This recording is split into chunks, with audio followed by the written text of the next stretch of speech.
observing. She kept to herself her wording. She saw the need for a friend indeed to all of those deserving. She travels the world through your eyes. She listens and sometimes cries.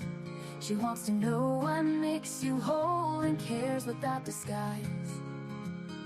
According to Lindsay, she welcomes you here. A laugh, a song, sometimes a tear, a friend, a foe, a stranger.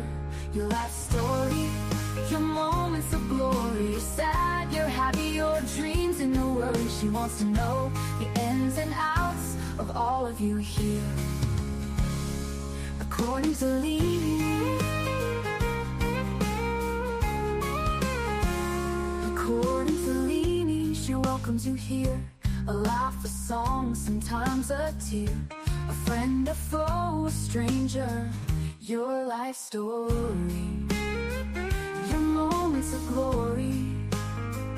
You're sad, you're happy, your dreams and your worry. She wants to know the ins and outs of all of you here. According to Lindsay, she wants to know what it is all about. According to Lindsay, you're welcome here while we all just figure life out. So sit back and yak, smile and laugh, have a cuppa or two. Lindsay is coming on right now and she welcomes you. Let's hear life according to Lindsay.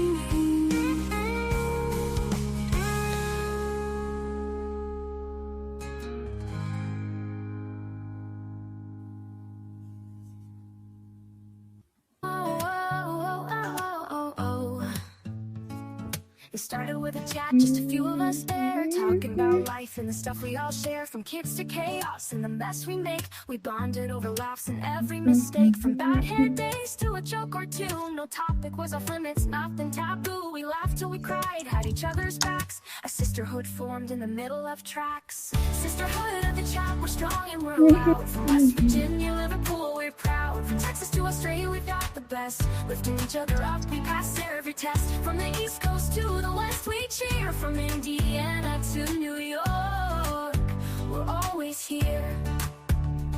From late night texts to early morning calls, we've been through it all, big and small.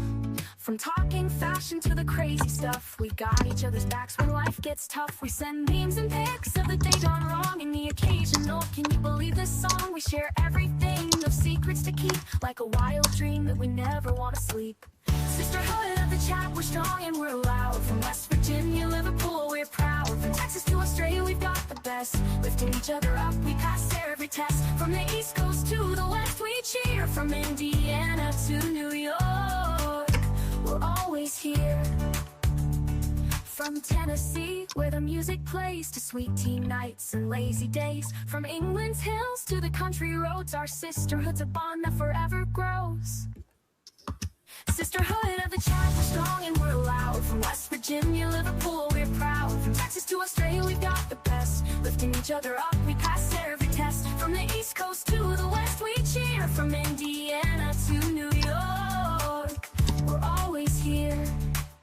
Through the highs and the lows, we've been there. When the world feels heavy, we just don't care. We're loud, we're bold, we're a little bit wild, but always there for each other, with hearts so mild. Sisterhood of the chat, we're strong and we're loud. From West Virginia, Liverpool, we're proud. From Texas to Australia, we've got the best. Lifting each other up, we pass every test. From the East Coast to the West, we cheer. From Indiana to New York, we're always here. So here's to the sisters who make life so sweet. We've got each other, no defeat. From the chat to the heart, it's all the same. We're a sisterhood forever in the friendship game. According to Lindsay, the eclipse is to blame, but truly the Lord brought us together and we'll never be the same.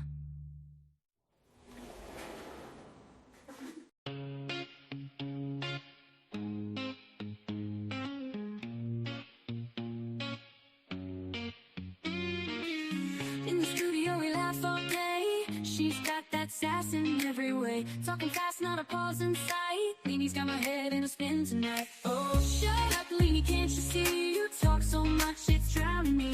With your white hair and sassy flair, just give me a breath, let me share. Podcast queen with a wicked smile, running jokes mile after mile. Try to speak, but in she slides. Leanie makes it a wild ride.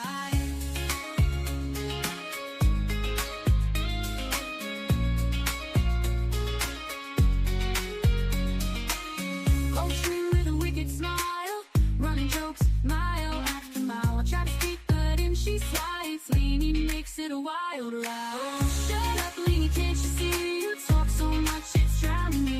With your white hair and sassy flair, just give me a breath, let me share. Oh, Leanie, don't get me wrong, can't imagine life without your song. But girl, you've gotta let me in. This ain't just your show to win. So here I stand with my mic in hand, trying to keep this show as planned. Leanie laughs, guess it's gonna stay a little secret every day.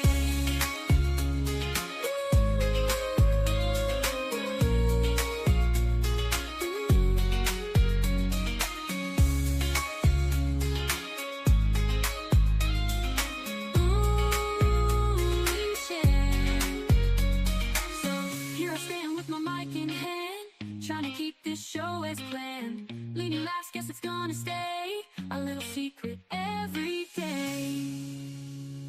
Oh, shut up, Leanie, can't you see? You talk so much, it's drowning me. With your white hair and sassy flair, just give me a breath, let me share. Let me share. Oh, Leanie, don't get me wrong, can't imagine life without your song. But girl, you've gotta let me. This ain't just your show to win.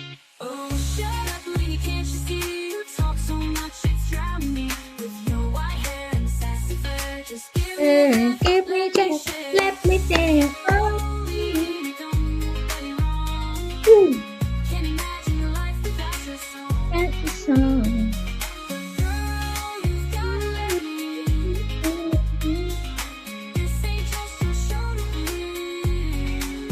Here I stand with my mic in hand, trying to keep this show as planned. Leanie laughs, guess it's gonna stay a little secret every day. So here I stand with my mic in hand, trying to keep this show as planned. Leanie laughs, guess it's gonna stay a little secret every day.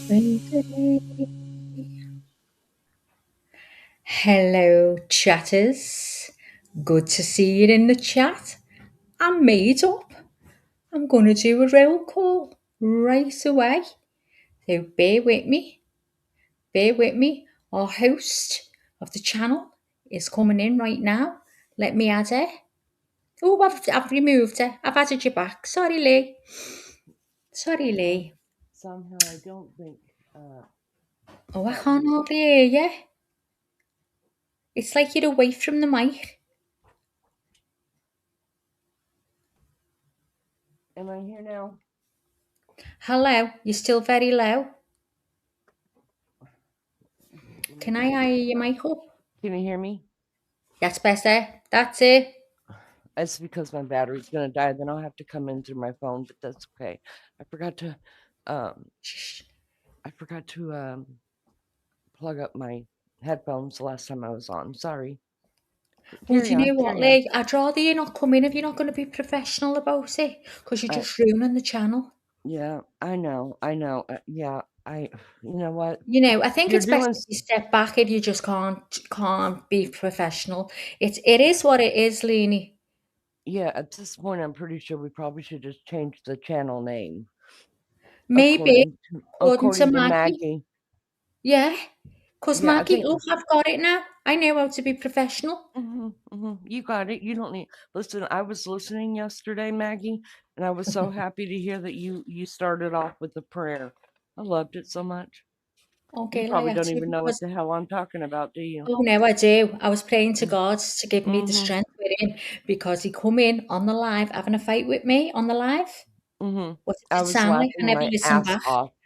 Oh my God, I thought everyone's going to think, what the fuck is going on?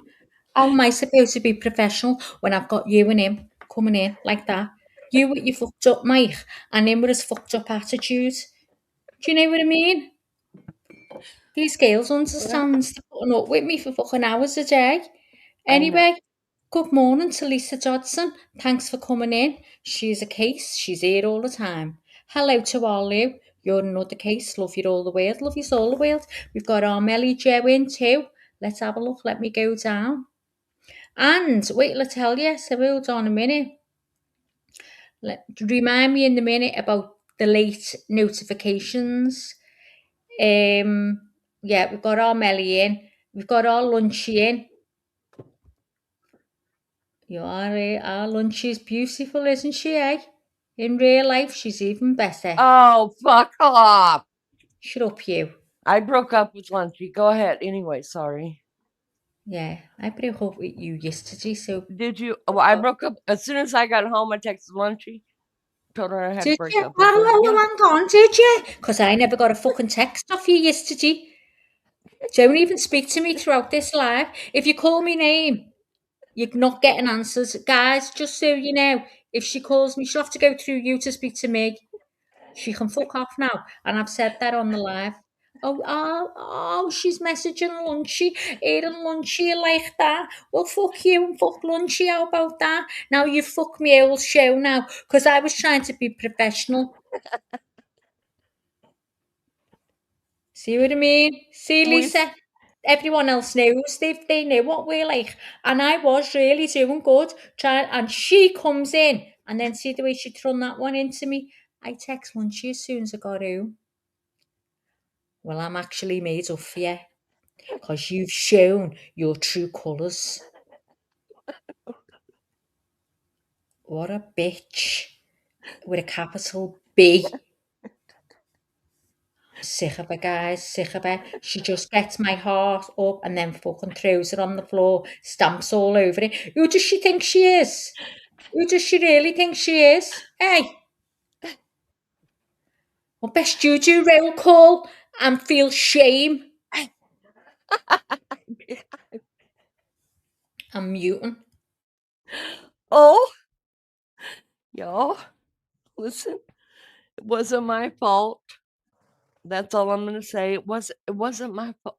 Listen, I'm blaming the eclipse and Lizzo, because no matter how much I ask Lizzo to come back, she's giving me the deuces.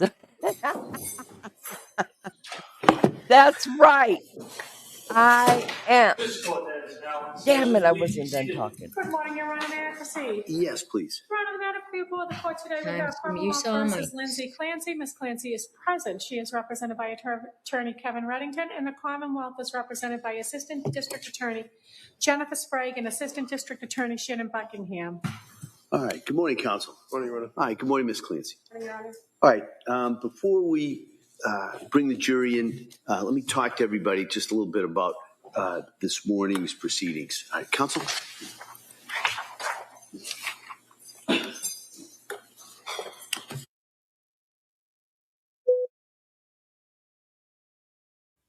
Here we go. Here's the beeper already.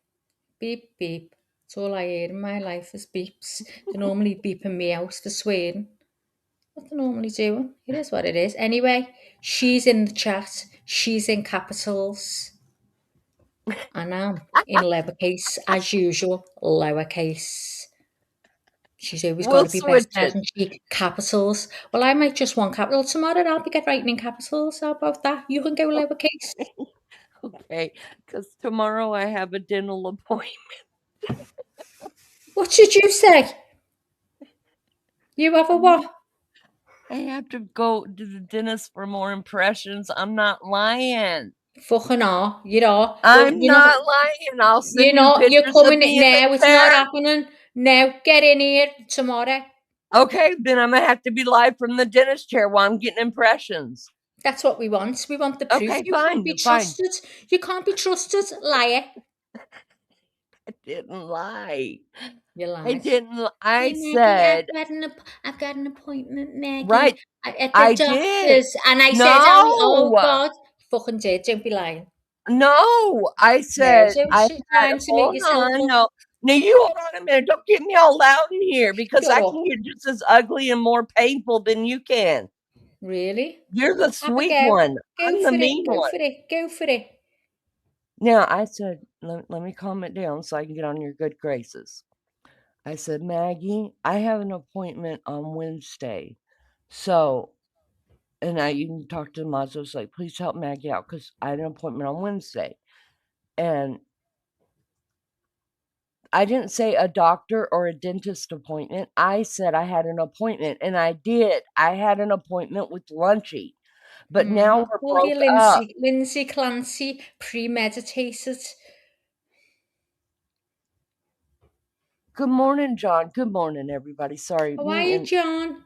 Hi, me John. and Maggie can argue about this later, and believe you me, we will be arguing, and then loving each other and arguing and loving each Well, other. you know what, guys? You know when someone's going to dentist and someone's going to doctors and this, that, and the other, right? And then they say, Maggie, I've got another appointment. What would you think, guys? What would you think? She's going to That's us. doctors. That's assuming. If you just said, well, if you, if you had said, Leanie, which one do you have in love? I need to know so I could pray for you, or so I'm worried. I said, good luck. Yeah, I had luck. Good I luck. did. I I wish only got you lost luck once. to go cheating on me. Ah, how wrong is that, guys? Listen, the plan was I didn't know that And court was going to end early, and Lunchy and I were together going to come up on panel yesterday. Not I wasn't going to show my face, mind you, because I don't have teeth right now. But then I saw Lunchy, and the reason why I texted her, Maggie, you will be happy to know, I got home because y'all, I had a thyroid crash 15 minutes after I left Lunchy. I had to pull over to the truck stop, and it wasn't for nothing more, just to sleep. I slept for 2 or 3 hours. That seriously, I just was like, good night, and I went to bed. wish I you went to could sleep. see my face right now. I can already imagine. So, anyways, as soon as I got home, finally, almost 10 o'clock, I spent time with my babies and I gave them some treats and stuff. And then I noticed that I sent Lunchy a message to let her know I had gotten home just fine. I do. Yes, you care. You do too care. Don't you even been doing that, you twat.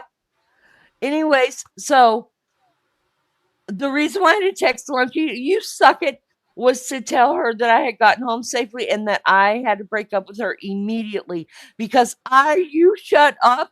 I refuse to be the duff friend. If you've ever seen the movie, you understand what I'm saying. I'm not shutting up. Listen, Lunchy is so cute. She's she's just so bubbly and everything that you hate about a person because you've been in a very bad mood for about the last 25 years, like me. And then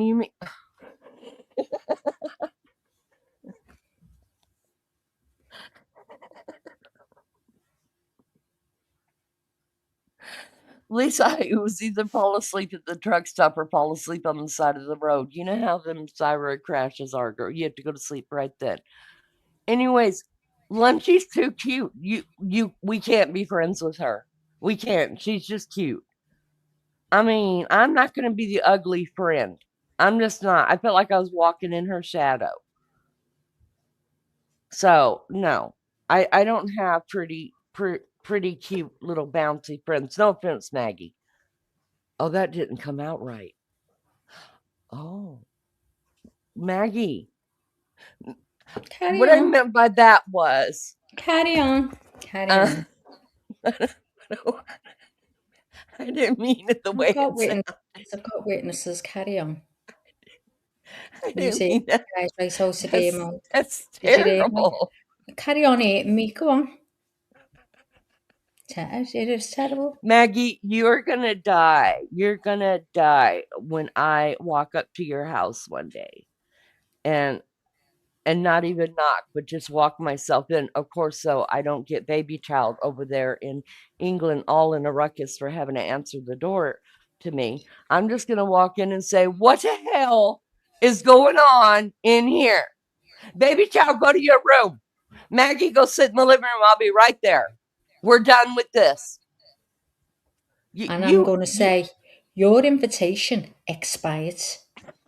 Your invitation expired the day you met Lunchy when you told me you had an appointment. I You had an went appointment. without me. You went without Alex. Don't you dare start coming in causing murder with me today, because I'm not in the mood. Oh my God. This one here in capitals can go and kiss it.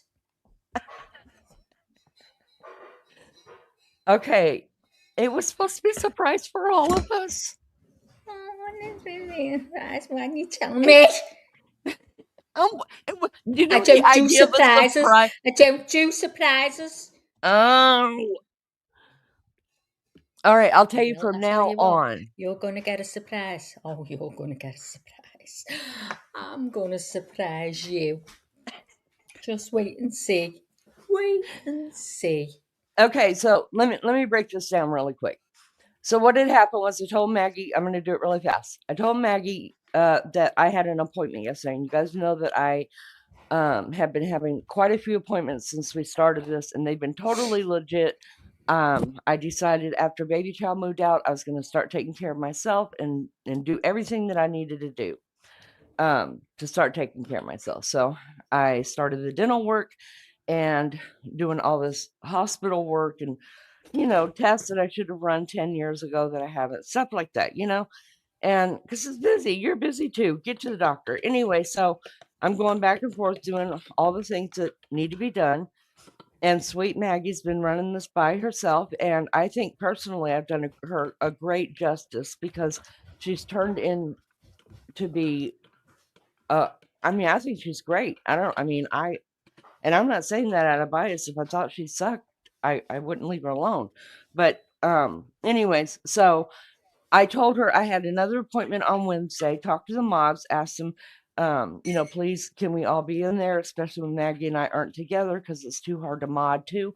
And then my appointment was to meet the lunch lady. Now, we have all of the mods, me and Maggie and our matriarch, Miss Barbara, have been together since, and I'm not reading chat. I know Maggie's talking shit about me, and that's okay. I'll handle her later. So all of us have been together for 2.5 years, and none of us have met each other. None of us. So we're going back to court now. I met Lunchy yesterday, and she's gorgeous and beautiful and just bubbly and cute and all that kind of sickening. Bleh.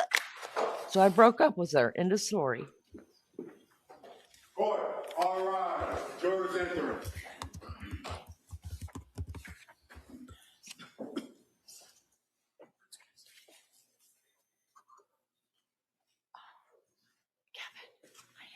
Okay.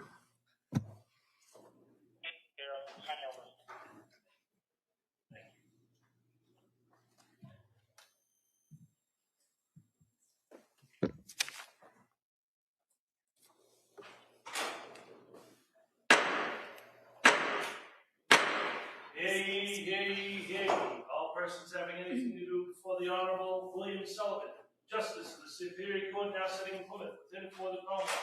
Draw near and give your attendance, and you shall be heard. God save the Commonwealth of Massachusetts. This court is now in session. Please be seated. Good morning, Your Honor. May I proceed? Yes, please. Your Honor, before the court today, we have the continuation of the jury trial in the matter of Commonwealth versus Lindsay Clancy. Ms. Clancy is present. She is represented by Attorney Kevin Reddington. The Commonwealth is represented by Assistant District Attorney Jennifer Sprague and Assistant District Attorney Shannon Buckingham. All right. Well, good morning, everybody. Nice to see everybody again. Thank you for being here.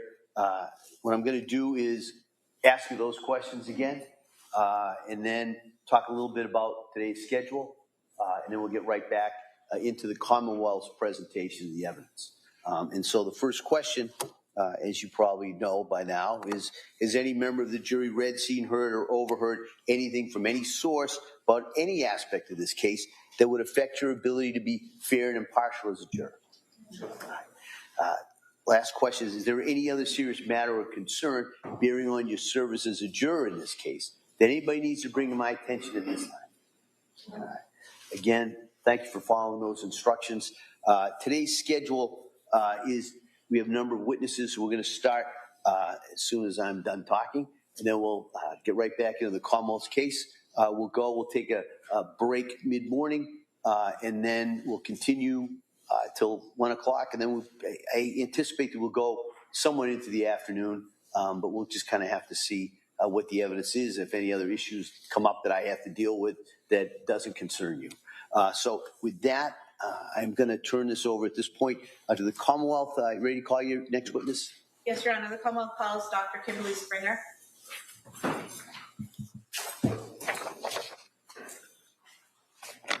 Just for the record, we do the same objection. Okay, thank you. Same rule.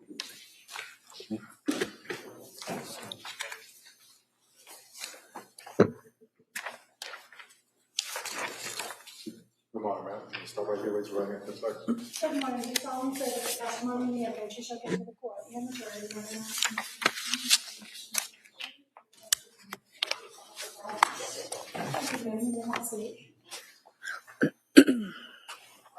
All right, good morning, doctor. Good morning.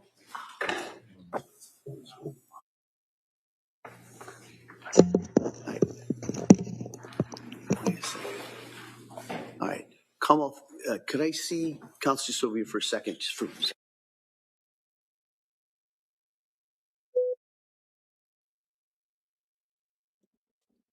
Maggie? I was leaving you to carry on. Oh, sorry. Leaving you to carry on because you were mid sentence accusing me of writing all kinds about you in the chat. So carry on, Miss Capital. Come on. No, Alex, I'm not. You need to go and look back what she just said. It's good. It hit me to the core. Nice one stabbing me in the heart with a stake. Oh, there's court. Look at there.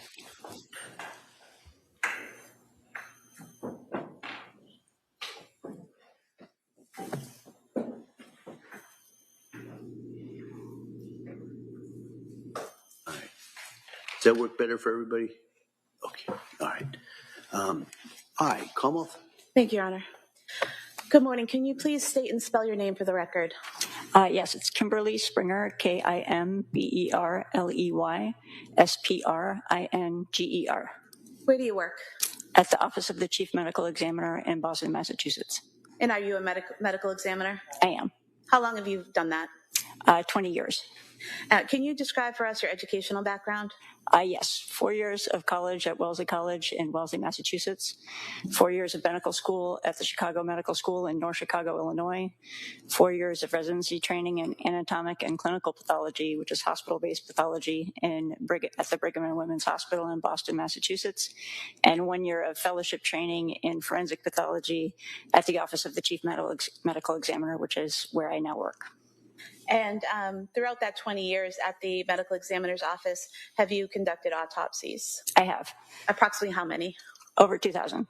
And have you testified in courts in the Commonwealth about these autopsies? I have. Can you explain to the jurors what is an autopsy?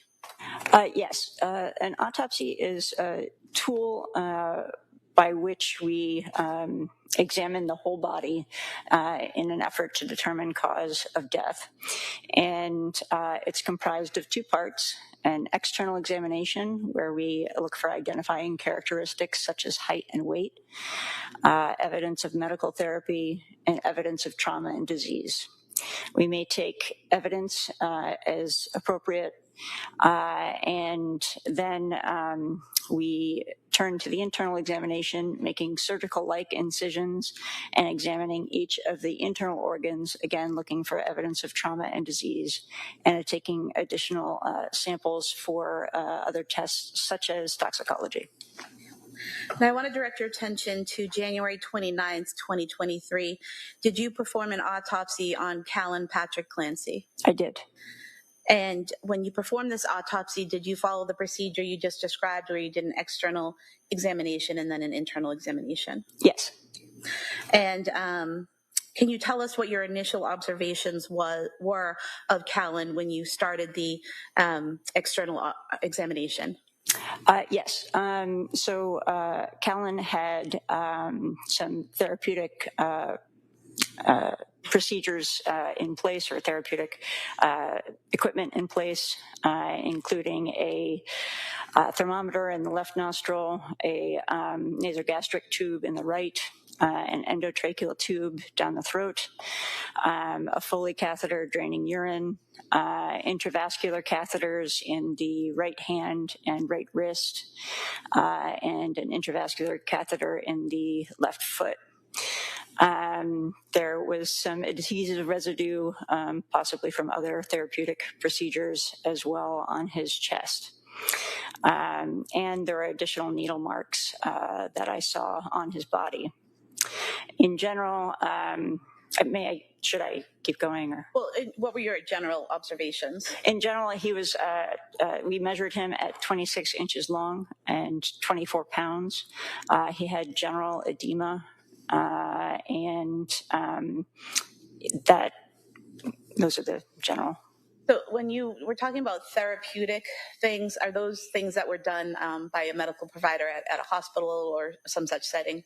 Correct. Okay. And what do you mean when you say he had general edema? It means that he had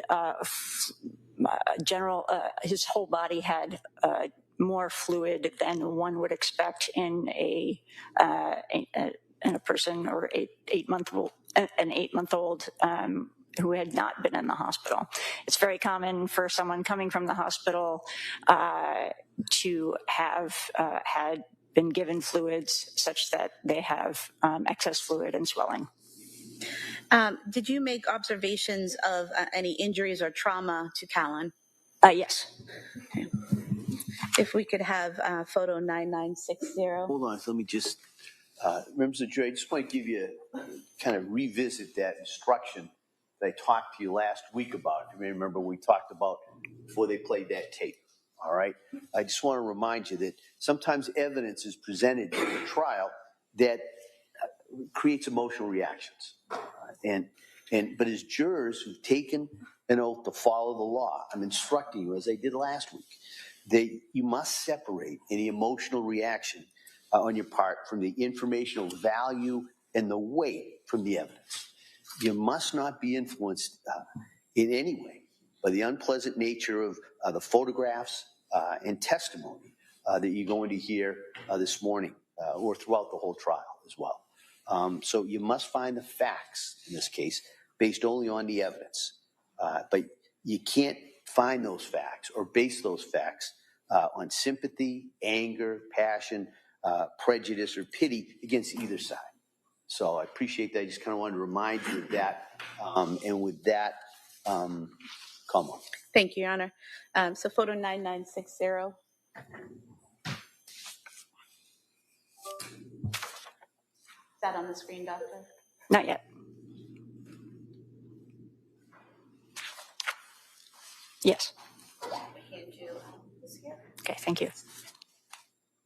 If you could just describe for us what we're seeing here in this photo. So this is a photograph of Callan at the time of autopsy, and I'm showing a ruler underneath his neck, where above which you can see abrasions. And you can also see some needle marks that I mentioned from therapeutic procedures on his arm.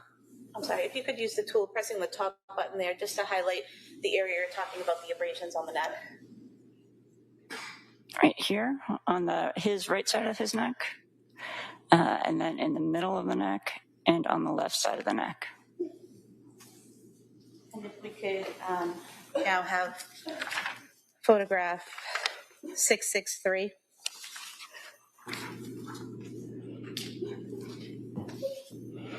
If you could tell us what we're seeing here in this photograph, Doctor. This is another photograph showing a bit more closely, again, the abrasions of the neck. There's one on the front of the neck, the shorter one that's about half an inch long by 1/16 inch. For those more familiar with the metric system, a centimeter is 2.5 centimeters is about an inch. A 1/16 of an inch is about 1.5 millimeters. So this is half an inch by 1/16 inch. And then on the right here, this is about 1.5 inches by a 1/16 inch. And then showing 9952. May I go back to that for 1 second? Go back? Could we go back to that photo, please? 9960. I'm sorry, 663. I just want to point out between the ruler and the abrasions, you can see a paler line. That's a normal infant neck fold. That's not a injury. Thank you. And 9952, please. If you could just point out for us here the injuries of significance to you.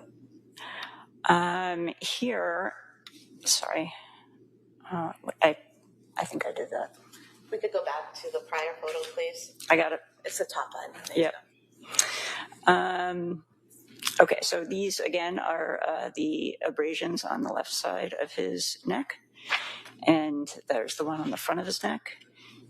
In addition, on the left side of his forehead is a 3/16 inch by 1/16 inch abrasion, and I think you can also begin to see petechial hemorrhages, which are dot-like hemorrhages underneath the skin on the face.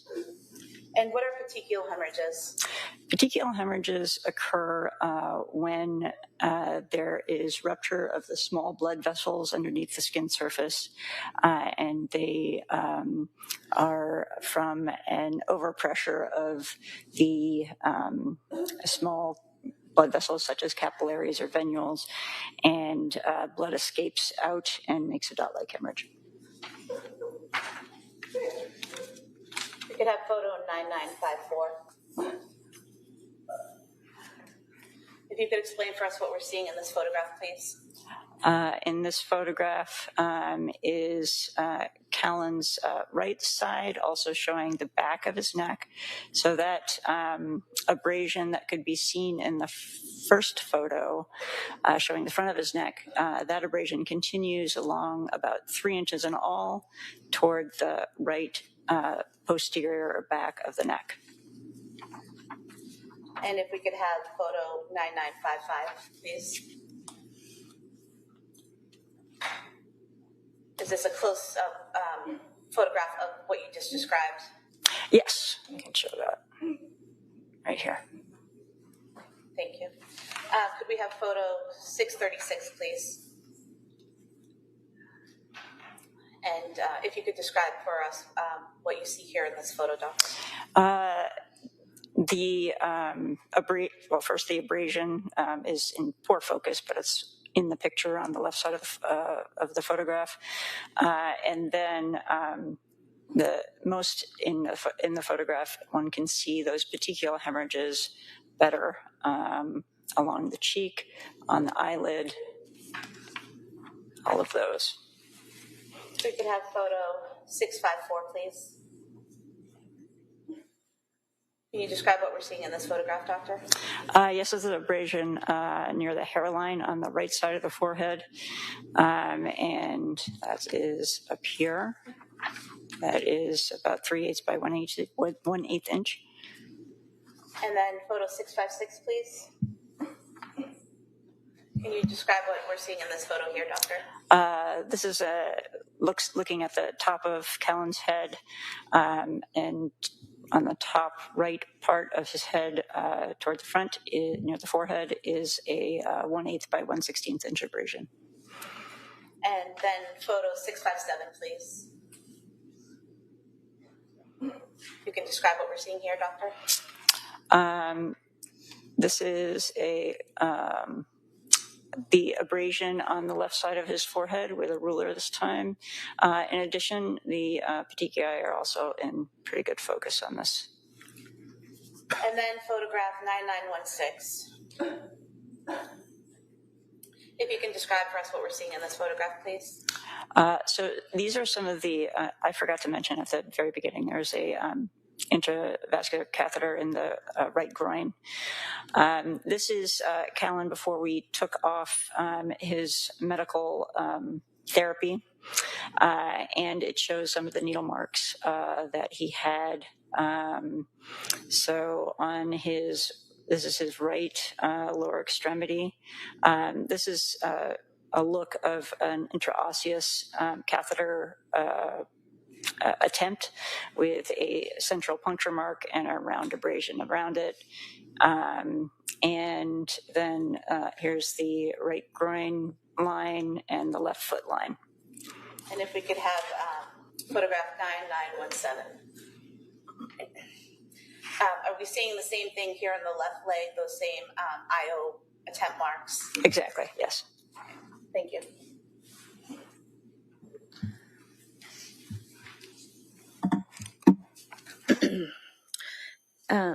Doctor, are you able to date the wounds to the head, the abrasions and marks on the head? Are you able to say when those got there or how long they'd been there?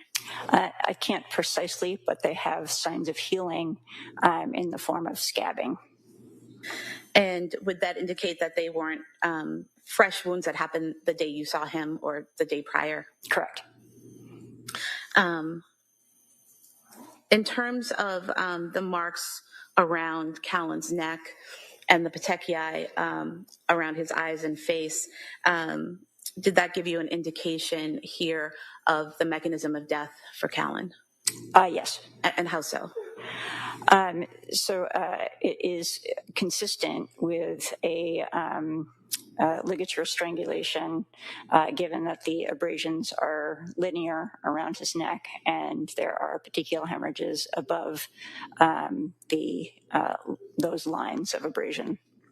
And how is it that when someone is strangled with the ligature, that causes petechiae in the face and eyes? So what happens is that the blood vessels that supply blood to the neck are compressed. And so there are jugular veins, which are a lower pressure system, and the carotid arteries, which are a somewhat higher pressure system. And so as the vessels are compressed, if there is a backup of blood in the head, there can be an increased pressure in those small blood vessels that I mentioned, and they can rupture, causing the petechiae.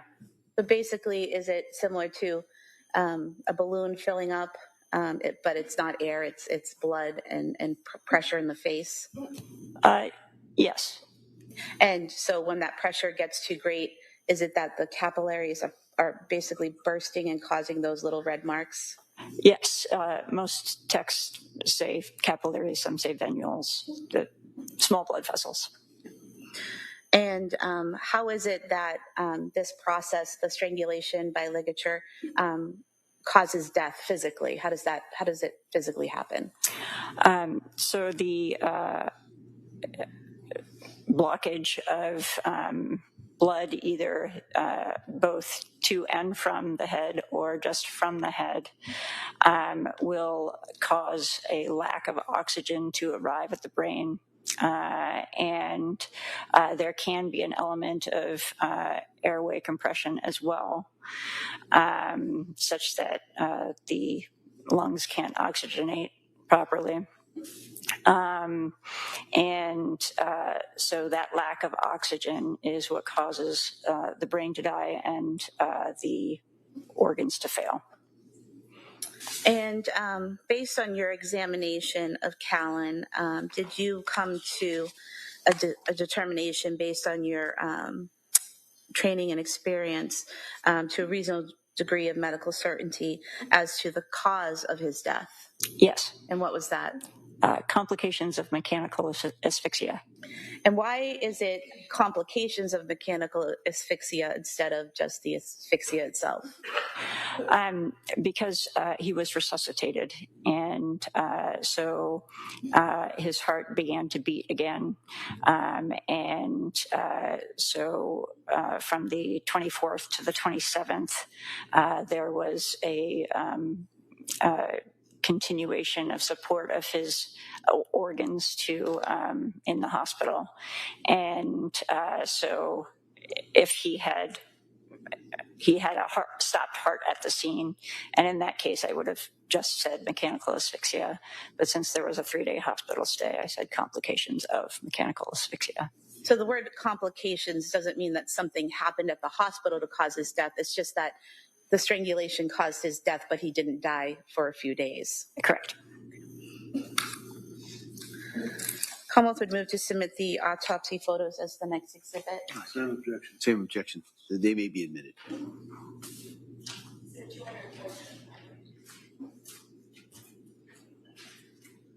Commonwealth would move to submit the death certificate of Callan Patrick Clancy as the next exhibit. No objection. That may be admitted. I have nothing further. Counsel? Thank you. All right. Thank you. You may step down, Doctor. Thank you. All right, Counsel, can I see just briefly?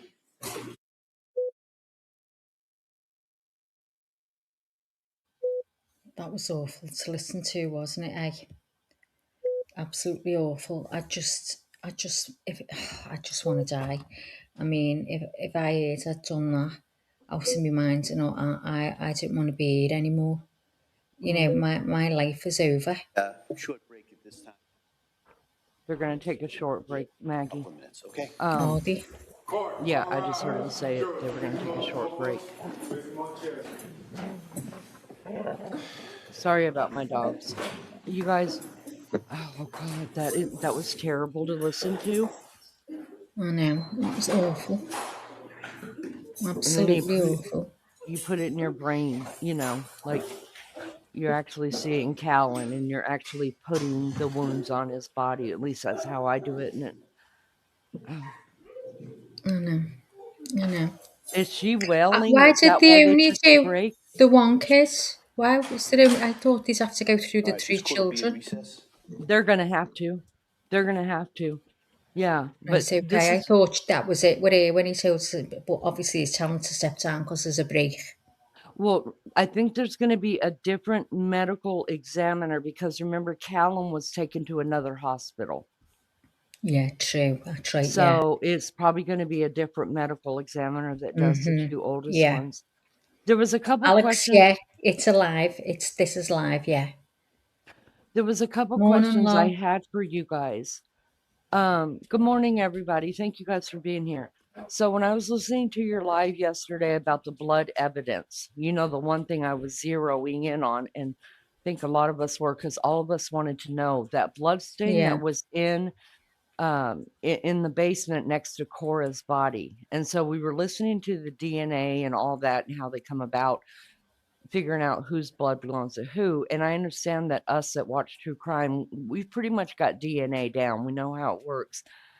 But it made me so mad at the defense, you guys. And look, I think he's a crotchety old man, but I think he's brilliant. I really do. He's a smart man. But when he stood up and said, I don't want to hear whatever words he used, the rigmarole, we don't need to hear the rigmarole The about rigmarole, yeah. how DNA works. I thought, yeah, we do. Oh, Because and the there could be someone, gobbledygook, he says as well. gobbledygook, and I'd never even heard that word. But We use that here. I thought, okay, you may not want to hear it. The judge may not want to hear it, but there might be someone sitting in the jury box that doesn't understand how DNA works or that wants to hear it. So and this is what I'm saying about this trial. They're like pushing everything along. They're not going into depths with anything. And it needs to be. People need to make the right decision. People need to know the truth and what happened and what was there. And if they're going to hold back, they're not getting everything, are they?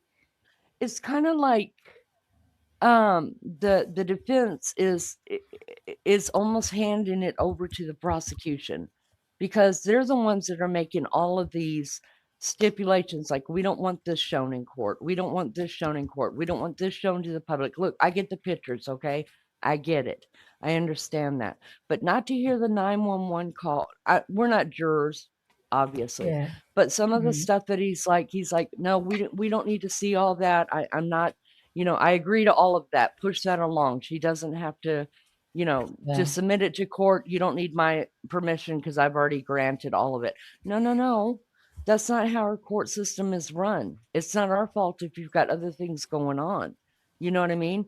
We want this jury to make the right decision for this mother. You know what I mean? Regardless He was whether, in a right mood just to do that. Yeah, I said he was in a right mood. I said, "So what side of the bed did you get out of?" yeah. So I was blown away by that. He said that they don't need to hear the gobbledygoo about how DNA works. Okay, I guess you've never met a jury. But okay, so back to the blood stain that was found next to Cora. I wasn't sure and I couldn't rewind it because I was driving. I probably shouldn't have said that. But anyways, they did say that the biggest component in that blood was Cora's blood, right? And Mm-hmm. that Callan and Patrick, Lindsay, and Dawson's could not be excluded from it, but the largest component of DNA was Cora's in that drop of blood. Or it wasn't a drop. You guys saw it. It was like a little Mm-hmm. puddle of blood on the carpet. Yeah. Y'all, I was like, oh my God. Like, I mean, somebody's going to have to explain to me if you're being strangled, I know there are certain things that can bleed. I get that. I'm trying to be sensitive here. I get Yeah. that, but not that much blood in one little spot. It And if looks it, like though, doesn't it? Does it yeah, just look big because it's being taken? Zoomed you mean like from a swabbed picture. around?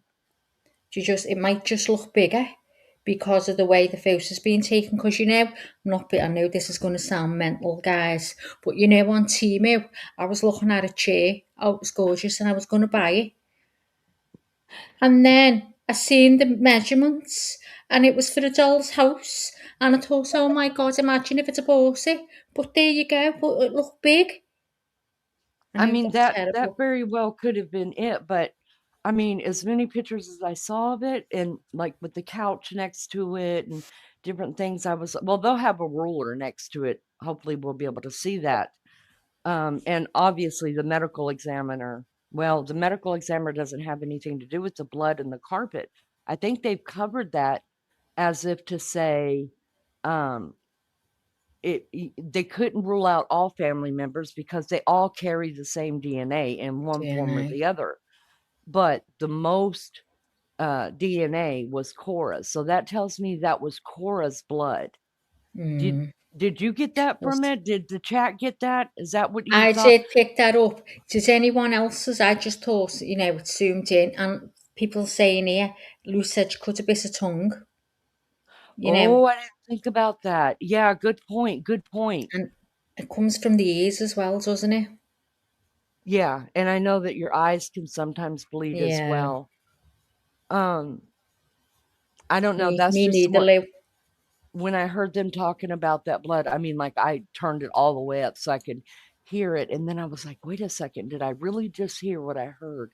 Because Mm. remember, I was like, so did Lindsay cut herself before, during, or after? Is that, Yeah, we were because we just wondering which assumed was it what. was her blood. Yeah, And it's but it not. It's wasn't. Cora's. Yeah, I Cora know. bit her tongue or her cheek, Jules says. I didn't even think about that. I didn't even think Can about you? that. So thank you. You I was thinking it all was. kind of bad stuff, y'all. I was thinking all I kind of know. bad stuff. She's done worse things. I thought, oh Uh-huh. God, what she done to her.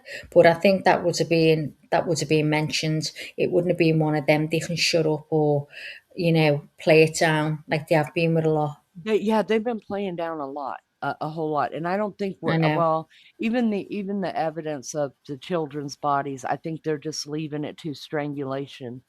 And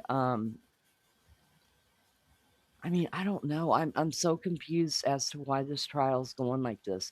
Usually a trial is supposed to put all the pieces together for you and it's Single clearly pain. Yeah. understood. I mean, you might have to look up different things, like what does that word mean? What does this word Mm, mean? Well, at least I do. And then look up the medicines. Luckily, they're saying it's also referred to as, so that helps me too. But this trial is just leaving a lot of little holes, and I'm like, wait a second, can we at least halfway fill that up so I can get a? So I'm wondering if the jury is actually getting more of the evidence. Can they do that? Can they give the jury more evidence than If the they jury put in the asks for court? it, they surely they've got it. They've got to give it to the jury if the jury asks them for it. If they've got it and they're just not, they don't think it's irrelevant. They think it's irrelevant to give. The jury can, of course, they can ask for it. It would here. I've been on jury service twice, and we've asked to see all kinds, and they've had to bring it in and they place it on a big table in front of you. Yeah, but Um, what if it wasn't brought up in court? What if they've got like a well, missing piece that they don't understand? Can they well, say, I "Hey, think, we yeah, didn't hear this"? exactly. Yeah, I think they'd have to. They'd have to go and see if they had it. I really do, because if one of them jurors was to say, well, I think that's important, and then the other jurors are going to regret, they're going to have to. But what if it's too late? It's something on the children or whatever. It'd be crazy, wouldn't it? I just don't understand it myself, Lee. I think it's just been, I've never known a trial like it, to be fair. Me either. Me either. And I mean, I think every trial we sit back and go, what the heck? You know, there's always a point in it where we're just like, we're going to need a little bit more information, sir. And then it'll come. So I'm hopeful that as this is going on, that some of the holes that I've got in my head through Mm-hmm. this case, not the ones that, you know, where the marbles have shook loose, um, that they'll be answered, because I'm just thinking, wow, we're just moving this along so fast. We're stipulating to this, we're stipulating to that. Like, what the Yeah, heck is happening? I know. 12 There minutes, is, isn't that right? This is all done in 12 minutes. Ain't no way. yeah. Yeah, it I was was 12 asking that minutes. yesterday. Was it 17 or 12 It minutes? was But I either think I was getting confused with Coburger.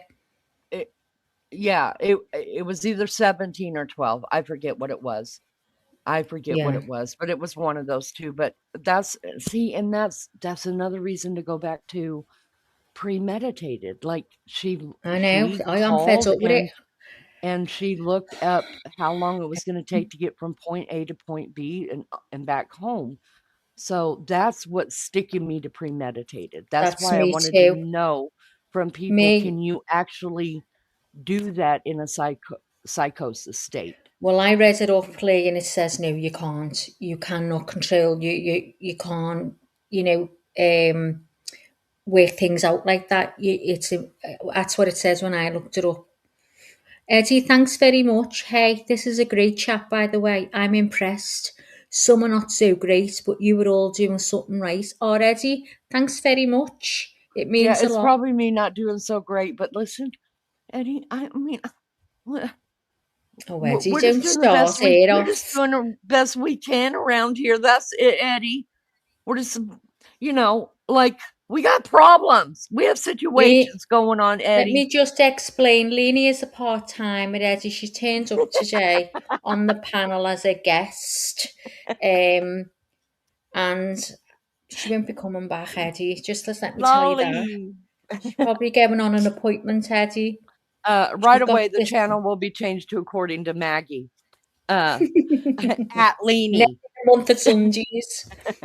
Never will I have a channel. It's too hard. So Oh, he said, I read it wrong then. Pardon me, Eddie. Go ahead and let me have it then, brother. He said, go on, Ed. um, Let it have it. Lunchy said, he Anyway, says Leni. cats are not so great, but this one is, according to Yeah. Leanie. Thank you so much. Okay, I take all that back. I don't take back See what I that mean? She I'm can't a coming in and duck. cause it on my channel. Yeah, I'm just causing on. Listen, let me just shut up. I just had questions. That was it. I just had questions and then read Eddie's chat, and then I Well, get what in all kind does of everyone trouble. else say to Hi, Leonie's Lisa. Hi, question about Dolores. the blood? Does Hi, anybody Melly got an Joe. opinion on that? And thanks for everyone coming in, all the newcomers. It's brilliant to see new names. It makes me dead excited, right? And if you can all please hit the like, and if you'd subscribe to our little channel, it gets us out there. People get to know us, and they can all come in, and we'll be an even bigger community. or we'll all be dead happy until this one here, who writes in capitals, comes in, causes murder, ruffles the feathers. Do you know what I mean? Anyway, so I'm Maggie. I'm the co-host, and I live in Liverpool, in England. And her name is Leanie, and she lives in Indiana, in USA. Just letting you know. But if Leanie, because I show as Leanie when I type, because I'm attached to her account, she will type in capitals and I will type in lowercase. But that'll be getting changed very soon, the way she's going. Anyway, thanks for being here. Over to you, Leanie. Well, John says that we're going to divorce court, and I think most of the chat is agreeing, but Lisa wants to know who's getting custody of me. Anyone who wants it. Listen, I'm going to tell you right now, our matriarch, Miss Barbara, my ma Barb, she would take me in a heartbeat. She Can't even loves believe you're even me. considering it. I was just about Oh, to say, I'm not parting with my egg to my chips. No, I don't even want you to be my chips. I love you, Maggie. Anyone see her lawyer didn't even look at the pics? I didn't even notice that. I expect her to be turned away, but I mean, surely he looked at them before this. Maybe he just, I don't know, maybe in his crotchety old self right now, he just, it was going to put him in even in a worse mood. I get that. I've been in a Does bad mood for 40 years. Does anyone know if Patrick's still in the Courtroom? course? Yeah, That's a good it's question considered too. he's supposed to be standing by it. You'd think he'd be there, but he's not with her family, is he? No, that's a good point. He's supposed to be standing next to her, like in that he agrees that she was in a state of psychosis and that she was overdrugged. He's backing it up, Why yeah. why wouldn't he be sitting with her family? And Who is was his looking family? down? She was crying and he was looking down. The lawyer, yeah, he had a pen in his hand, didn't he? And I was thinking, oh my God, get hold of it or something. That gave me pause. What do you mean? Tell us, Lou, what gave you pause, girl? Lisa's waiting So for all the evidence. I keep saying the same, but then Lisa's so good oh, at that because I'm bouncing around the table like nobody's me business. too. Me too. I'm like a ball. Like I'm on whatever that medication people take for ADHD to calm down. I don't have it obviously, so I'm like, no, I'm sitting over here. She's guilty. No, let Oh, me I go to here. I think feel you've got really it. bad. It's everywhere. I don't know what to think about this yet. I bet we all are in the same boat. She's a chilling, efficient killer until it comes to herself. I got it. Eddie, I am bouncing back and forth. Lisa has been good about not really giving her final opinion, but I have been given opinion after opinion. But I'm opinionated. Can't help it. And I'm a judger as far as this kind of stuff goes, but yeah. And me and Maggie have jumped around back and forth. It's Right, like we talk to each other and we get each other on one side, and then we talk to everyone each other and we're like, oh, no, we're on this side. It's weird. finished. Honest to God, guys, she just can't do it professionally. Well, one Anyway, of my songs says, do shut up you anyway. know Ethel? Ethel means shut up, guys. Anyway, so Lou said, I've just got notifications for these lives now. Now, I was talking to Lou, and a notification came through about 2 hours after the live. What's going on? You all need to go back to you subscribed on the channel and click your bell again to make sure, because people are not getting notified. Is that happening to anybody else in chat? Lolly says, did they do a toxicology on Lindsay right away? Yes, they did. Yes. I will remember Levels yesterday, smelling. we didn't have a clue what they meant. Did I you? remember yesterday. Well, I couldn't I mean, if you can't quantify it, she was. I mean, if you can't quantify how many nanograms or milligrams, whatever's in there, and you can't quantify it, it's almost like, why are we even speaking of it? if you can't tell us whether it's therapeutic, whether it's over the amount that she should be taking or under. There was only one drug that they were able to identify that said that she was on double, and it was the Seroquel. The Seroquel, she had double the amount of a therapeutic dose in her body. The other ones, they could He not said it wasn't quantify it. anything that was fatal, though, didn't he? He said it's not enough to be fatal. Right. So, and then, but back to the bell thing, Melly Joe said, that the other night she wasn't getting notifications either. And so she just happened to check the bell. And for some reason, the bell had turned on to, what do you call it, Max? It wasn't on all, it was on, what was it, Mel? Go ahead, if you don't It's mind putting called, it in chat. what's it called? Oh, let me go and have a look. Hang on. Let me have a look. Then how can they say she was overdrugged? Exactly. That was the point of bringing up all the toxicology. And that's what they're trying to prove, right? And and then that's when her lawyer stood up and said, "We don't need all this bugamaboo," or whatever he said. He said, "We don't need all that.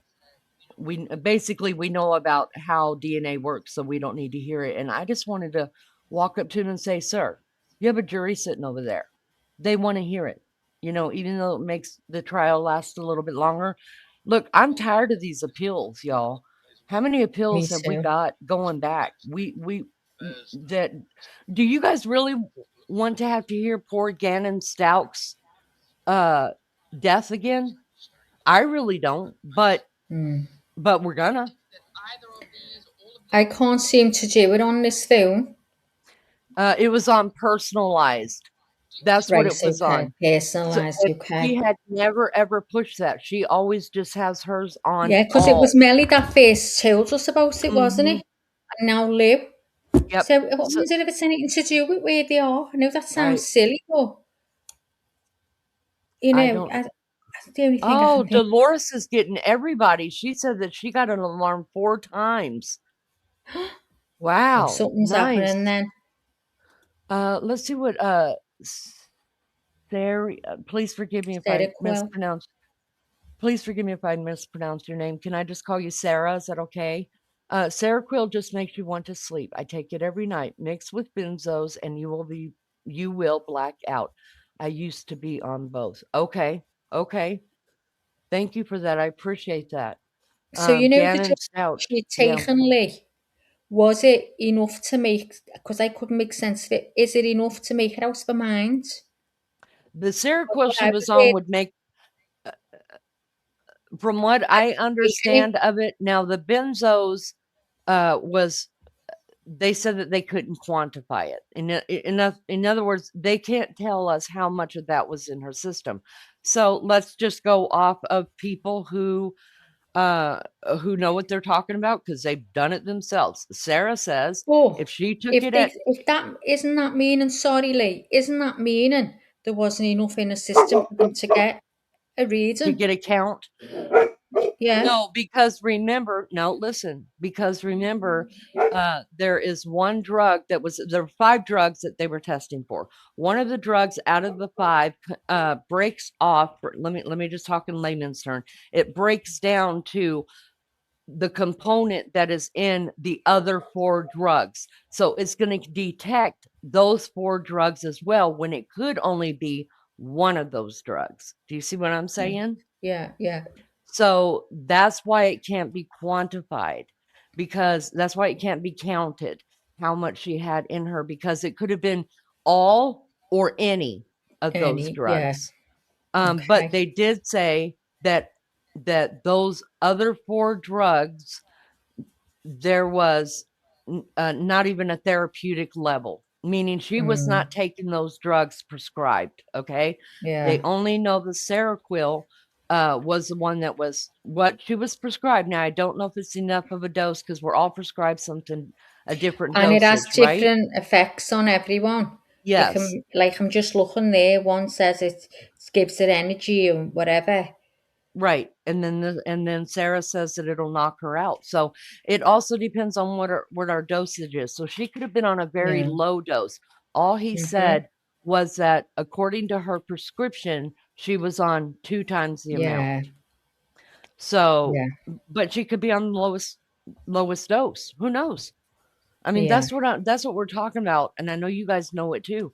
That's what we're talking about when we're saying, you guys, there's loops here. Like, okay, what was her dose, Definitely. and how many numbers of that nano dose was in there, and then we'll figure out. We'll ask everybody who's been on this before how much Surely is the this many jury milligrams? must be talking about this. Surely.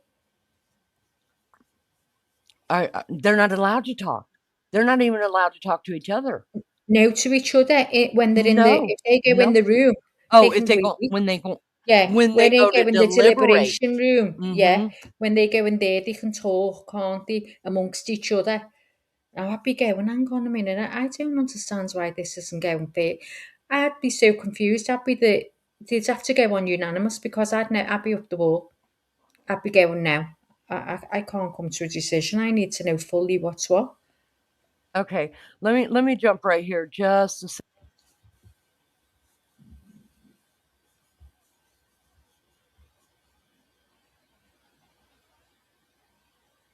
Is everything okay, Lee? You've gone off, Lee. If you think you're talking, your mic's gone off.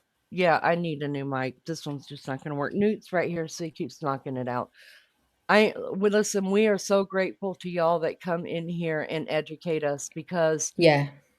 that's a big deal to us, because there's so much we don't know, and people who give Yeah. their real life stories. I mean, that takes a lot of courage, and we're grateful for you. And those of you that And are so many, professionals, I've shared them in here as well. yes. I mean, I'm telling you, we are so grateful for that. And then the nurses that have come in here to explain their profession and what these drugs actually do, are supposed to do. It reacts differently to all of us. We appreciate your news. So let me say from AJ, who is a registered nurse of 15 plus years, she says Seroquel makes you very tired and helps with anxiety. The benzos are for anxiety and will sedate. Now, I will tell you this. Benzos do not sedate me. I will not go to sleep on them. At least my levels of it, right? I won't go to sleep on it. And I don't even take what do you call that? One of the drugs she was getting, Valium. I don't take Valium, okay, because I did recognize what it meant to be addicted to it, and I went straight to my doctor's office and told him, hey, I think I'm addicted to these, or getting there. And so he took them off, wrote real big on my chart, don't give her these anymore. And he put me on something else. But I was given Valium twice for my dental work. No, I didn't go to sleep. For the record, we return back to the matter of Commonwealth versus Lindsay Clancy. All parties are present, including the defendant, excluding the jury. All right. Counsel, we ready for the jury? Yes, Your Honor. All right. Anyways, while they're getting ready for the jury, I'm just saying that it's just, I guess it just depends on who's getting it, how long you've been on it, what your tolerance is to it, things like that. But thank you so much. Listen, you're a lot more knowledgeable than we are, that's for sure. And even y'all that have been on these drugs, these different drugs, we thank you for letting us know. I think we've proven many times in here that it does affect all of us a little bit differently. AJ says she might not have been taking the meds long enough. Also, that's another reason she could have not been in a therapeutic range on her meds. Agreed. Agreed. Yeah, and we do know that. We do know just by the count of her medication that she was not taken as prescribed.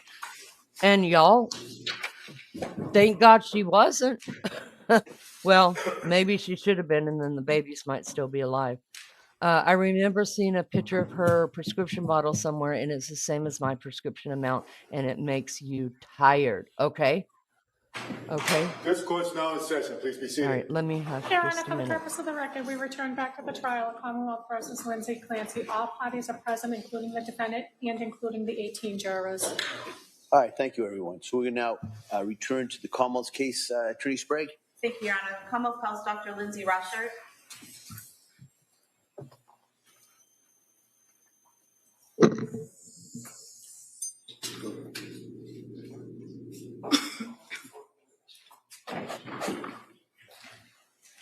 Good morning. Can you stop right there, raise your right hand to the clerk? Good morning. Do you solemnly swear that the testimony in the evidence you shall give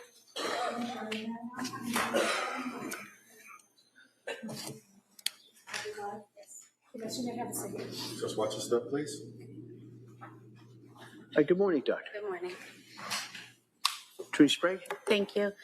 Good morning. Can you please state and spell your name for the record? Lindsay Rochert, LINDSAY ROSSHIRT. And what do you do for a living? I'm a pediatrician. Where do you work? I work at Clancy Pediatrics. Back in 2023, where did you work? South Shore Medical Center.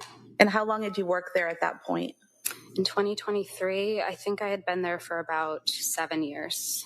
And could you just briefly describe for us your educational and training background that enables you to be a pediatrician? Yes, I completed medical school at UConn and then did my pediatrics residency at Mass General. And when you were working at the South Shore practice in 2023, were you assigned as a pediatrician for the Clancy family? Yes. And how long had you been their pediatrician? I'm sorry, how long had I, can you repeat that question? How long had you been the family pediatrician for the Clancys? I believe I started seeing them around 2019. And in the practice that you were in at that time, was it just yourself or were there other doctors and nurse practitioners and staff that would treat and see patients? It was a somewhat large group. And so would you always be the one treating the Clancy children, or would some of your associates sometimes see the children? I did all the checkups, but if there was a sickness and I wasn't there that day, they would be seen by another provider. And by checkup, are you referring to a physical or well visit? Yes. And then if, for example, one of the children were ill and the family called to make an appointment, they would see who's available? Yes, they would always check my schedule first, but often have to see someone else. And would you have access to their records as their lead pediatrician to review if they came in for a sick visit or something like that to keep yourself updated? Yeah, often at the time of the checkup is when we will go back and see what visits they've had since the last time we saw them. This time would move to submit the pediatric records from South Shore Medical Center for Cora, Dawson, and Clancy. Any objections? Wait a minute. They may be admitted. Thank you.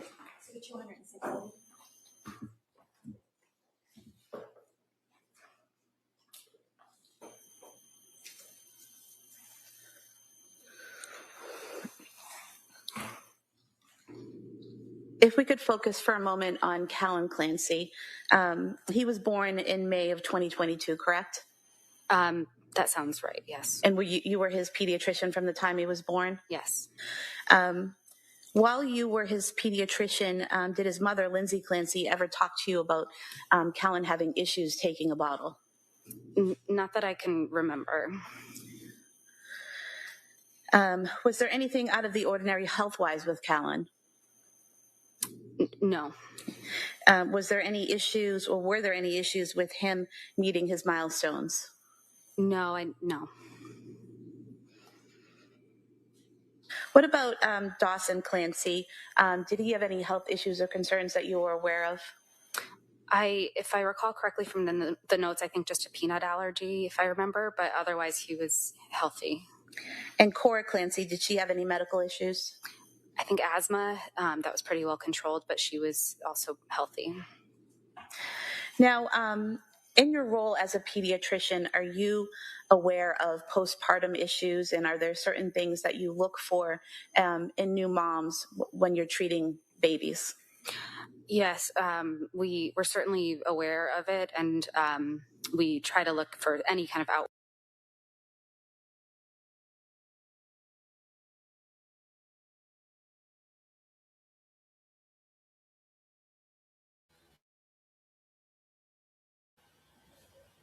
Don't know what's going on there. Shall I go in and stop it and start again just in case?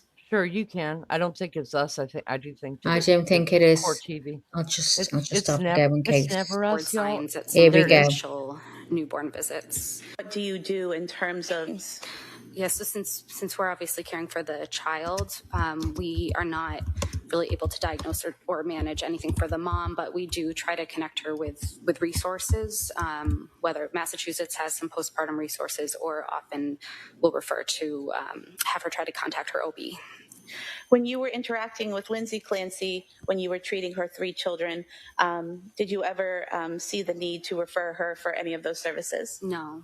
And did you ever see any of those visible signs that you talked about, the flat affect or anything like that when you were interacting with her? I don't remember anything like that, no.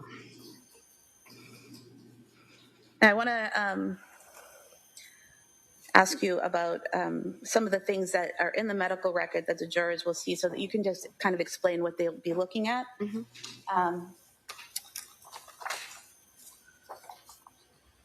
Showing you a record here from January 18th, 2023.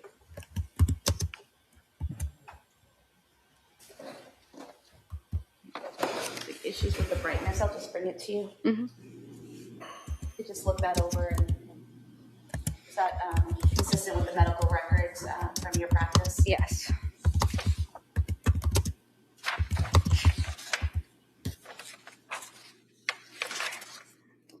And so, for example, with this visit, Callan Clancy, 7-month-old male, here with mom for bilateral ear pulling and fussiness. So is that typical in the medical records, where you'll document the patient being seen, the age, who they're there with, and what the issue is? Yes. Okay. And how do you get a history? Say when a kid comes in and they're sick, how do you get the history of their symptoms and what's going on with them? So we usually do a brief review in the chart just to know what their anything on their so-called problem list for medical conditions, and then in the room we ask the parent the story. In pediatrics, usually we have to rely on a guardian, especially when it's like a 7-month-old who can't speak for themselves. So it would be whichever parent or person is there giving you their concerns and the symptoms, and communicating with what's going on. Yes. And if there were any issues with communicating with the parent present, would that be documented in the medical records? Yes.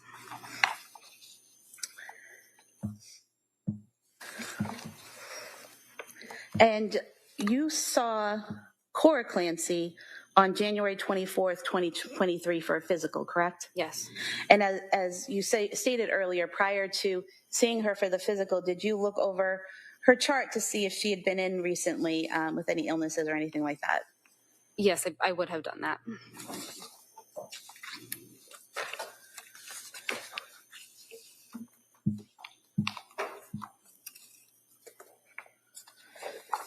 And so would you have seen this note when her mother brought her in on December 27th, 2022, with some vomiting and sore throat?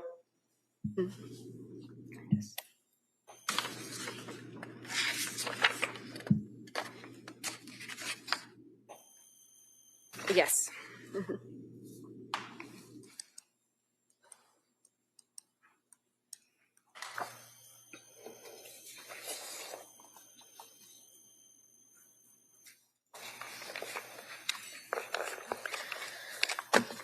And again, if there had been concerns at that appointment, they would have been noted in the record? Yes. And then as the pediatrician, if you'd seen some concerns, would you have addressed them with the parent? Yes. And that didn't happen on January 24th, correct? Correct. And speaking specifically to January 24th, 2023, that was Cora's 5-year physical, is that right? Yes. And sometimes in the record it's called a well visit? Yes. And what were your observations of Cora that day? As far as I can recall, it was a very normal visit. Cora seemed to be behaving normally. No kid's happy to be there for a checkup, but I didn't notice anything out of the norm. She seemed perfectly well behaved, and mom seemed appropriate as well. Mom seemed appropriate? Yes. Did you notice anything out of the ordinary about Lindsay Clancy's demeanor or behavior or interaction with you? No. Was she able to give you a history of how Cora was doing and what milestones she was meeting? Yes. Was she able to answer your questions? Yes. Did you have any trouble understanding her at any point? No. Did she seem to have any trouble understanding you? No. Did she have, visible tears or a flat affect or anything like that? No. Did you have a discussion with Lindsay Clancy about Cora having some stomach aches? Yes. And what was your evaluation of that and your recommendation? So we talked about the belly pain she was having. From what I could tell, I thought constipation might be possible because it's something we see a lot in kids. So I had suggested we try Miralax, which is a common stool softener we use, and wanted her to see me within 2 weeks if Cora wasn't feeling better. Okay. And when you recommended the Miralax, was Lindsay Clancy receptive to that? Yes, I believe so.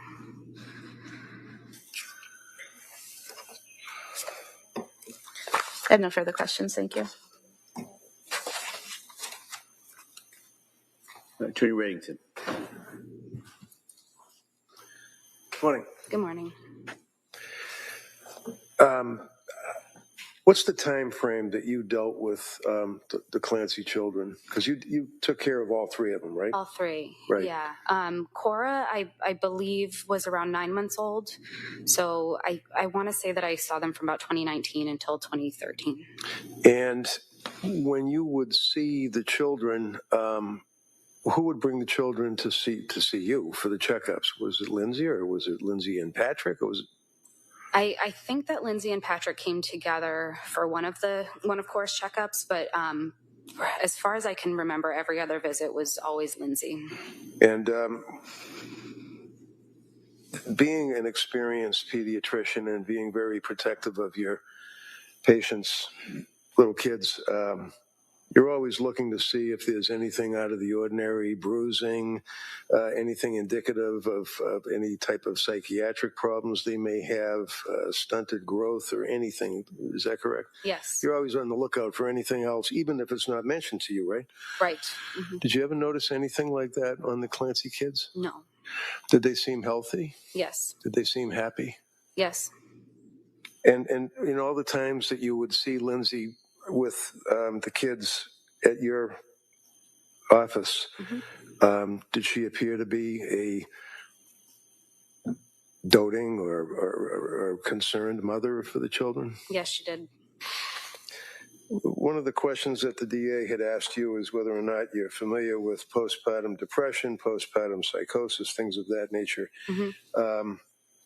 Would you agree with me, in your experience, extensive as it is, that a person can be suffering from postpartum depression and or postpartum psychosis and still talk?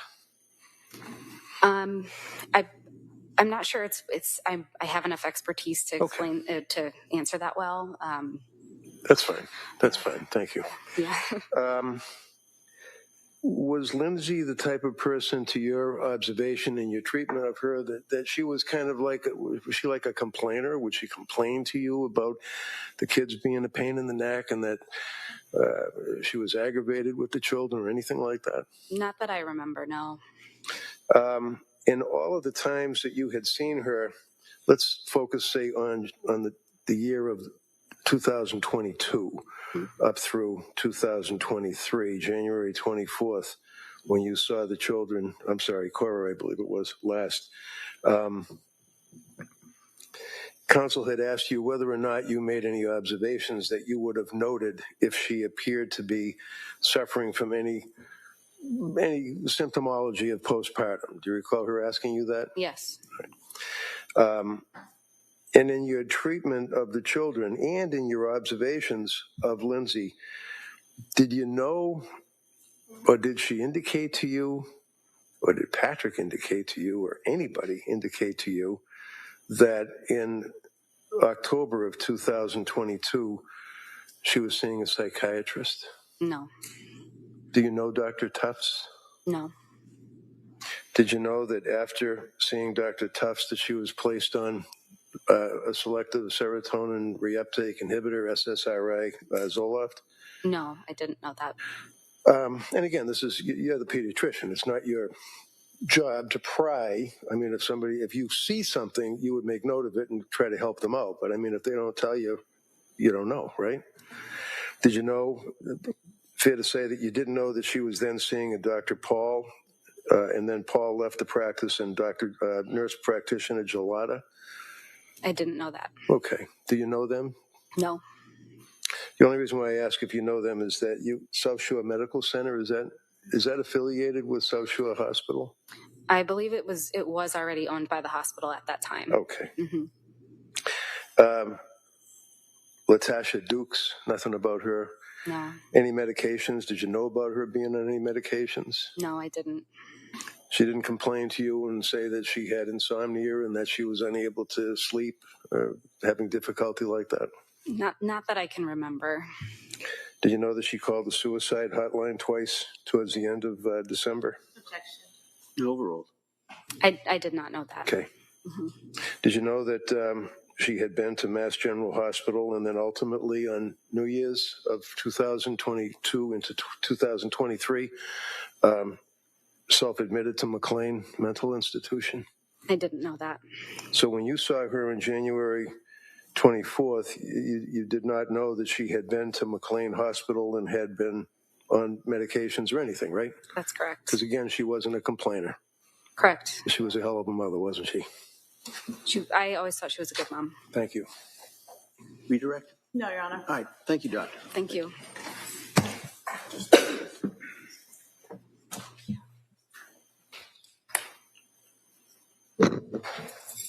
Commonwealth calls Susan Freyon.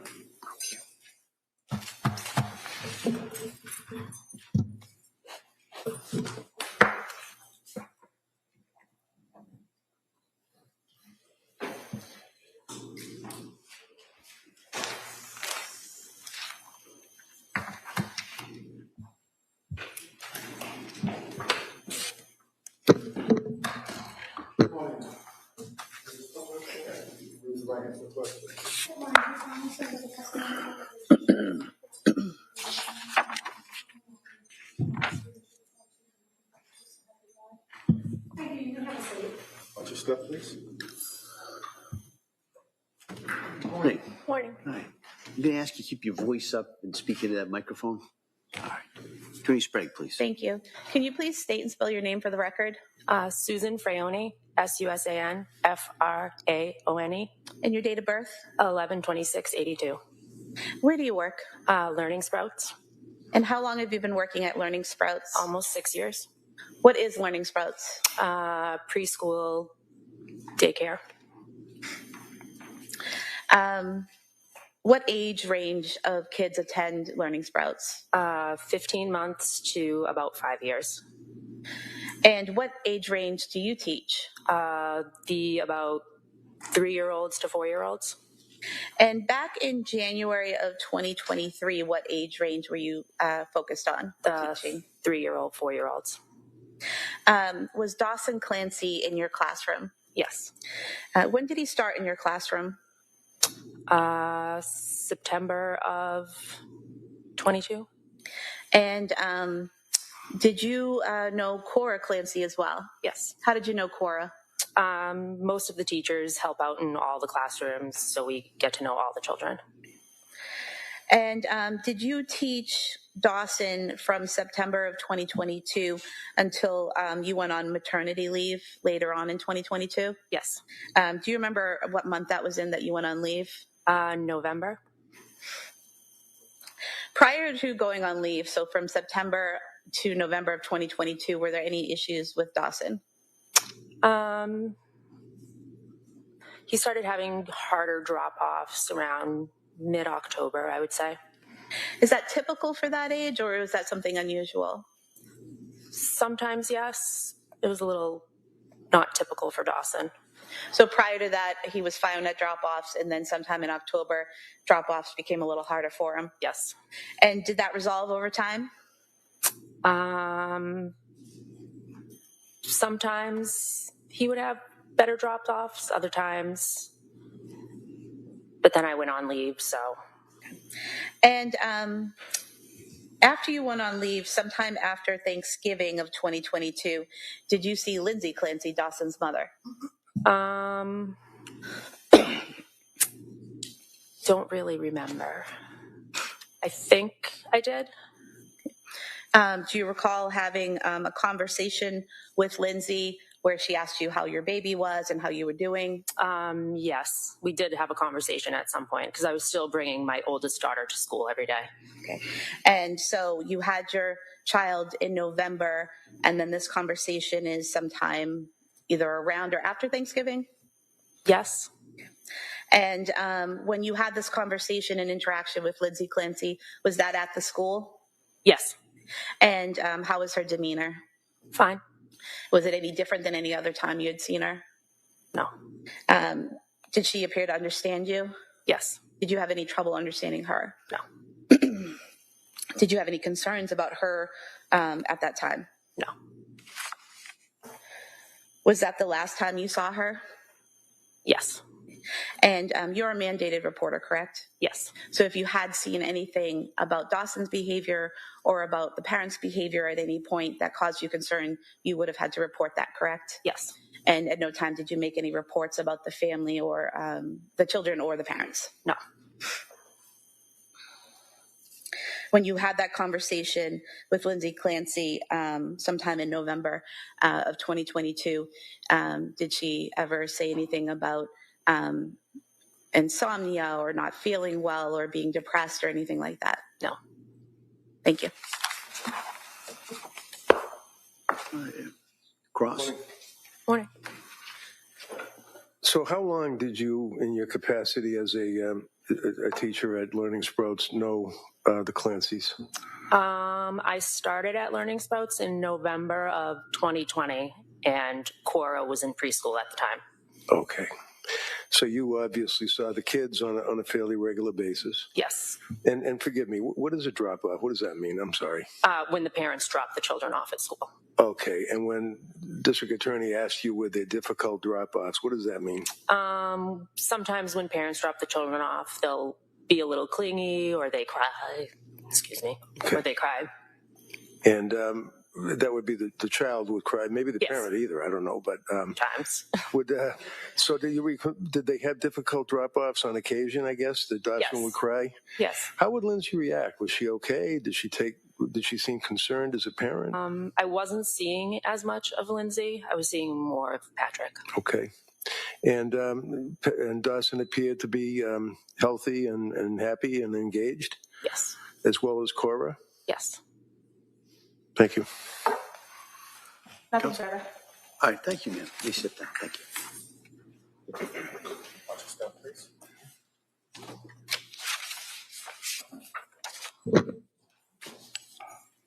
Commonwealth would call Susan Bertolo as its next witness, please.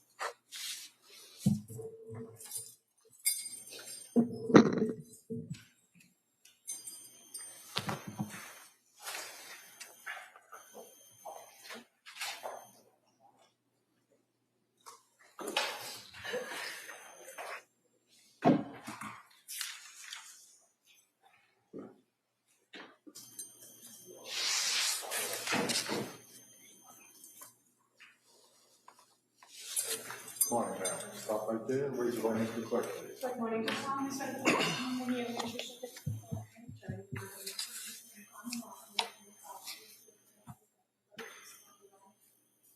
This way, please.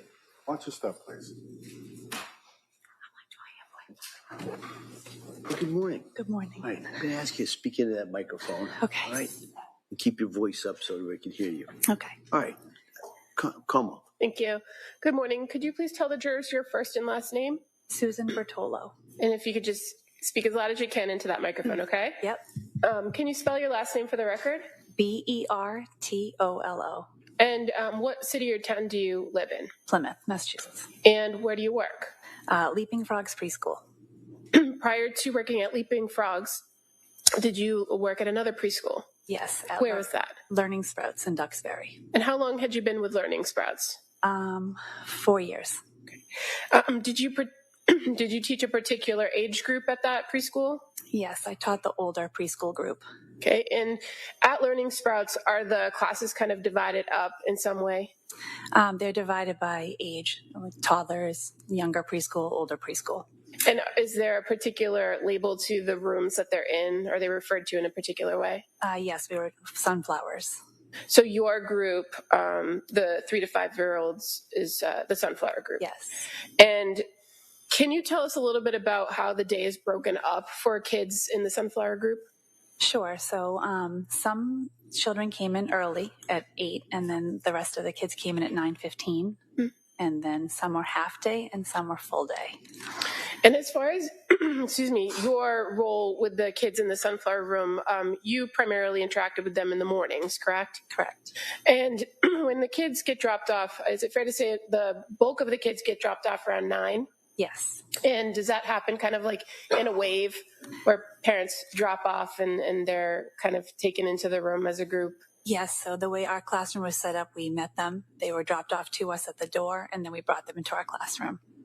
And they stayed with you in that classroom throughout the morning, correct? Yes. And the kids who stayed for the afternoon, did they stay with you in the sunflower room or did they go someplace else? No, they did not stay with us. We closed up our room, and our kids, the majority of our kids, we had a couple, went over to the sweet pea room, which was across the hall. And so are you familiar with Cora, Clancy, or were you familiar with Cora? Yes. And was she in the sunflower room with you? Yes, she was. Drawing your attention to September of 2022, what was her schedule, if you can recall? I believe she was scheduled, I don't remember the days. I think she came 3 days. Okay, and for the 3 days that she came, do you remember if she was just in the morning group, or were there any days that she eventually did an afternoon? So in the beginning of the year, she was 3 days and then went full day. And then towards the end of her time in our room, she did one afternoon, I believe. No, I'm sorry, one half day. Okay, so fair to say you then interacted with her at least 3 days. Yes. In the morning, and then she went to the sweet pea room in the afternoon? Yes. And who was the teacher in the sweet pea room? Stephanie. Would you be present when Cora was dropped off in the morning? Myself or my coworker, Karen. We took turns. And fair to say there were always the two of you assigned to one room with the number of kids in the class? Correct. Now, as far as drop-offs for Cora, did you have the opportunity to interact with parents at drop-off? Briefly. And for Cora, who used to drop her off? Both parents dropped off, Pat and Lindsay. Did you see one parent more than the other? I recall seeing Pat more, but we took turns, so we didn't really ask each other who dropped off. When you say we took turns, you mean yourself and Karen? Karen, correct. Now, with the limited interaction at drop-off, did you have opportunities to interact in other ways with parents? Yes. And how did you interact with parents in other ways? Email, or typically our class dojo, which is an app for the class. And that's something that can be done on the phone or a computer? Correct. And were the Clancys, meaning Patrick and Lindsay, fairly active or responsive to the dojo app? Yes. And do you know or do you recall who would be more responsive? Lindsay. How was Cora as a preschool student? Amazing. She was wonderful. Was she, in your opinion, ready for kindergarten? Yes. I'm going to draw your attention to January 23rd of 2023. Do you remember Cora coming that day? Yep. And do you recall who dropped her off? I do not. Did you notice anything different about Cora that day? Yes. And what was different? She needed to use the bathroom several times more than she normally would. And is there a reason why that kind of stood out to you, that she used the bathroom more than often? Yes, because our classroom did not have a bathroom in it, so we would go down at scheduled times before snack or lunch, and if a child needed to go, one of us would take that child, and that particular day, she went several times extra. And so between you and Karen, you were kind of taking her more often to the bathroom. Was she complaining of any belly pain or any other issues? She didn't complain. But the fact that she asked to use the bathroom was of note to you? Yes. And when Cora transitioned that afternoon to go to the sweet pea room with Stephanie, did you pass along those observations to the afternoon teacher? Yes, I did, because that was something that you would want a parent to know. It was unusual. And during that morning group, you didn't feel it was necessary to reach out to either Patrick or Lindsay to report that, did you? No. But you reported it to Stephanie to pass along for the afternoon? Correct. And on that particular afternoon, were you at Learning Sprouts during pickup time? Yes, I was. And that wasn't always the case, was it? Not every day, but I often would help out in the toddler room if they needed me to stay. And that is what I had done that afternoon. So on that particular afternoon at pickup time, did you have the occasion to see Lindsay Clancy? Yes, I did. And did you have an opportunity to speak with her? Yep, we spoke quickly. And I just was letting her know. And she did already know, but we just spoke quickly that she had gone a few times. So you were letting her know about Cora going to the bathroom? Correct. And how did she respond when you told her that? She said, I don't remember exactly the words, but basically that she wasn't glad that she wasn't feeling well, but she already had a doctor's appointment the next day so that she would let them know. And that interaction was fairly brief, correct? Correct. But appropriate? Yep. And they left that day? Yep. Did you notice anything different about Lindsay Clancy after you told her that or in that brief interaction than any of your other interactions with her? No. And you are a mandated reporter at the preschool? Correct. So if a child were to come in with any concerning marks or bruises or was saying something about things that were happening in the household, you would be required to report those to the Department of Children and Families? Yes. Any concerns or reports regarding the Clancy family at all during the time that you were Cora's teacher? Never. And do you recall if Cora ever mentioned to you during class, during the time that you were teaching in the morning classes, a time when her mom was in the hospital? Yes. And what do you recall about that? Just that she missed her mom, and she was vocal about that. Do you remember about when that was that she said something about her mom being in the hospital? It was I can't remember if it was in December or January. I just remember it was said. But fair to say it was closer in time to the last time you saw her as opposed to the beginning of the school year? Yes.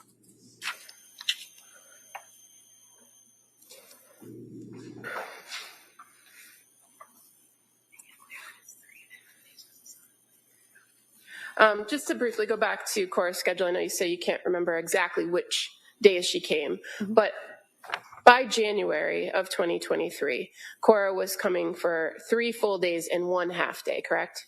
Yes. Okay. Thank you. Mr. Reddington. No questions. Thank you. All right. Thank you, ma'am. Thank you.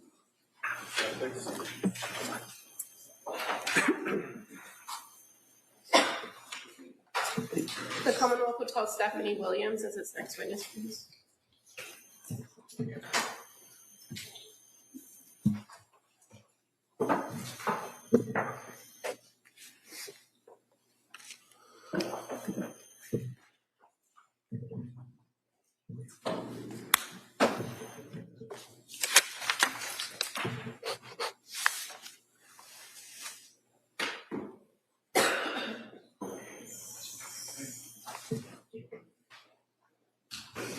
Good morning. I'd like you to raise your right hand for the clerk, please. Good morning. Do you solemnly swear that the testimony and the evidence you shall give to the court shall be the truth, the whole truth, and nothing but the truth? Thank you, ma'am. You may have a seat. Watch your step, please. Hey, good morning. Good morning. I'm going to ask you to speak into that microphone. Keep your voice up. Pull that down a little bit for you. That's it. All right. Counsel. Thank you. Good morning. Good morning. Could you please tell the jurors your first and last name? Stephanie Williams. And Williams, that's just common spelling? Yes. What city or town do you live in? I live in Sagamore Beach. And what do you do for work? I'm a pre-K teacher. And where do you work? At Learning Sprouts Children's Center. And where is that located? In Duxbury. And how long have you worked for Learning Sprouts? About 6.5 years. What age group do you teach? I generally teach the pre-K children, the 4-year-olds that are going to be turning 5 and going to kindergarten. And at the Learning Sprouts preschool, fair to say that the different rooms are given a name? Yes. And what room did you work in, or do you work in? Currently, right now, I work in the Sweet Pea classroom. When I first started there, I worked in the orange classroom. And I'm going to draw your attention to the fall of 2022, September, into January of 2023. Were you in the Sweet Pea room then? Yes. And how many people teachers would be in the Sweet Pea room with you? I was the only teacher in that room. Was it a full day program for you in the Sweet Pea room? Yes. And were there some kids of that age group, the 4 and 5 year olds, that would only be there in your Sweet Pea room in the afternoon? Yes. Those kids, where would they usually be in the morning? In the sunflower class. And fair to say, the sunflower class was more academic curriculum based, and the Sweet Pea room was not in the afternoon. No. Oh, in the afternoon, yes. So tell us a little bit about what afternoons would be like. Basically, they would go outside to play. They would be playing in the room. They would take rest time, and then they would get up, have an afternoon snack, and then if there was time permitting, they would be able to play in the classroom or color, do artwork. And generally the afternoon kids in the Sweet Pea room, they'd go until 4, right? Yes. And that was the time for pickup for most of the kids? Yes, that's when we close at 4 o'clock. Okay. Did you know Cora Clancy? Yes, I did. And how did you know her? I was Cora's teacher when I first started at Learning Sprouts when she was 3. Mm-hmm. And then she came into my classroom in the afternoons from September to January. So from September of 2022, when she's still 4, into January of 2023, after she had turned 5, yes, she would come 3 afternoons into your classroom? It was first 3, then it switched to 4 afternoons. Now, when she would come to your classroom in the afternoon, what would she be coming into? Is it snack time, nap time, rest time? Usually it would be getting ready for rest. And would she be brought to your classroom by one of the teachers downstairs or at the sunflower room? Yes. And you're familiar with Susan and Karen as the teachers in the sunflower yes. room? Now, how would you describe Cora? She was a sweet little girl who loved her little brother. She loved to draw, play with babies, play princess. She liked Princess Sophia. How did you know she liked Princess Sophia? Because she would pretend to be Princess Sophia, and she always talked about it. And I had actually bought a Princess Sophia puzzle for her. Now, I'm going to draw your attention to January of 2023, more specifically the 23rd. Did Cora come to your classroom that afternoon? Yes, she did. And did you observe anything different about her? She hadn't been feeling well, and the teachers from the sunflower class had told me that she wasn't feeling that well. Did you observe that of her as well? Well, she did nap, and then she, when all the other children were getting up and getting ready to leave, for the day, she was reluctant to get up off her cot and was still there when her mother came to get her. Did Cora say anything to you why she wasn't feeling well? If she just did? Oh. I think she just said her tummy hurt. Okay. And so you just kind of let her rest for the afternoon. And so, who picked her up that day? Lindsay. And so, normally in pickup, does the parent come to the classroom to pick up the child? They usually come to the door, and we send the child out. And that would just be the door of the classroom, not yes, the building? Because I had a door that led outside. Okay. So on this particular afternoon, Lindsay Clancy came to pick Cora up at the door. And so what, if anything, did you tell Lindsay? I told her that Cora had napped and she had said she wasn't feeling well, that the other teachers had told me that she hadn't been feeling well and that she was still laying on her cot. And what did Lindsay say or do after you told her that? She came into the classroom and picked her up off the cot and said, "Oh, baby, come on, let's go get Dawson and we'll go home." And so at that moment, when she came to the classroom, she hadn't already picked Dawson up? No, she went upstairs to pick Dawson up. And when she came into the classroom and told you that and picked up Cora, did you notice anything different about her than any of the other times you had interacted with her? No.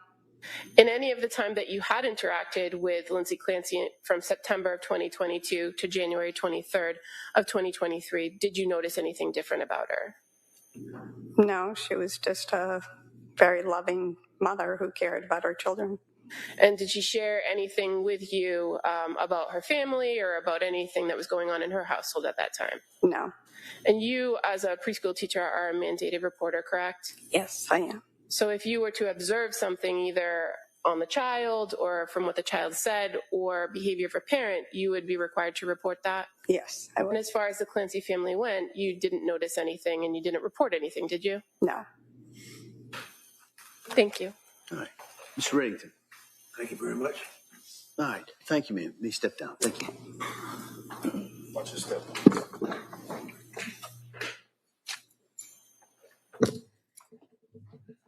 Commonwealth calls Andrea Hennigan.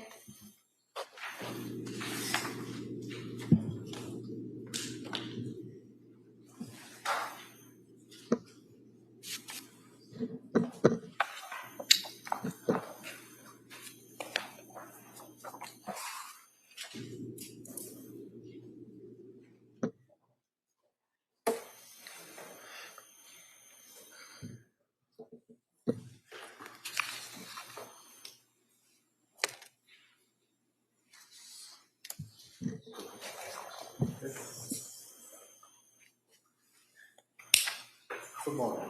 Can you start right here, raise your right hand, the clerk, please? So you just want to say the testimony?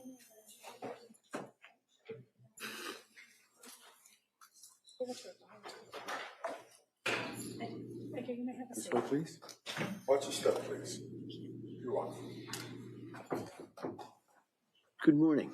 Good morning. All right. I'm going to ask you to speak into that microphone. Keep your voice up so all the jurors can hear you, okay? Yes. All right. Perfect. Ms. Sprague. Thank you. Good morning. Can you please state and spell your name for the record?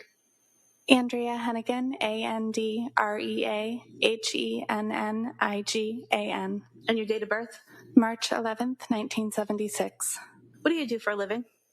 I'm a registered nurse. And where do you work? Massachusetts General Hospital. And do you work at any specific department there? Labor and delivery. How long have you been a labor and delivery nurse at Mass General? 25 years. And as part of your training and work in labor and delivery, are you trained in recognizing or helping new mothers who seem to be having issues with postpartum? Do you mean postpartum depression? Yes. I don't have formal training in that area, and I mostly see women before they give birth and immediately afterwards in the first 2 hours after they give birth. If they come back to the hospital during the postpartum period for a concern, we do screen patients for postpartum depression. And is that all the nurses that work for the Mass General Hospital labor and delivery unit are able to do those great screenings for postpartum depression? Yes, we ask patients questions about if they're suffering from depression or anxiety, and if they have any feelings of wanting to harm themselves or anyone else. That's a standard admission question. And if these patients respond that, yes, they are having issues with depression, anxiety, or wanting to harm themselves or others, what do you do with those patients? Do you refer them somewhere, or do you give them materials? What do you do? Well, we would talk more about their symptoms with them, and then the first step would probably to be alert the provider who's caring for them, either the doctor or the nurse midwife in our setting, and get social work involved. Now, while you were working at Mass General Hospital, did you work with Lindsay Clancy? Yes, I did. How long did you work with her? The whole time she worked on our unit, which I believe was 7 years. And so when you say our unit, she also worked in labor and delivery with you, is that correct? Yes. And in addition to seeing her at work, would you also socialize with her occasionally outside of work? Occasionally, yes. Directing your attention to after Ms. Clancy gave birth to Callan, which May of 2022, so after May of 2022, did you reach out to her, talk to her in any way? Yes, I saw Lindsay twice from when Callan was born until January. I saw her in June and in November, and we would send each other text messages. When you saw her in June, where was that? That was at her home. I brought some lunch for her and visited with her and the baby, and Patrick and Dawson were home. And how was Lindsay's demeanor during that visit? Very good. Was she her typical self? Yes. And how long was that visit for, approximately? Maybe 2 hours or something like that. And you said the next time you saw her was in November of 2022, is that correct? Correct. And where was that? It was a restaurant in Hingham. We met for lunch. And when you met with her for lunch in November of 2022, did Ms. Clancy talk to you about some issues she was having with sleep and anxiety? Yes, she did. What did she tell you about that? During the lunch specifically, I don't remember her exact symptoms. Our conversation surrounded her upcoming return to work, and Lindsay was feeling that she wasn't in a mental state ready to go and take care of patients. She talked about insomnia and some not feeling herself. I believe she might have used the words like brain fog or something like that. And while you were having lunch with her and having this discussion, did you ever have any trouble understanding what she was saying? No. Did she ever appear to have difficulty understanding what you were saying in response? No.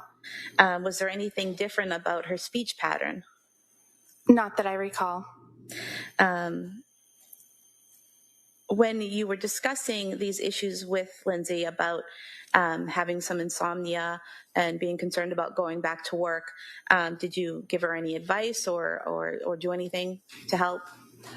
Yes, it was myself and 2 other nurses that we work with who Lindsay was friends with outside of work, and we were all encouraging her to get the help and support that she needed with medication if needed and therapists, and giving her any ideas we could think of in our personal and professional lives that may help her. Okay. And did Lindsay tell you that she was looking to find some type of medication that would help her sleep and help her with her anxiety? Yes, I believe we talked about medication, and she was going to be meeting with a new therapist shortly. And during this conversation or after it happened, did you ever have any concerns about her harming herself? No. Did you ever have any concerns about her harming the children? No. Did you give her some names of obstetrics or social workers? I did. After our lunch, I recall that I reached out to another friend of mine who had a pregnancy loss that was challenging for her and had met with obstetrical specific social workers and support groups, and I asked that woman, could you share those names, and I sent them to Lindsay. Okay. Did you have some text messages between yourself and Lindsay around Thanksgiving of 2022 in which she told you about a program she was going to try? We did have text messages around Thanksgiving. I believe the program you're referring to was something that her mother-in-law had told her about at South Shore Hospital that was more specific to perinatal issues rather than a general social worker, someone who specialized in this area. What does perinatal mean? During pregnancy, birth, and after birth. So this was a program more focused on women either during their pregnancy, while birth, during birth, or right after birth, as far as you know? I mean, as far as I understood it, I just understood it to mean someone who was familiar more with postpartum depression or anxiety was my understanding. Okay. And did you also receive some text messages from Lindsay Clancy right after New Year's on January 2nd, 2023? Yes, I did. And can you tell us what that exchange was? Again, that was with myself and Lindsay and the two other nurses who she had confided in, and we asked her how her holidays were and could we get together again in the new year. And she said, I can't get together right now because I'm involved in an intensive program, but hopefully soon. Okay. And did she wish you a Happy New Year? She may have, I do not recall. And did she tell you that she was, in fact, at that time at McLean Hospital, or did she just leave it more vague that it was just an intense program? I believe it was an intense program. I did not know the name of the facility at that time. Did you at that time know that she was currently at a hospital? I don't recall what I knew then versus what I know now. Did you also speak with Lindsay on January 23rd, 2023? I did not speak to Lindsay. I sent her a text message on January 23rd. And what did you say in your text message? I'm paraphrasing, but I believe I said, hi, I've been thinking of you, wondering if you're still in the daily program, I believe I said. So maybe I didn't realize it was inpatient. And she responded. And what was her response? Again, I'm paraphrasing, but she said something like, I'm no longer in the program. I'm continuing to work with my psychiatrists to find the right medication that will allow me to sleep at night but still function during the day. I've had a lot of bad or negative side effects from the medication, so I've had to come off of them and go on new ones, and it's been very difficult. Okay. Or has taken a long time or something like that. Okay. And after those text messages that were exchanged on the 23rd, did you have any concerns that she was going to harm herself? No. The tone of the text messages, were they more positive and hopeful that things were going to work out on the right medications? I don't know that they were more positive than previous times. I believe that Lindsay was always hopeful that she would get the care that she was seeking. So I don't know that the tone was different that day. But it wasn't a negative tone. It was that same kind of hopeful tone. Yes, as far as I remember. Okay. Thank you. Thank you. Katrina Reddington. Morning. Good morning.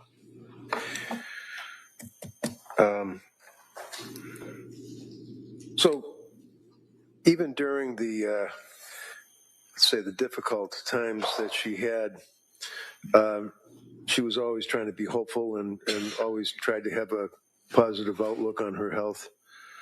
That was my impression, yes. And you obviously are a good friend.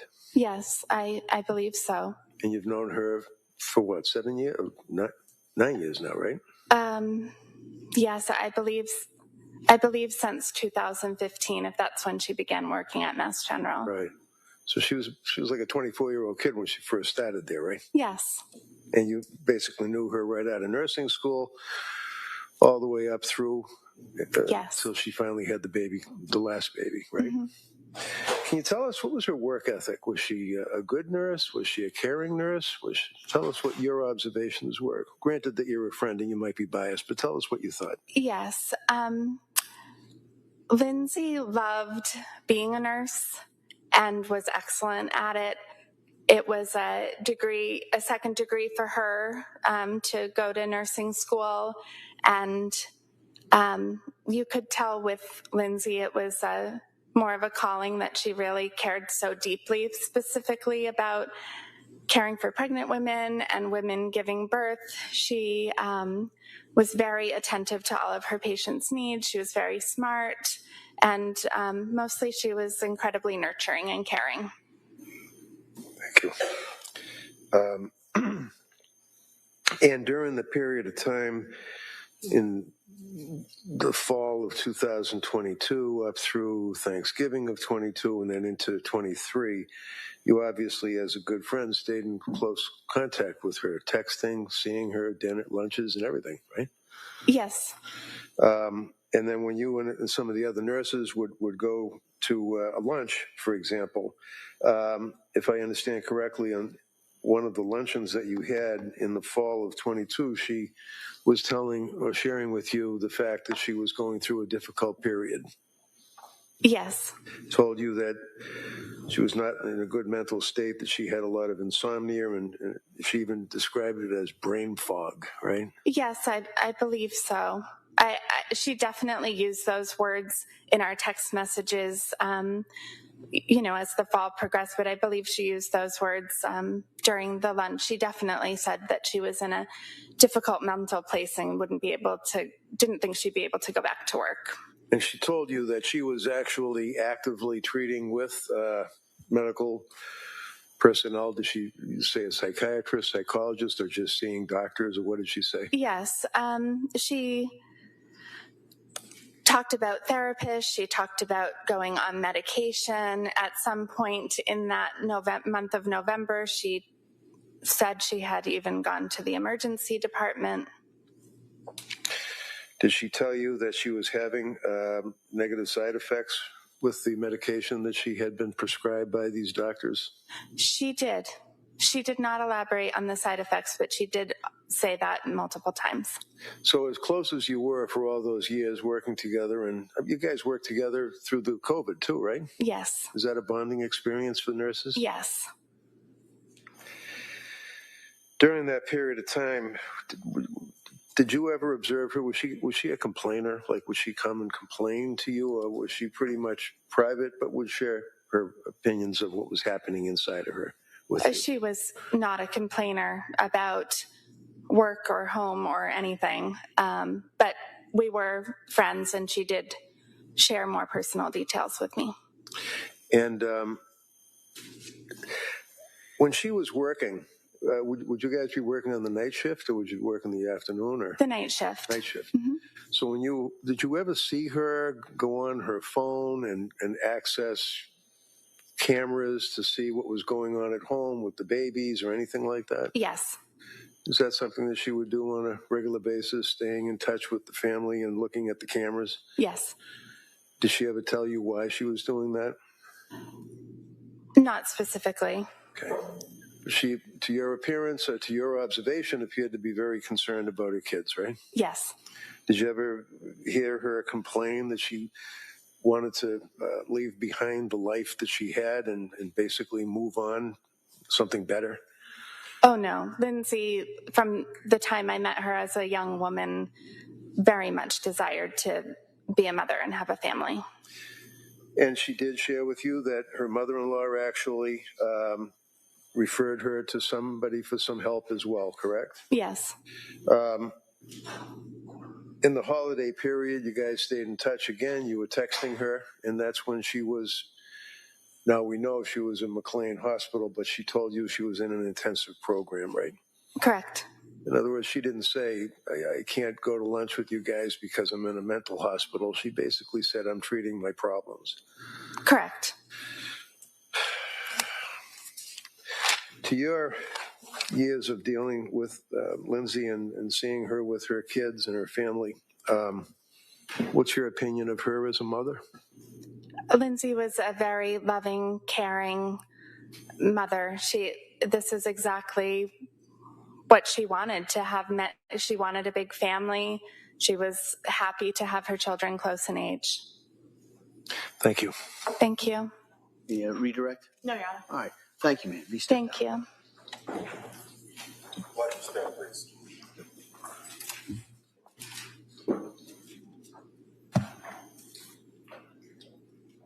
Almost calls Bethany DeCalvis.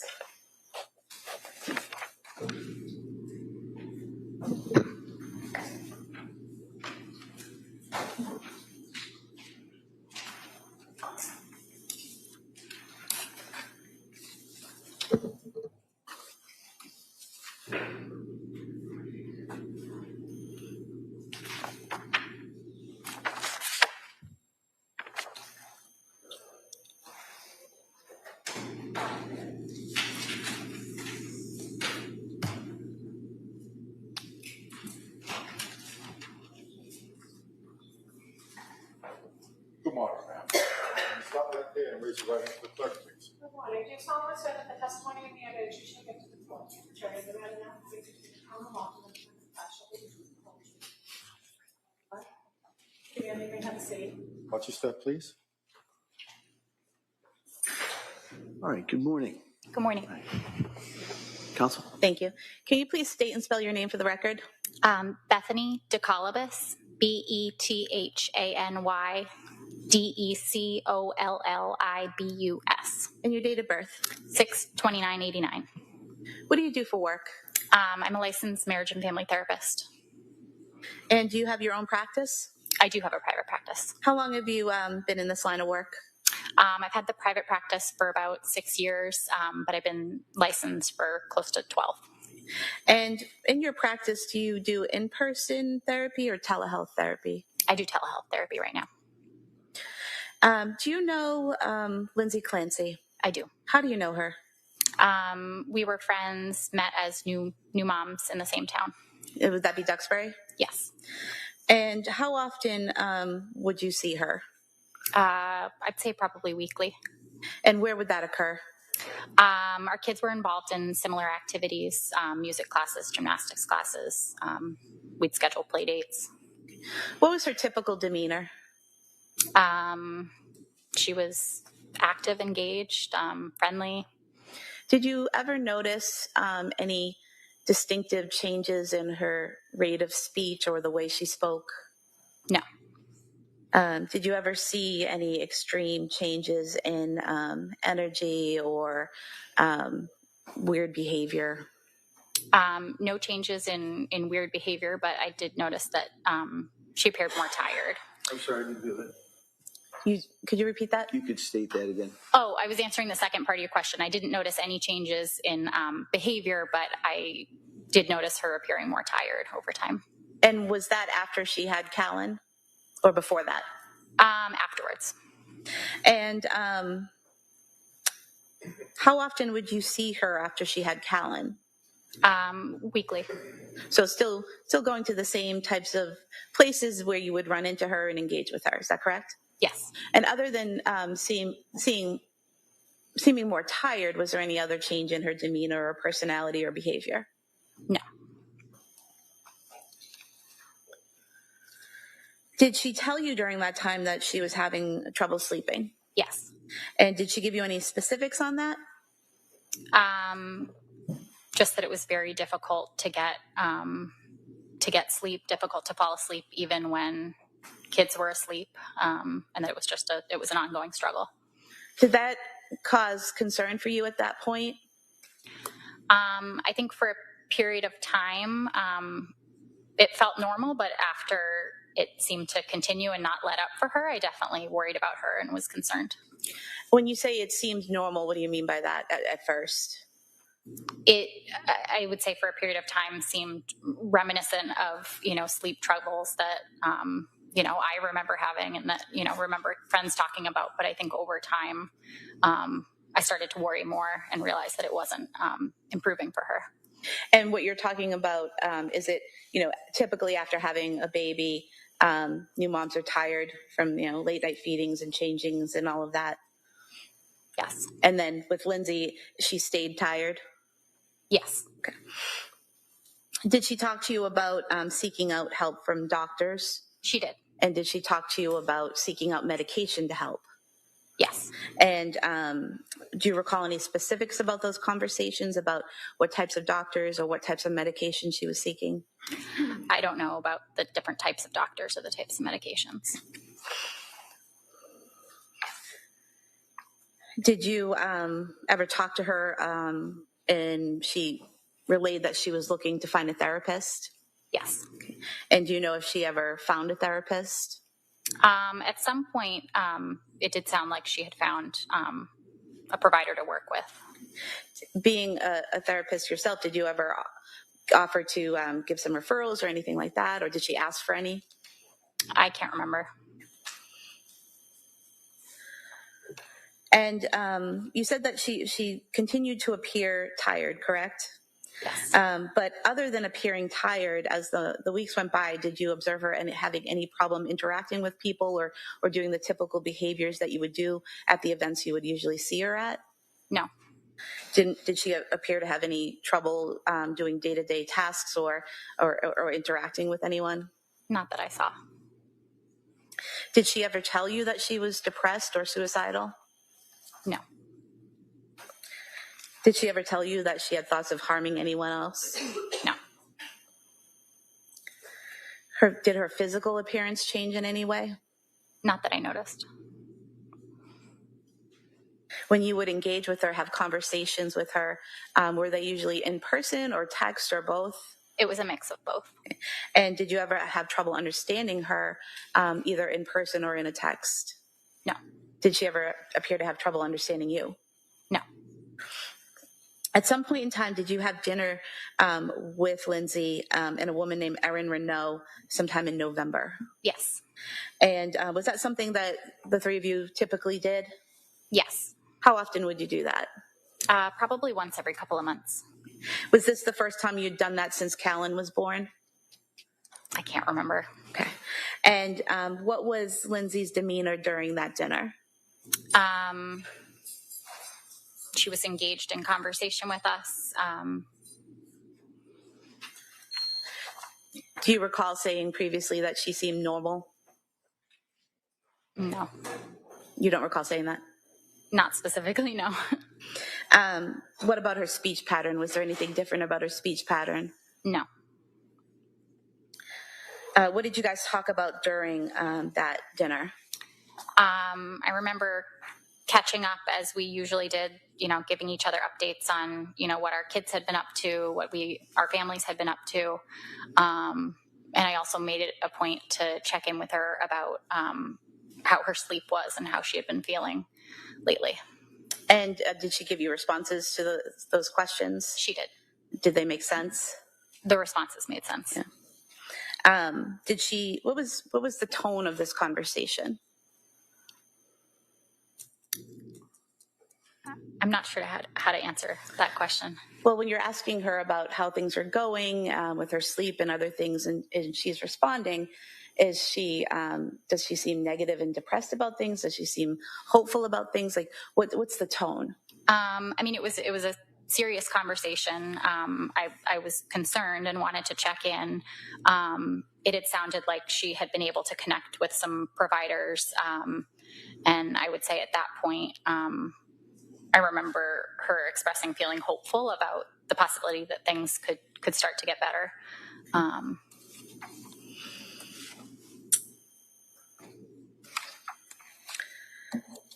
And during this conversation at dinner, did she ever mention that she had suicidal thoughts? No. Did she ever mention that she had homicidal thoughts? No. Did she ever tell you that she was hearing voices? No. Did she ever tell you that she was having intrusive thoughts of her own? No.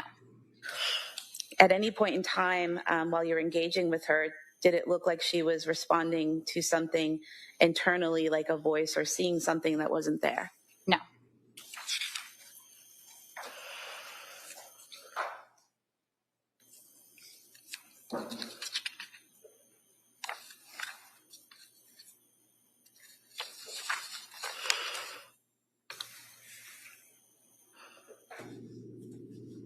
Other than having an issue with sleep, did she mention any other issues that she was having?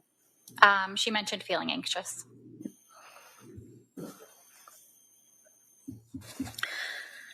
And after this dinner, did you next see her at Cora's birthday party in January?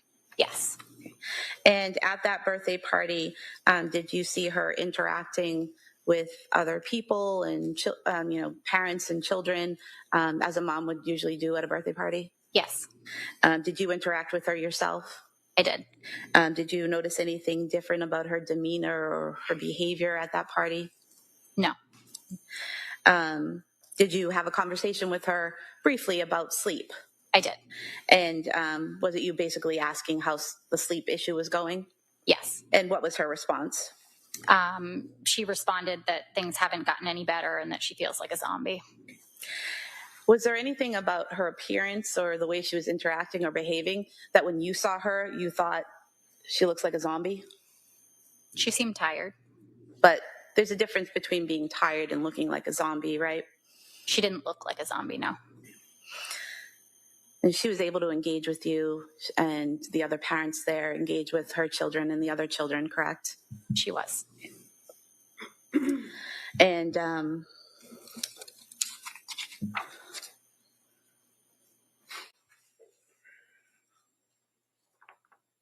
you recall stating previously that at the party she seemed fine?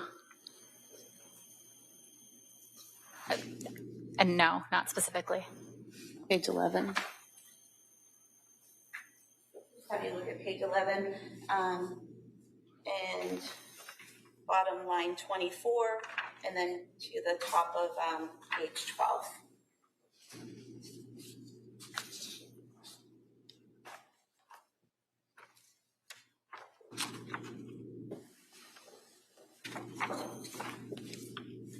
Does that refresh your memory as to a conversation you had with the police back in 2023 where you said that she seemed fine at the party? Sure, yeah.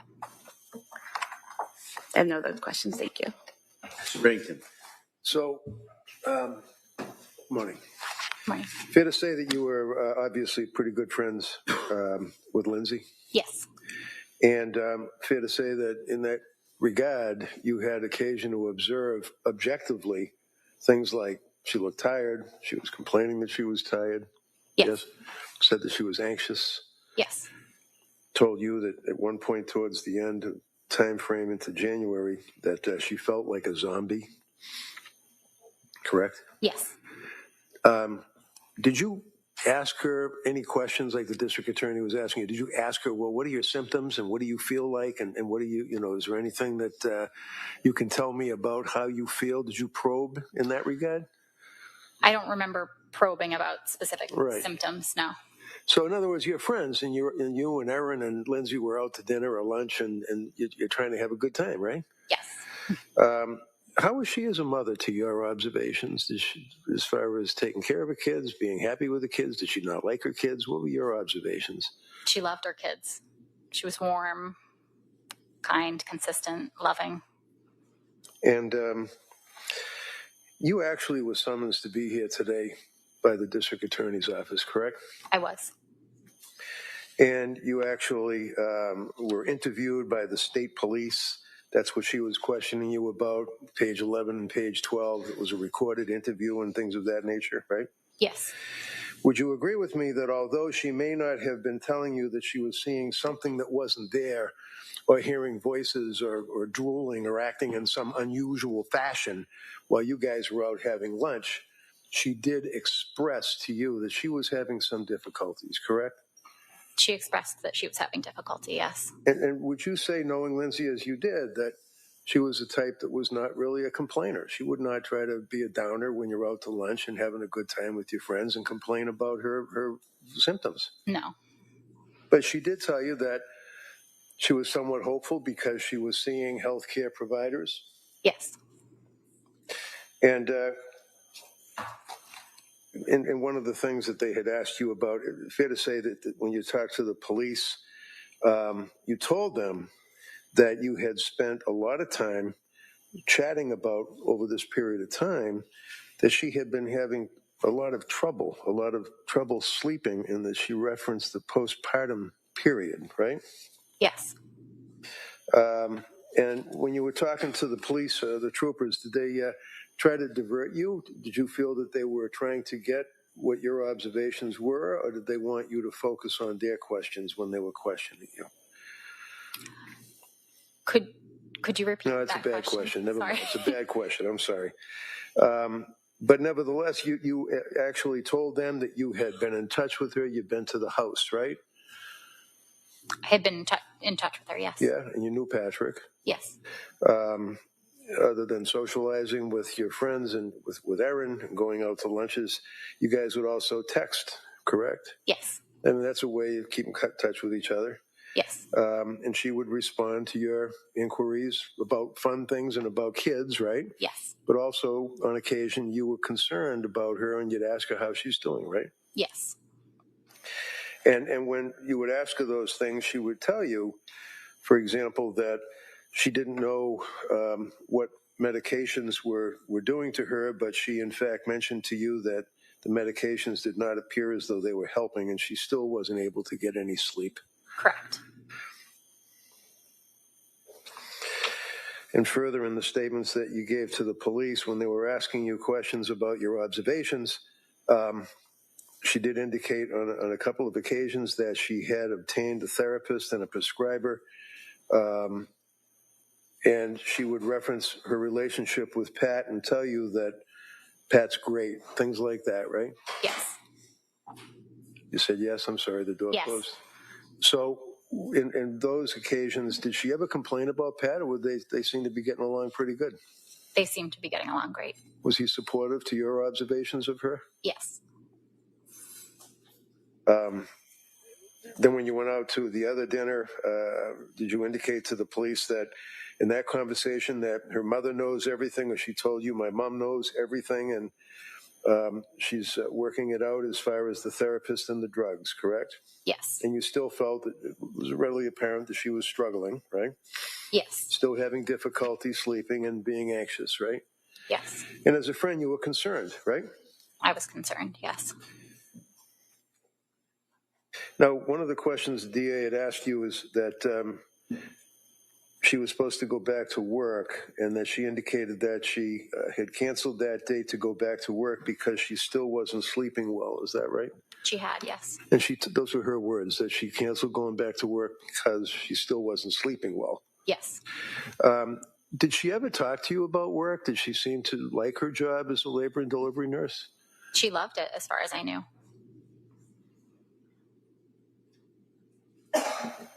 And then you were at Cora's birthday party in January, is that correct? Yes. And that was the one that was at the trampoline park, right? Yes. And it was that time, and that would have been in January of 23, I believe, that it was in that time that you were concerned and you said, hey, are you getting any sleep? And she was like, no, I feel like a zombie, is what her words were, correct? Yes. Is that the last time you saw her? Yes. Thank you. Any redirect? No, Your Honor. All right. Thank you. Let me step down. Counsel, why don't we take a brief recess at this time? So we're going to take the morning recess at this point. Court, all rise, please. Girls, no folks.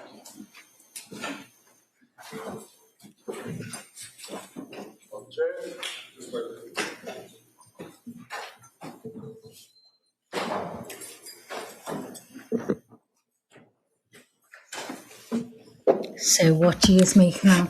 How do you feel now after hearing this part of the trial? Is anybody swayed away from what they were thinking? Or are you still firm on what you believe?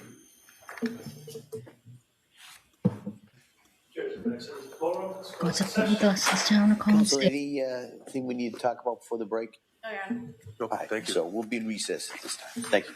Thank you, Judge. Court, all rise.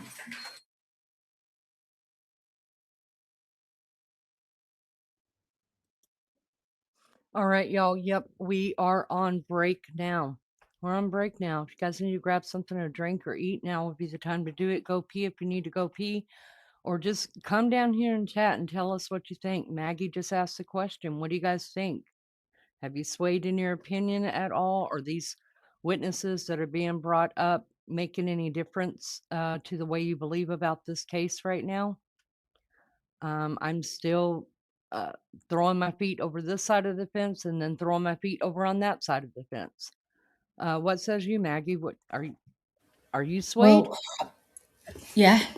I mean, at this moment, I hear myself saying this over and over again, but it could probably change. I don't know. Like Lisa said, you should wait really till the end to reverse everything and then make a decision. But it's hard not to talk about, is it, where you are now? I mean, especially for me. I'm thinking she was overloaded with medication. She was deprived of sleep and everything, all the medications were fighting because she was on so many different ones that she shouldn't have been on because of being diagnosed with the bipolar. So that's where I am right now at this moment in time. I don't believe she was in her right mind. Okay. What about you? I don't know, Maggie. I keep hearing in the back of my mind about, her being her, and I sound like a broken record, but every time I try to jump on that this was pure psychosis, I keep hearing I the know. computer thing, and that's the only thing that's got me just stuck in this. Chat says, "Hi Sadie, welcome, honey. Love your name." She says the husband definitely had a part to play in this. I think all of us that have been chatting and have been here together since the trial started, I think we're all in agreement that he definitely played a part. Now, there are people that think that maybe he played a bigger role, like, who was it? Miss Dolores said, Sadie, that's what I think. He might have given her a cocktail before he left. Sandra says, something is missing here. I'm conflicted. Sandra, welcome, honey. We are right there with you. I think that's another thing we all agree on. There is a lot of holes in this case that we aren't getting. And I'm hoping that the jury's like, guys, for real, like, what was that all about? What was that all about? You guys you didn't give us enough. What are we supposed to do with this, right? But then if that happens, then we go back to trial. And I guess if you screw up in trial, then you have the right to your day back in court, I don't know. I'm so conflicted. I wish I was like Lisa that could just stay calm and be like, nope, I'm hearing that over there. I'm hearing that computer thing. I'm hearing what the police said over there. I heard what the doctor said, but I'm holding any kind of judgment until I hear it all.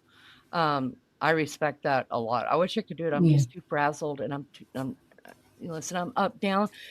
Listen, I'm up, down, and wishy-washy and saying, Ethel, unstable as water. Okay. can I just turn my mic off while I just put some chicken on? Yeah, put some chicken on for me too. Okay, I'll Now, put some chicken on for you as well, guys. Okay, be back in a minute. Misty says, I have not heard enough to make me decide. They aren't giving us much, and I can't get away over the medicated part. Okay. I was reading all side effects just to the drugs she is on, and it's horrific. Sadie says, it's not making any sense, really. I go to the extreme to kill your children. He would have known something was seriously wrong. I think he wanted her to kill herself, not the children. It's so funny that you say that, because I said from day one, I don't believe he wanted his children to die, but I don't think he cared that she did. And that's harsh, right? But listen, I'm a call it as I see it kind of girl. And everything that I've seen and heard just points. He was her husband. He was their father. He did not protect those kids. And if I had a discussion with my husband again just yesterday, but I blatantly put it out for him. I said, look, if I came to you and I said, look, I'm struggling here, and You know, I don't want to live anymore. I just don't want to live anymore. And I'm having these thoughts of harming our kids. I said, what would you do? He said, I'd probably like take a deep breath for a minute because that doesn't sound like you, which it doesn't sound like anybody in their right mind, right? And he said, and then I would make a phone call and have your sister come get our kids, and then I'd get you to a hospital. And I was like, exactly. That's what you're supposed to say. You're a good husband for the day. But I think I don't I don't know. There's so much weird stuff around the husband thing.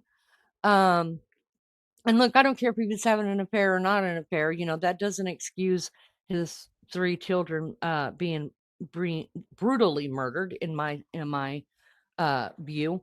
But he failed them. He failed his children. Just like the suicide hotline failed this woman. Just like the emergency room failed this woman. Just like every time she called a doctor, and Maggie's got it documented, you guys, failed this woman. How many times did somebody ask Lindsay Clancy, what's your plan to kill yourself? Now, someone tells you they're going to kill themselves.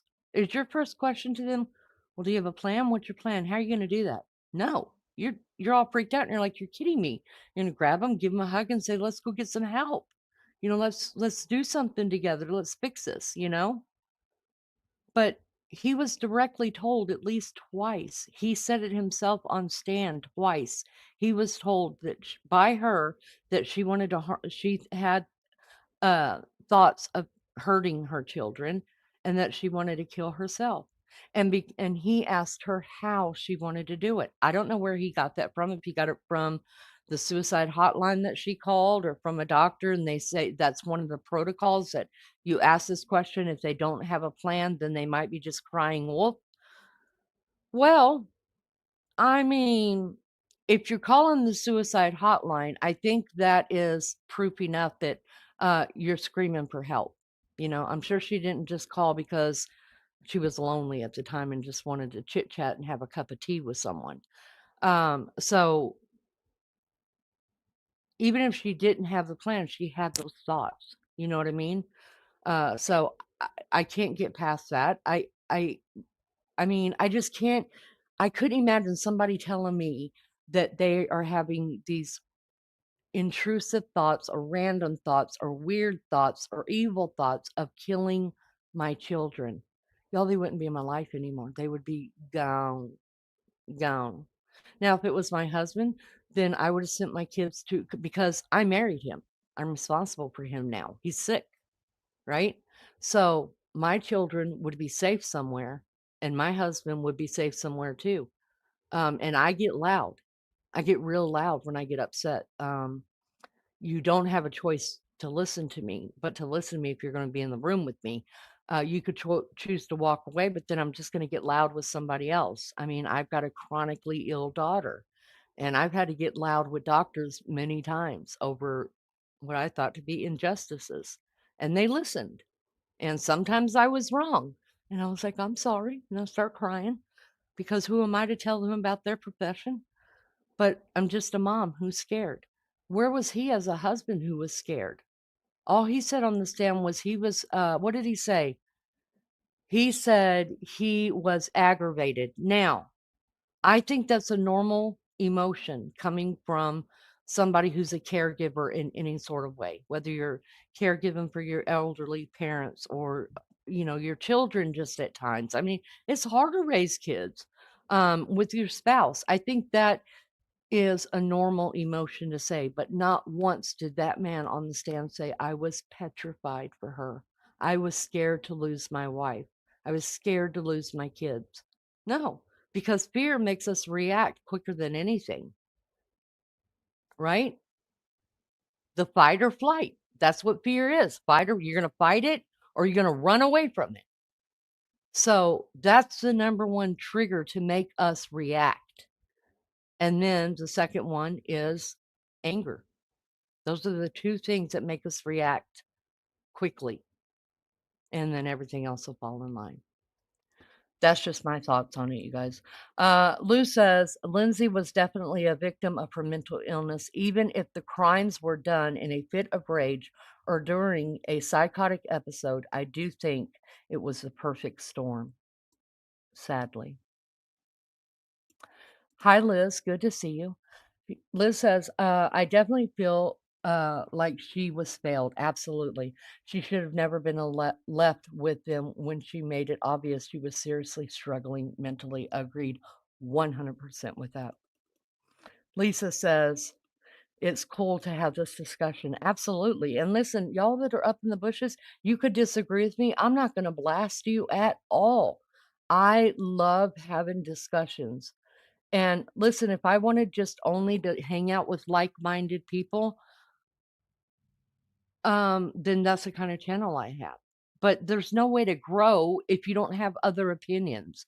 There's a lot that hasn't agreed with me on each case that I've covered, and I listen to them. Not to so much change my mind, but to be educated. And sometimes, even when I wasn't expecting it, it changed my mind because it was something in the evidence that I missed.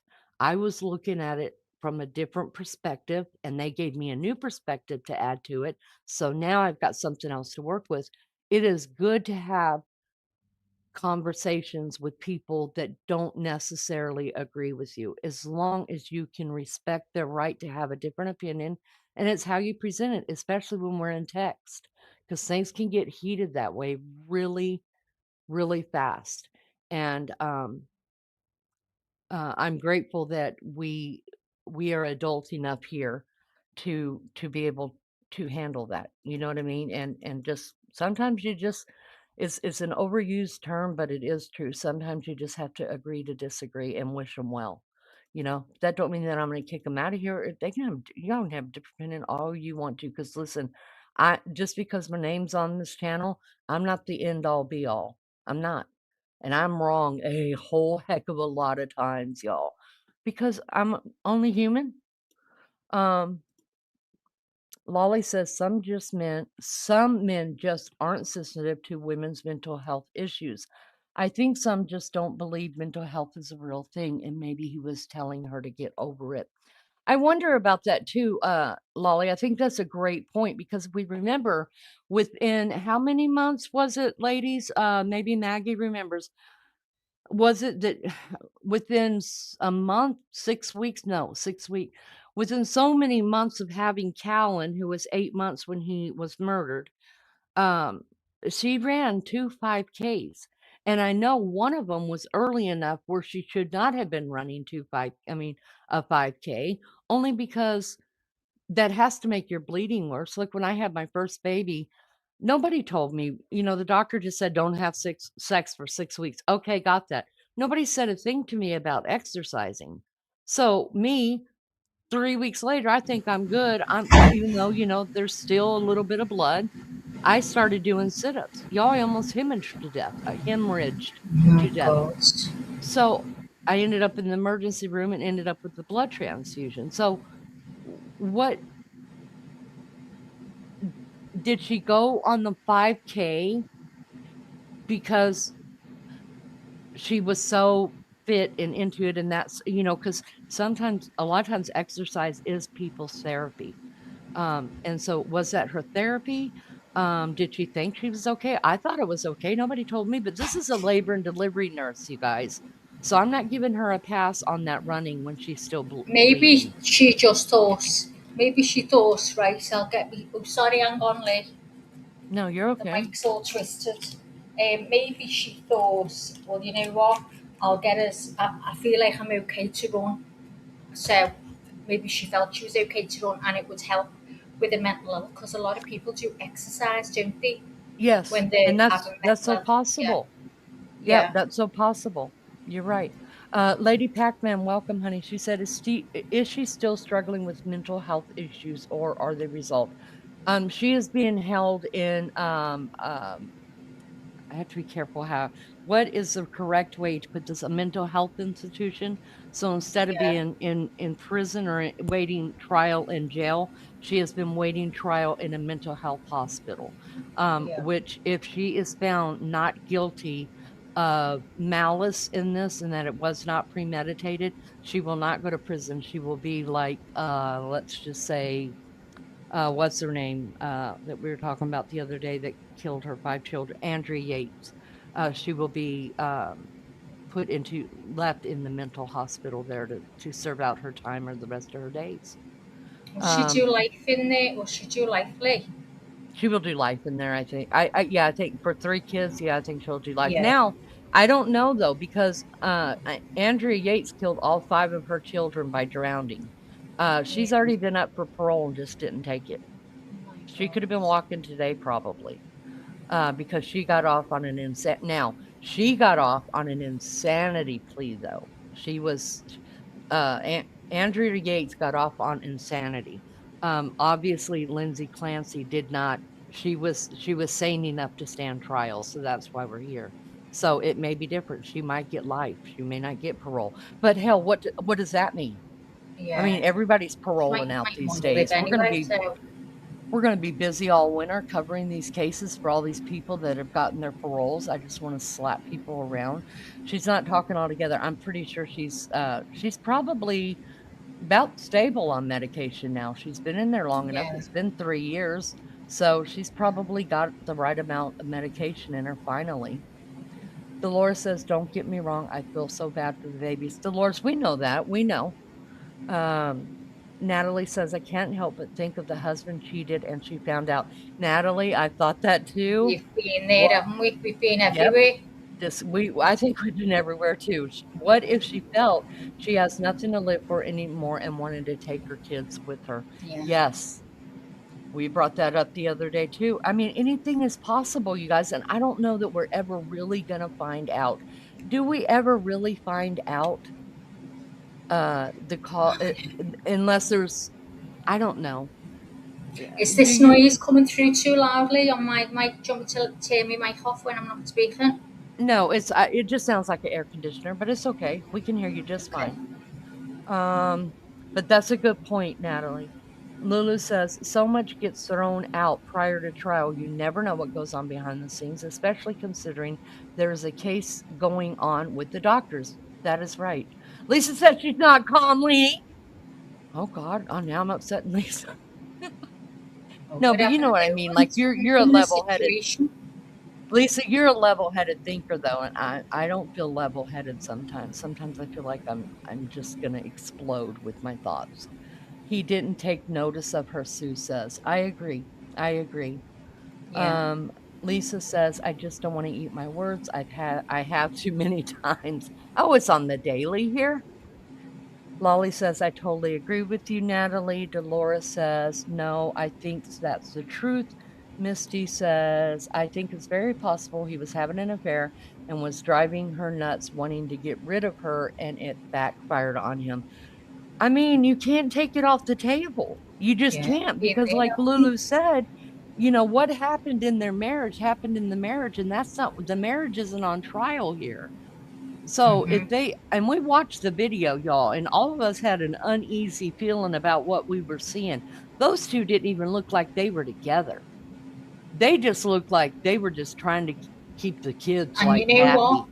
If I'd have been him, I'd have been terrified to have another baby with a woman. And a woman in the same profession, almost. I'd be thinking, hang on a minute, is this what this profession might do to you? Or I'd have been terrified to have another baby. Hmm. So And quick as well. it's not like she doesn't know. Like we can't give her a pat. She is a labor and delivery nurse. She sees postpartum all the time. So if she was struggling already with Dawson, I mean, I understand wanting kids. I get that, okay? But there's a point where you have to be responsible. And how well are you going to be able to take care of your kids? I mean, she's seen the worst and the best of labor and delivery, you guys. She's there. Yeah. So I'm not giving her a pass for that. She should, just like you said, maybe consider, just having Cora and Dawson.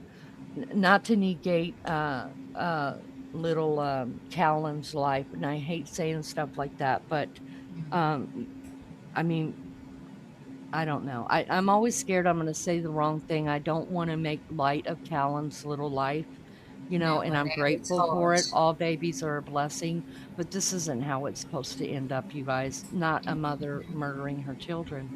That's not God's intention. Lady Let, Pachman said, I do wonder how he was not even a little choked up about having to describe finding his murdered 3 children. okay, so to me, I think when he first started talking about He was doing the breathing. Dawson, yeah, He was doing that, wasn't he?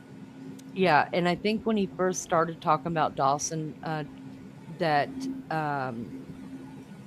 I could see tears in his eyes. Now, do we ever know? Do we ever know if it's real or not? We don't know. We don't know. But I heard Maggie talking yesterday and all y'all talking about how Lindsay hasn't flinched, hasn't moved. You can see her eyelashes moving She's when only she's blinked, she's blinking. never moved. But I was screaming at you guys. I wasn't in chat, I was driving, but I was screaming, yes, wait a minute. Remember when her ex-husband came in to testify? You saw, physical signs of her pain on her face. Yeah, you did, So it's like definitely. she's turning away when it comes to talking about the kids. Like, I don't want to see the person on stand. I don't want to hear what they have to say. I don't want to see the pictures or the Yeah, evidence or anything like that.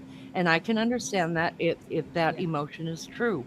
But she looked at Patrick straight in the face the whole time, you guys, as if to Yeah. say, "How dare you?" Or where's that? Where was it? Because I feel like that pain looking at her face, and we can revisit that.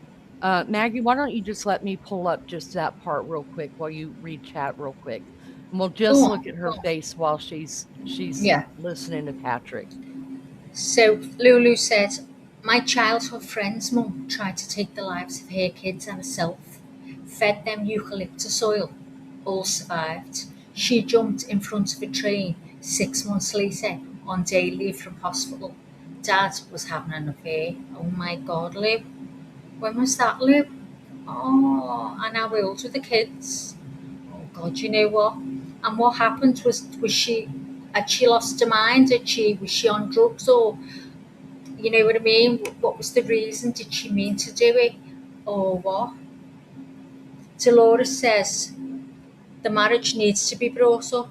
Well, I'd say so as well, because if we're all going, I wondered if there was something wrong in the marriage and it pushed it over the edge. So aren't they thinking the same thing?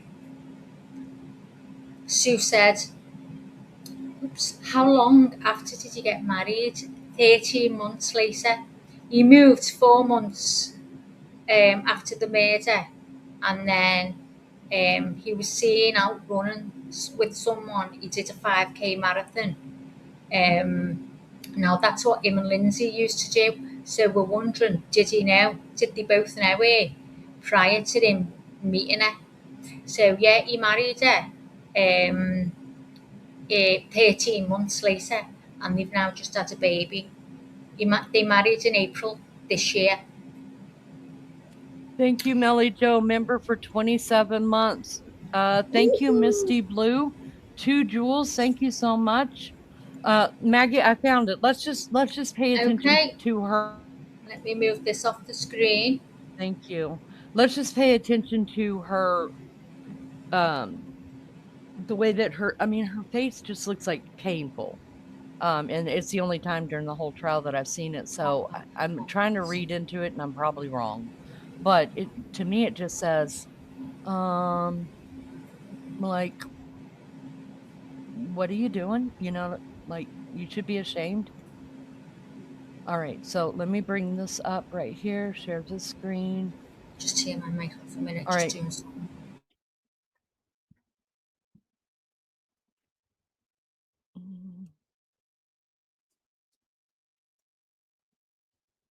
All right, so can we see that?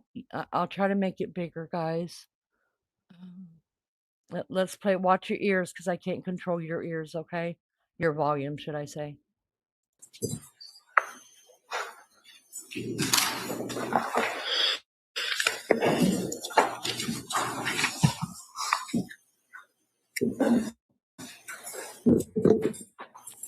Is this him coming? Oh, that's not even him. Pardon me. Pardon me. Sorry. Sorry. That was day 5. Sorry, guys. Go back, Maggie. That was day 5. Sorry, I meant to go to day 1. Just watching this pan doesn't boil over. Where was I? See, I forget everything. It only takes me a second and I'll forget. Welcome to everyone anyway in chat. Thank you to all the new people that have come in. Please feel free to share your opinion. There's absolutely no bashing in here. Everyone's entitled to have their own opinion. It doesn't matter. But you know, you've got to watch what you say as well. Definitely. Simon said, sorry, I had to take a step out of the chat, but I'm back. Welcome back, Simon. Thanks for coming back, and no problem. I'm doing exactly the same right now. It's almost 5 p.m. in the UK, so it's dinner time here. So I'm just sorting things out. Let's see. Let me scroll up and read some more. Lou said, when I was 11, so was my friend. I adored her mum, had depression and affair sent her over the edge. So the husband had an affair, hurt terribly when she died. An affair can be a tipping point. Of course it can. Of course it can. If someone really loves someone and they think they've got an amazing, family unit and a marriage, they've got everything. They feel comfortable, they feel secure. And then to find out that person, is with someone else, it's just soul destroying, isn't it? Soul destroying. So I just think, it looked like it was a happy marriage. They had the great family unit. Everything seemed rosy, but it's not always the way, as we know. Did she find out something was going on with this woman and him? Because I'm convinced that even Lindsay might know it. She might have been one of them people that they went running with or used to see when they were out running, and he's been out running on his own and he's bumped into it. And that's how it's been.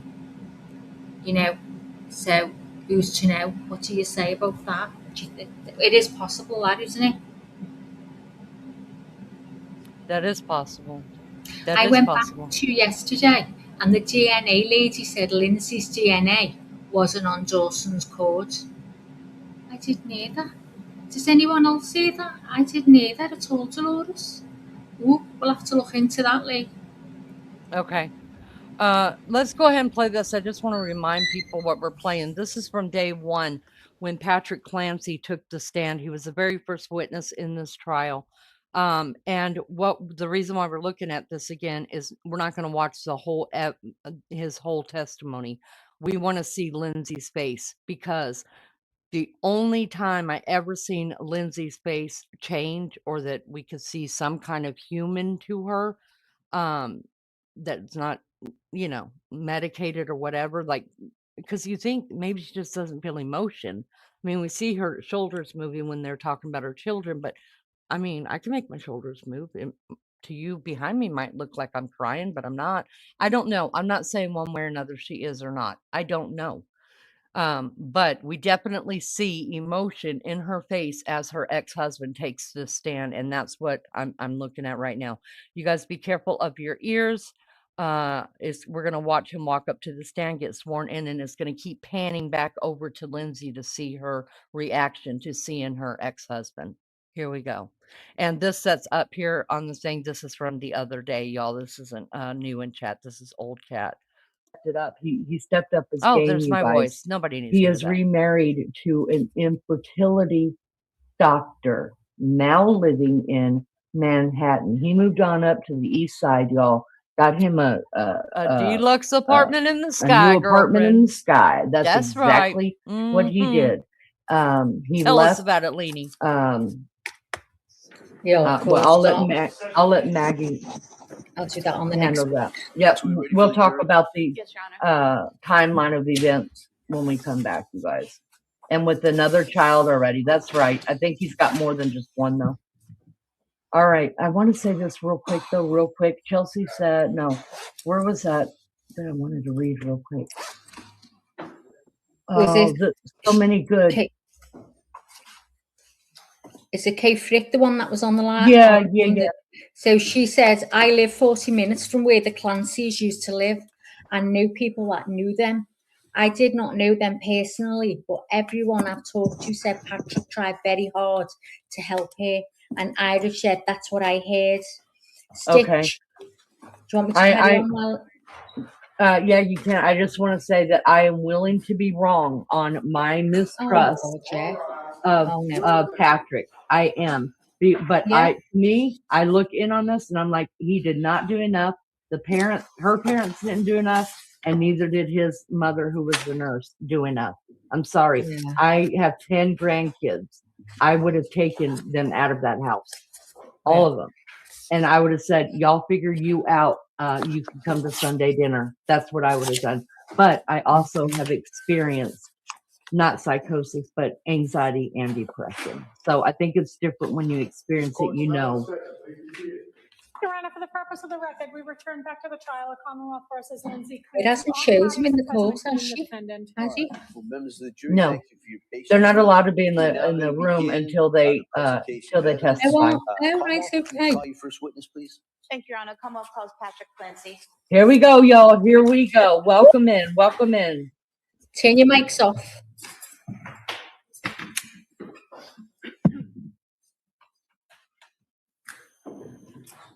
No, I want to be vocal.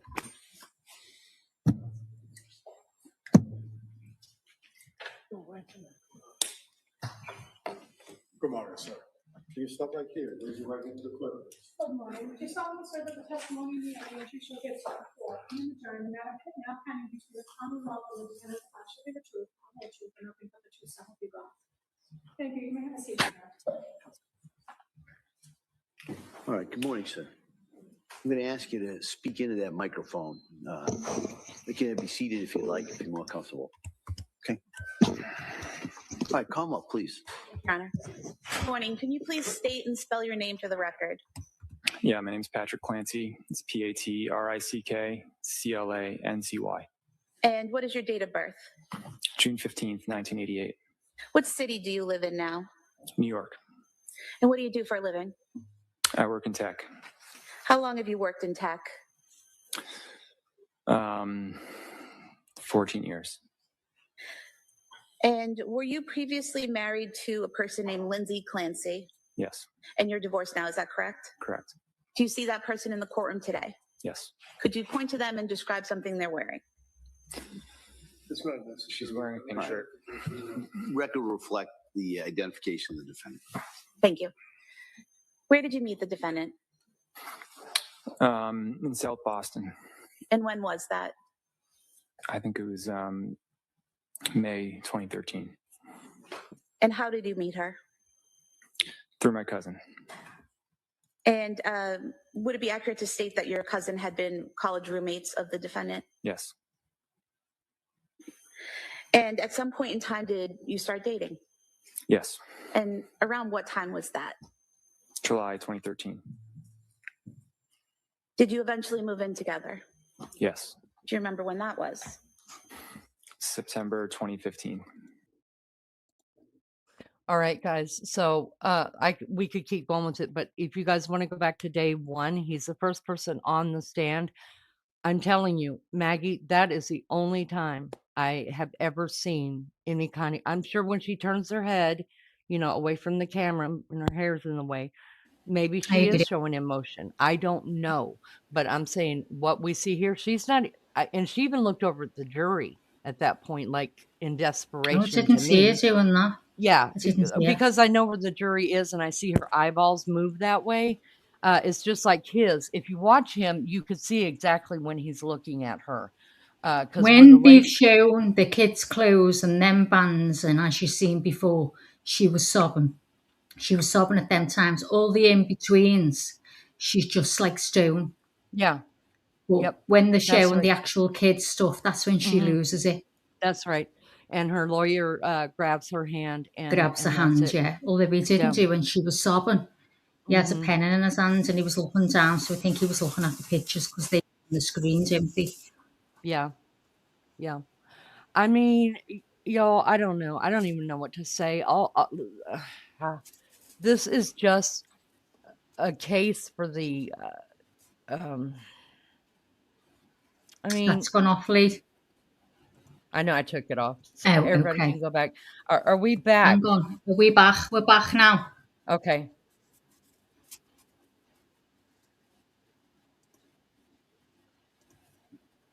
Are you putting it on or am I?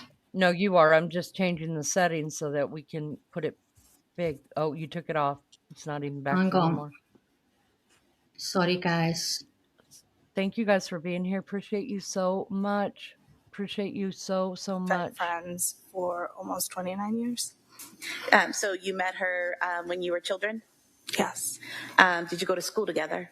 Up elementary school. And after that? Up all the way up through middle school and high school as well. Okay. And did you keep in touch with Lindsay when you went off to college? Yes. I'm assuming you didn't go to the same college, right? No. Do you know where Lindsay went? Quinnipiac University. And how did you keep in touch? Through texts, phone calls. We visited each other at each other's campuses. And then when Lindsay went to nursing school, did you still stay in touch at that point in time? Yes. And how did you do that? The same way, like text visits? Yes. I also lived in Boston at the same time that she was in nursing school up in Boston. So was your contact more frequent while she was in nursing school versus when she was in college? I can't remember the exact amount of contact, but I would say we were always in contact together, yes. Okay. While Ms. Clancy was in nursing school, did she ever tell you that she was taking some mental health medication? I can't recall. Did she ever tell you that she was struggling with anxiety or anything like that while in nursing school? Nothing that I can recall. And after she was finished with nursing school, did the two of you still remain in touch? Yes. And how often would you see her? I moved back home to Connecticut, so whenever she was able to visit home, we would stay in touch. I traveled to Boston not very frequently, but I would visit her there as well. And did you have a text chain going between the two of you? Yes. And did you also have a group text with other friends from Connecticut that you both grew up with that you would participate in? Yes. And how often would you text with Lindsay? Pretty frequently. It depended on, I think, the point in life that we were at, but I would say there was regular communication. And growing up with Lindsay and knowing her into adulthood, how would you describe her general demeanor? She was pretty a calm person. She was nice and had a very calm approach to herself. And during that time that you knew her and would interact with her, did you ever notice any changes in her pattern of speech or rate of speech? No. Was she pretty consistent in her behavior and speech patterns throughout the years that you knew her? Yes. After Miss Clancy had Cora, were you still in contact with her at that time? Yes. And just to kind of get it out of the way, were you in contact with her all the way up through January of 2023? Yes. And so after she had Cora, did you notice any changes in her demeanor? No. Did you notice any changes in her behavior? No. Did you notice any changes in her speech patterns? No. After she had Dawson, did she talk to you about that delivery and how that went? Yes. And what did she tell you about that? That was more of a difficult delivery than the one she had with Cora, that she would maybe need to take some time to recover prior to thinking about having a third child. And during that time after she had Dawson, did you notice any changes in her behavior? No. Or her demeanor? No. Her speech pattern? No. Was there anything about your interactions with Lindsay during that time that caused you to have concern about her harming herself or someone else? No.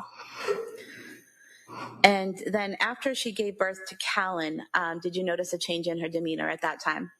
No. Or her behavior or rate of speech? No. Did you see her in Connecticut in November of 2022? Yes. And why did you see her then? What was happening? She had traveled down to Connecticut. We had gotten together as a group to go out to breakfast. And had she come to Connecticut alone or with her family? Alone, I believe, at that time. And you said you went out to breakfast? Yes. Was this with that whole group of friends and spouses and everyone that kept in contact from Connecticut? Yes, there was a group of us there that had all remained friends. Did you notice anything about her demeanor or behavior at that breakfast in November of 2022 that caused you concern or was different than her typical behavior? No.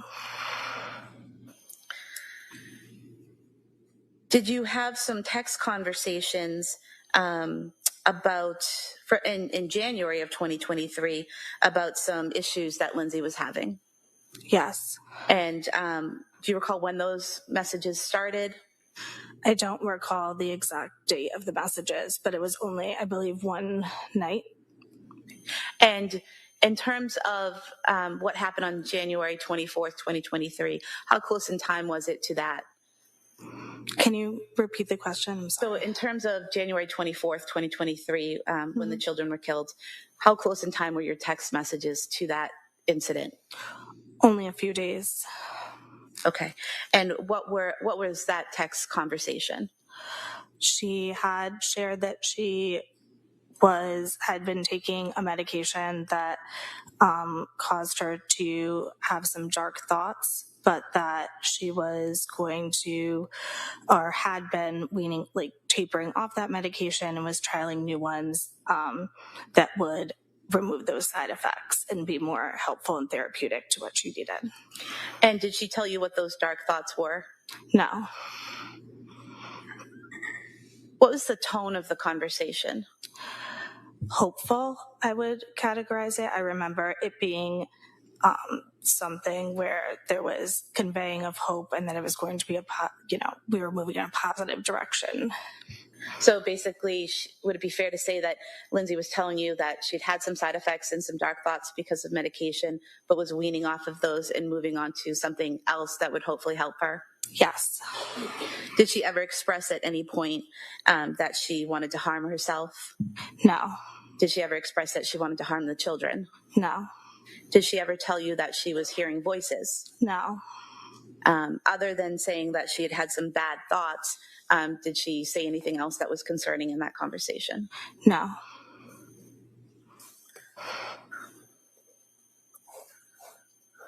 I want to direct your attention to March of 2023. Did you visit Miss Clancy while she was at the Spalding Rehabilitation Facility? Yes. And how was that arranged? At the request of one of her family members who reached out to see if I would like to come visit. And you traveled to Massachusetts and visited Lindsay at the Spalding Rehab Center, is that right? Yes. And what did you do there with Lindsay that day? We made small talk. We played Uno. It was a pretty basic visit.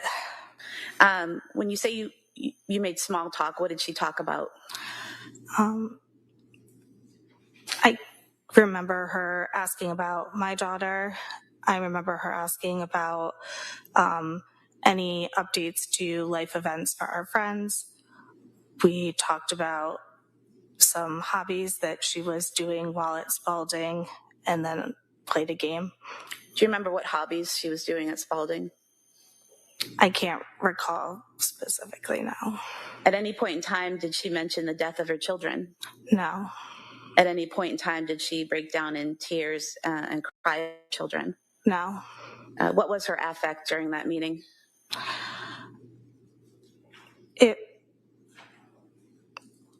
I don't remember exactly neutral, I would say.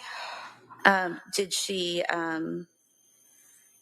attempt at any point to harm herself? No. Did she ask you for help in harming herself? No. Did she talk about Cora Dawson or Callan at all? No. I have nothing further. Thank you. Mr. Reddington.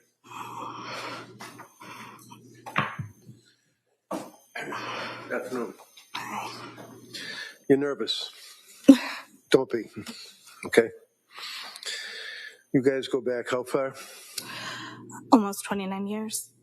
And over those 29 years, knowing Lindsay when you guys were in grammar school, I guess, and high school, and then you went off to college and you had your families and your marriages, tell us what your opinion was of her as a person.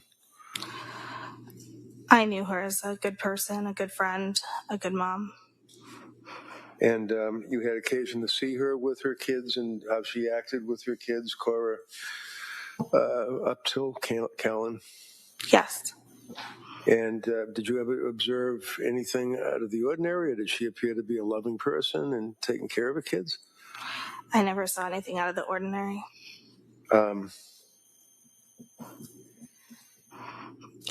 District Attorney asked you about the visit that you had when you were good enough to visit with her at Spalding Rehab. And this was when, in March of 23? Yes. And arrangements had to be made for you to visit with her. You had to get approval, and whether you know or not, I mean, I had to kind of help you out a little bit trying to get through the red tape to get in there to see her, along with her family approval and that type of thing, right? I don't recall any of that. But you were able to get in? Yes. To visit with her. And this would have been in the beginning of March, if you know, the middle of March, the end? I don't recall the exact time. Was she able to walk around and ambulate, or was she in a wheelchair, or what was her condition? Was she in bed? She was in a wheelchair. She was sitting up the entire visit. Did you ask her about why she was in the wheelchair and anything like that? No. You knew that she had been in the hospital from January 24th, right? Yes. And you knew that your friend had been charged by the police and had killed her 3 beautiful children, right? Yes. That was a bit of an awkward, uncomfortable topic, wasn't it? I think it would be for anybody, yes. Absolutely. And the district attorney asked you whether or not she cried and whether or not she told you about her children and anything to do with her children or that incident. You both basically stayed away from that entire subject, right? I remember also being told not to bring that up specifically, which at the time I figured that could be due to the recommendation of mental health providers, et cetera, who were treating her. Right. And who told you that? Her sister. Now, how long did you visit with her? It was maybe 30 to 45 minutes.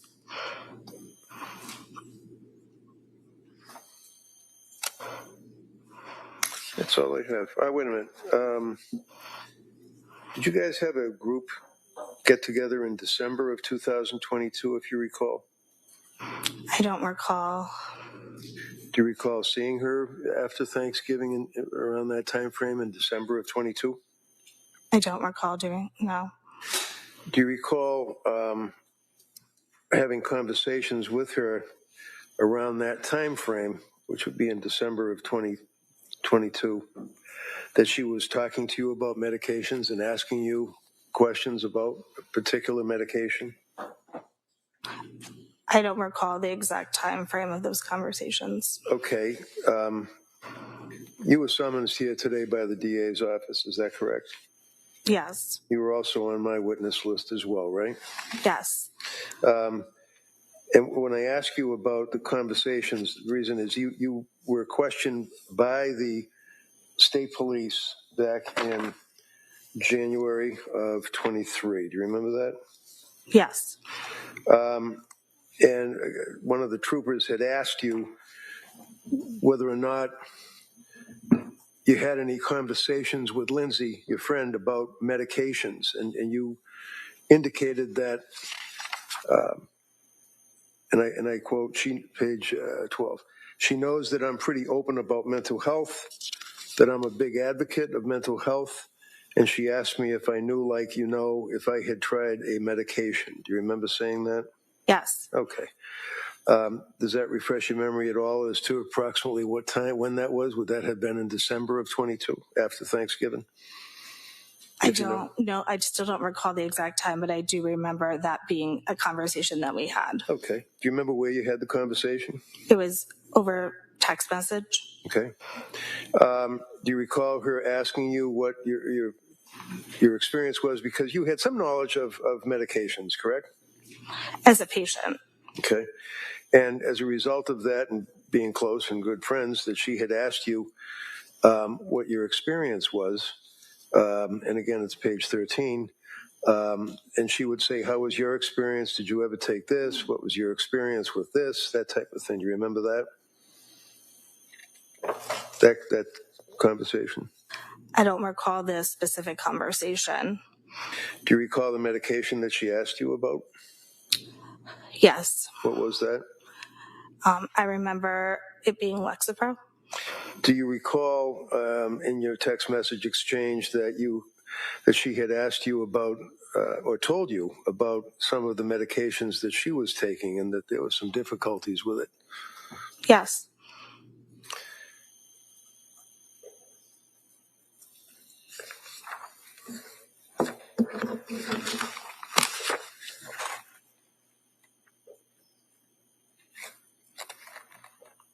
Do you remember that she had asked you whether or not you had noted or if you were aware of any side effects of medications? I don't recall. And after those text threads and with that understanding, being as close to Lindsay as you were, she then confided in you that she was having dark thoughts, as I think was the expression. That was a long time after the conversation that we had had about the medication. I do remember that being the first time I had heard any concern around her mental health up until that point. Okay, and what point was that, if you remember? Can you restate the question? Sure. Let me ask it this way. When she told you that she was having problems or difficulties with the medication and she was telling you that she was having dark thoughts, do you remember when that was? Towards the end of January 2023. Okay. Do you remember, was that in person or was that a message, text message? Over text message. Did she explicate or did she explain what the dark thoughts were? No. And the next time you saw her after that was at the hospital rehab, correct? Yes. Thank you, ma'am. That's all I have. Counsel? All right, thank you, ma'am. You may step down.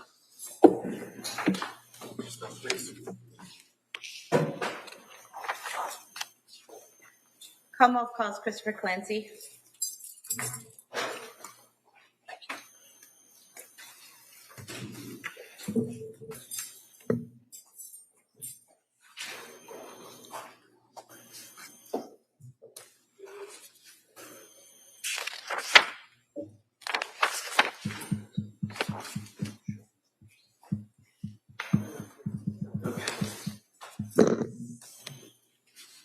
Good afternoon, sir. Can you stop right there, raise your right hand for the clerk, please? Good afternoon. Do you solemnly swear that the testimony in the evidence you will give to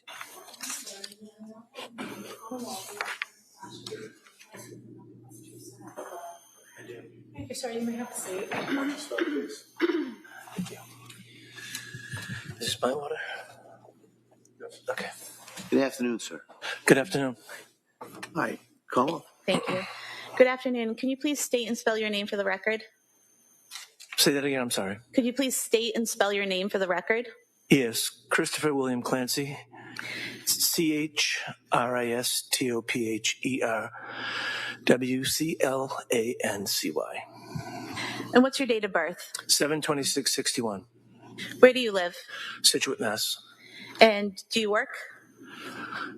No, I'm retired. What did you do before you retired? I was a plumbing contractor. Is Patrick Clancy your son? Yes.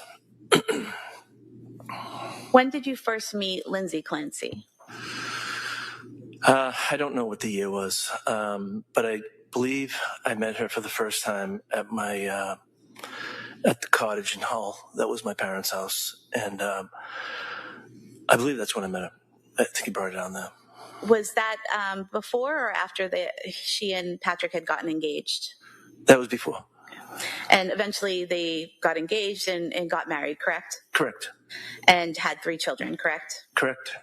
So I want to direct your attention to the time frame after Callan was born in May of 2022.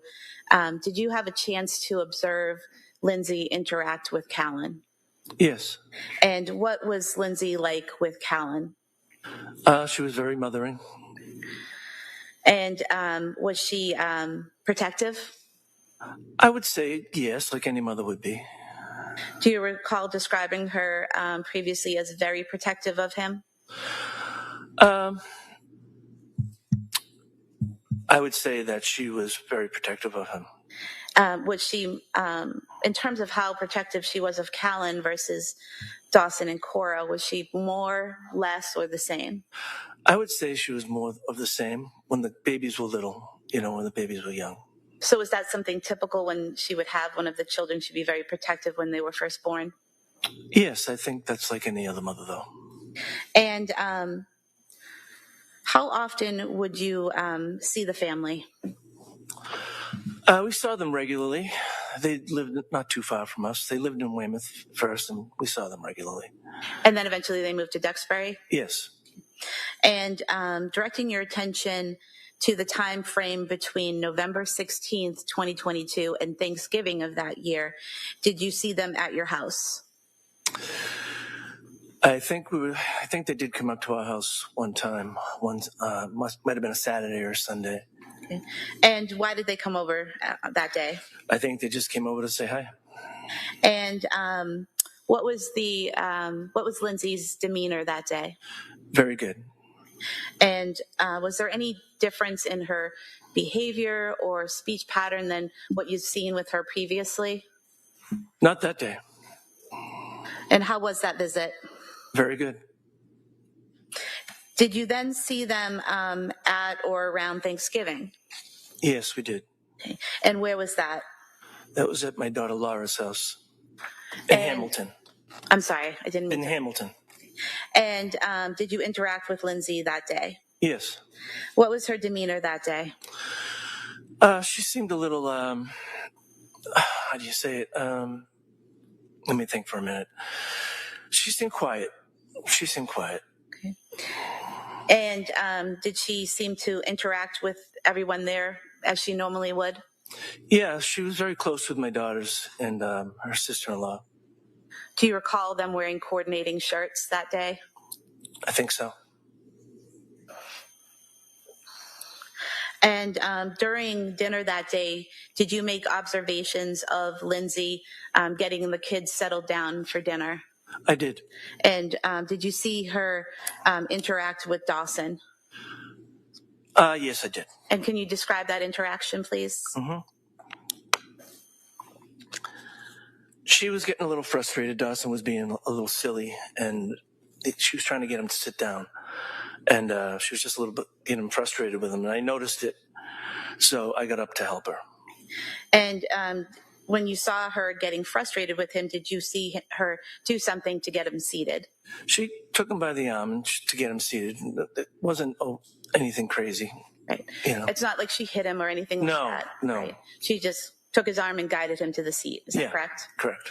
But you could see that she was frustrated. I could. And so you stepped in to help her, right? Correct. And what did you do to help? I got her a plate, I believe. There were a lot of people, so it was just a little chaotic.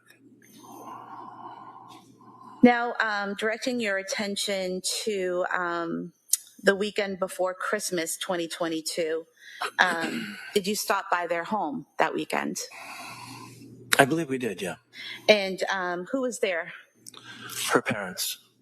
So it'd be Lindsay's parents, Lindsay, Patrick, and the kids? Yes.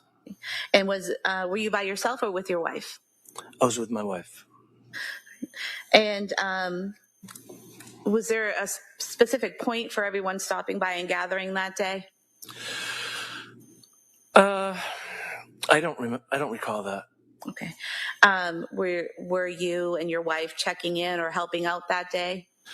We might have just been going down to check on things. Okay. Did you know that there were some struggles going on at that point? I did. And did you know that Lindsay was, specifically Lindsay was having some struggles at that point? Yes. Did you stop by again a few nights before Christmas? I thought that's the night you were talking about.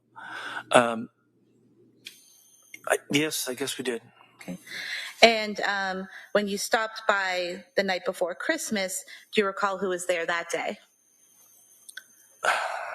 I think the same people, but I'm not positive. So Lindsay's parents, Lindsay, Patrick, and the kids? Yes. And what was Lindsay's demeanor that day? It was okay. It wasn't terrible. Do you recall testifying previously and saying that she seemed like she was in good spirits? Yes. Would that be accurate? Yes. And when you were there at the house that day, did you make plans for the following day for Christmas Day? Yes, we made plans to go to Mass. And who was going to go to Mass? Lindsay, Patrick, the kids, my wife Sue, and me. And did you all, we'll strike that, the following day on Christmas, did you go over to Lindsay's home before going to Mass? Yes. Okay. Did you all gather for breakfast? I don't recall. And let me approach. Page 33. If you can just read to yourself lines 2 through 7, and then just look up when you're done. Okay. Take your time. All right.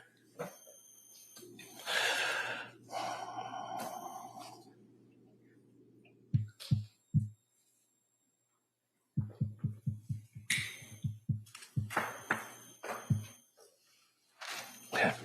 Does that refresh your memory, sir? Yes. So did you go over that day for breakfast? Yes. And how was Lindsay's demeanor that day? It was good. She looked beautiful. She had a beautiful dress on. And do you recall saying previously she seemed very happy that day? Yes, she did. And after breakfast, did everyone go to church as planned? Yes. And how were the children in church? Fantastic. Very well behaved? Very well. And then after church, did you have a conversation with Lindsay outside of the church? I think we talked a little bit. I don't remember what we said, but we were going our separate ways. Do you recall saying previously that Lindsay said she was glad she came and she really loved it? Yes. What was her demeanor while she was engaging with you after Mass? She was quiet. She said that she liked the Mass and she was really happy that she went. And do you recall saying before that... strike that. Do you recall after that conversation, you guys hugged each other and went your separate ways? Yes.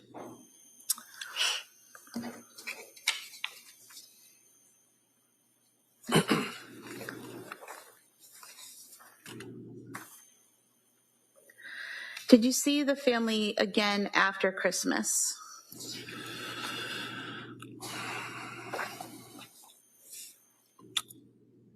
I'm not sure. I'm not sure. Okay. Did you go to Cora's birthday party? No. Was it more of a kids gathering at a trampoline place? That's what I heard. Okay. Yeah. All right. Did you have plans to see them Tuesday, January 24th, 2023? No.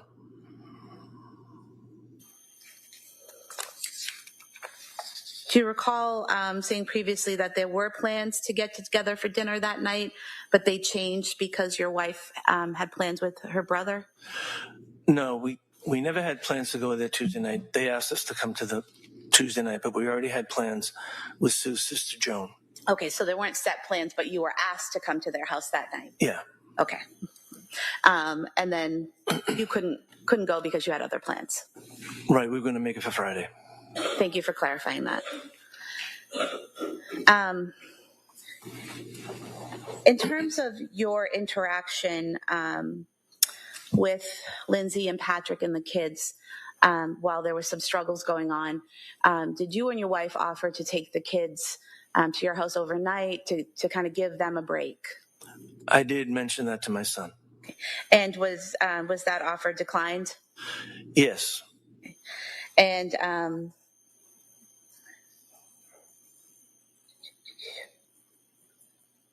going back to Thanksgiving of 2022, when you were interacting with Lindsay, I think you previously said that her demeanor was good. She was quiet. Did you also say at one point she had a little blankness to her at times? She seemed to at times.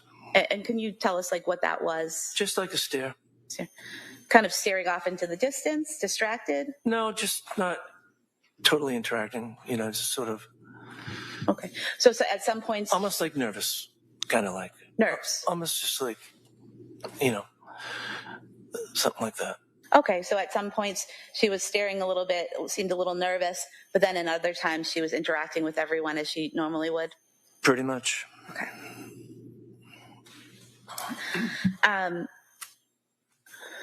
You mentioned earlier when you were talking about Lindsay having a little bit of difficulty getting Dawson seated at Thanksgiving that he was being a little silly. Yeah. Was that typical for him to behave in that way? Yeah, he was a handful, but he was good. He was a good boy.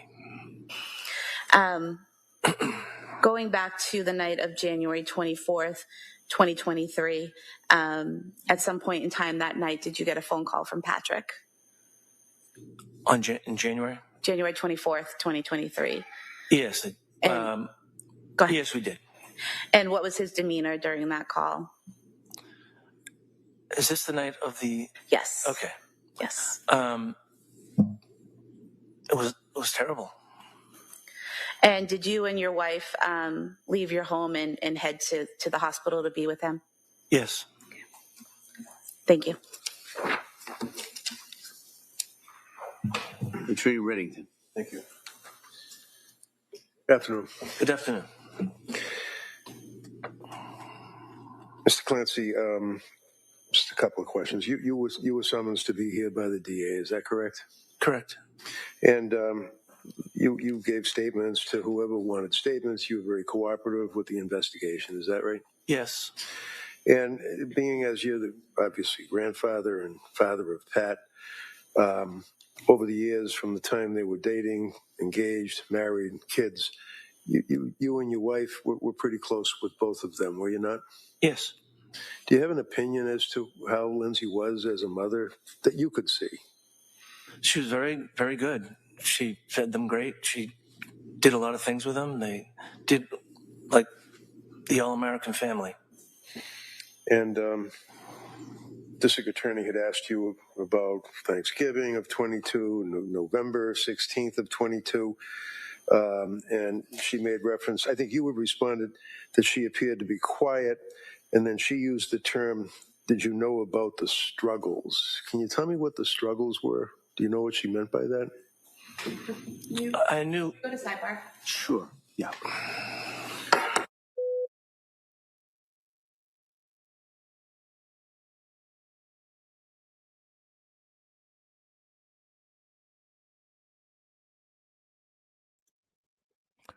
Oh, y'all.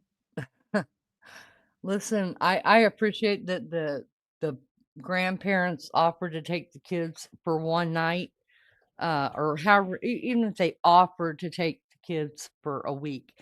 If in fact this man, which I believe that he did, because his wife, the mother-in-law of Lindsay Clancy, is a labor and delivery nurse.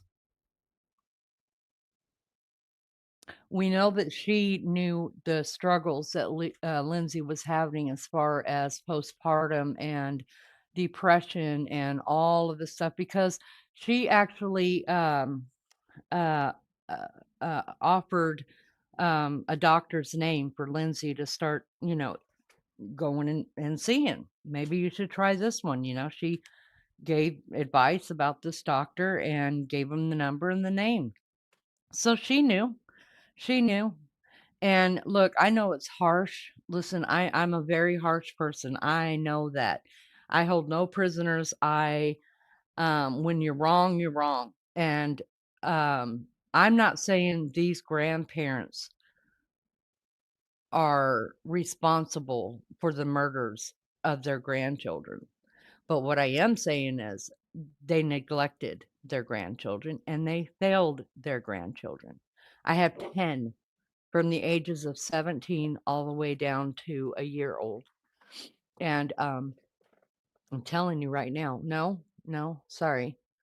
Tucker is 8 months now. Tucker's 8 months. Can't believe that. So I have 10 grandchildren, 17 all the way to 8 months, you guys. And I wouldn't ask my kids. I'd be like, excuse me, I'm here to take the grandkids. Thanks so much. See you in court. Or, go ahead and call the police and then I'll let them know what's happening in here. And then maybe they'll 5150 your wife, which is what somebody should be doing for her.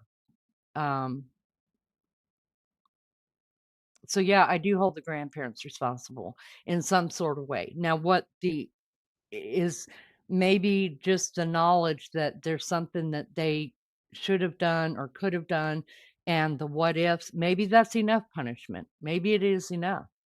But I'm curious, is this man going to take any kind of responsibility for his grandchildren's death on the stand? Because we know their father didn't. The father didn't say, look, I failed my kids. I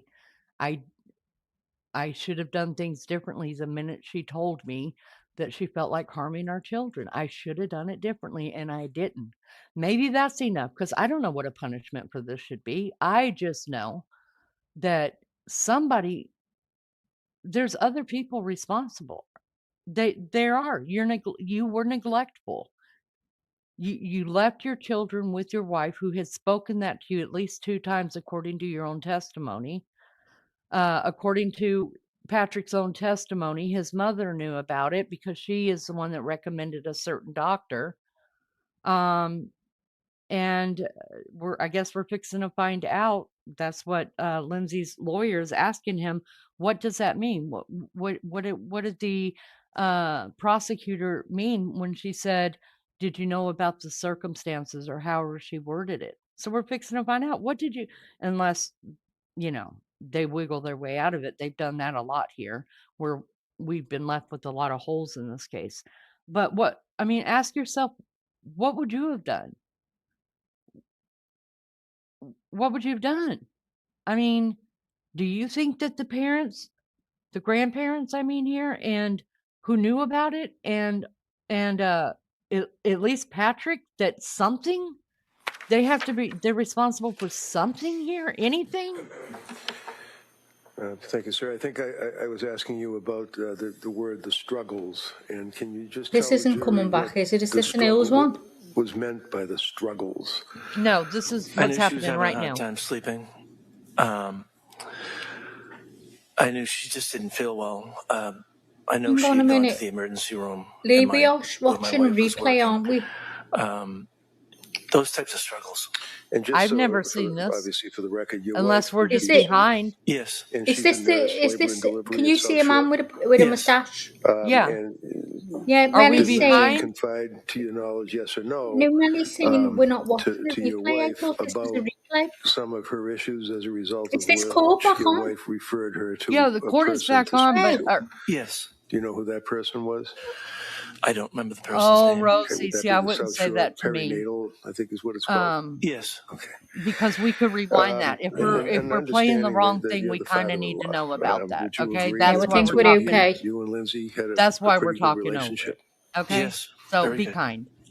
Um, Can you rewind this a little And you bit now, told us please? about November 16th and then Thanksgiving of 22 and then up until Christmas and then after.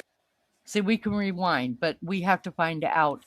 I know, Debbie. We had to find out if we were playing the wrong thing, which is what we were led to believe for just a second. So would you rather us just keep playing the wrong thing or figure it out and rewind what we've missed? What would you guys rather do? Let me know. Let me know. Let me know how you would handle it. Right, it should come on in a second. I didn't want to miss the beginning, Elton.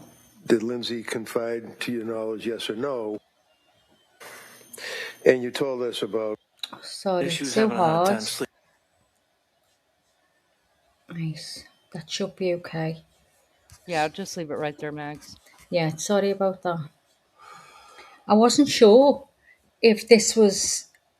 I didn't hear call coming back on because I was doing the dinner. So I would thought this was a replay. So I said to Melly Jo, "What is it we're watching? I forgot. What was the reason?" And she explained to see Lindsay's reaction. So I thought, well, who's this? And then that's when I realised when you said it was live. Why isn't it not coming on? It's right at the edge.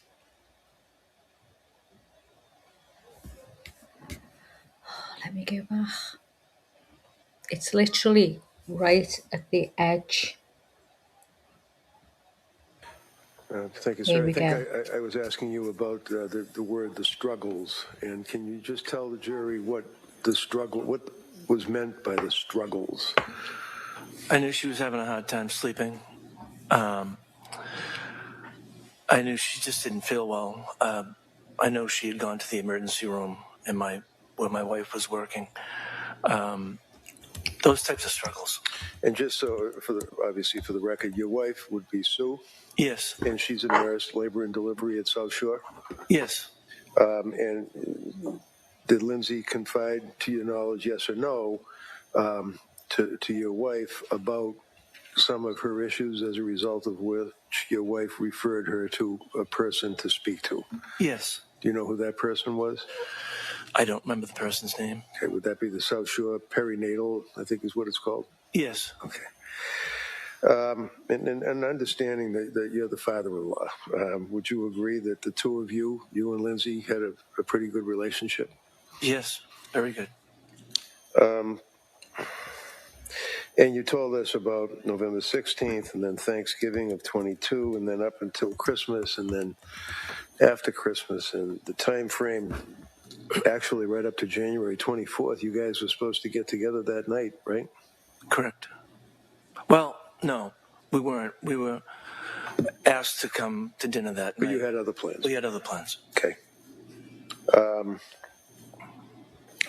District Attorney asked you about, on a number of occasions, about the time that you're home. I think it was on Thanksgiving when Dawson was acting a little rambunctious or silly, and that she guided him to his seat. Was she, to your opinion and what you could observe, did you believe that she was being abusive to him at all? No. And you know her mother and father as well, correct? Yeah. And the four of you, the in-laws from both sides, you and your wife, Sue, and Lindsay's mother and father, both were all kind of pulling together to try to help this young couple out during that time frame, right? Yes. And your son, Patrick, he was very concerned about his wife, was he not? He was. And he confided in you on a number of occasions. Yes. I'm sorry, sir. Thank you. Como? Nothing further. All right, thank you, sir. Let me sit down. Thank you.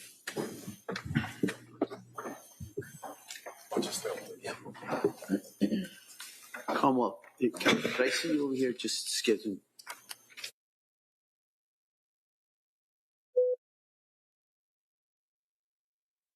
Here we go again.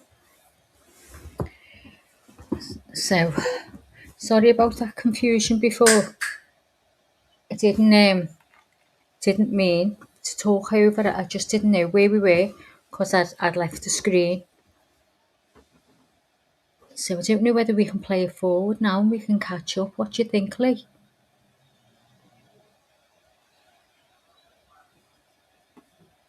Lee's obviously away from her screen as well. Sorry. I'm scared to go. You think I should? You can fast forward. Yeah. Just fast forward through this part. Case or any similar cases? Oh, are they letting go for the day? Leave it right there, Maggie. I think they're letting go for the day. They done that yesterday as well. I wonder why that's happening. Start the next witness for just a couple of minutes. And we're going to break till 2 o'clock. So I'm going to ask you Till to 2. be ready to come back here at 2 o'clock. Same instructions I've been giving you the whole time during the break. Don't talk about this case with anybody. Don't do any research about this. Don't look into anything about this case or any similar cases, and I'll see you at 2 o'clock. Hope you have a nice break. Okay, thank you. Court, all rise. Okay. So they're taking their hour lunch right now. Okay, so what time will that be for me?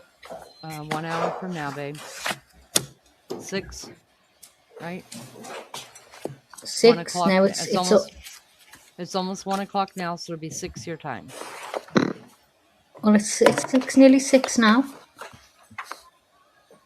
Oh, we're 6 hours apart now, or 5? I don't know. Well, it's 6. It's 17:54 here. That's 5:54. Yeah. Huh. I didn't know we were 6 So we'll be hours in apart recess. now. Are we 6 2 now? o'clock. I guess so. Who changed times?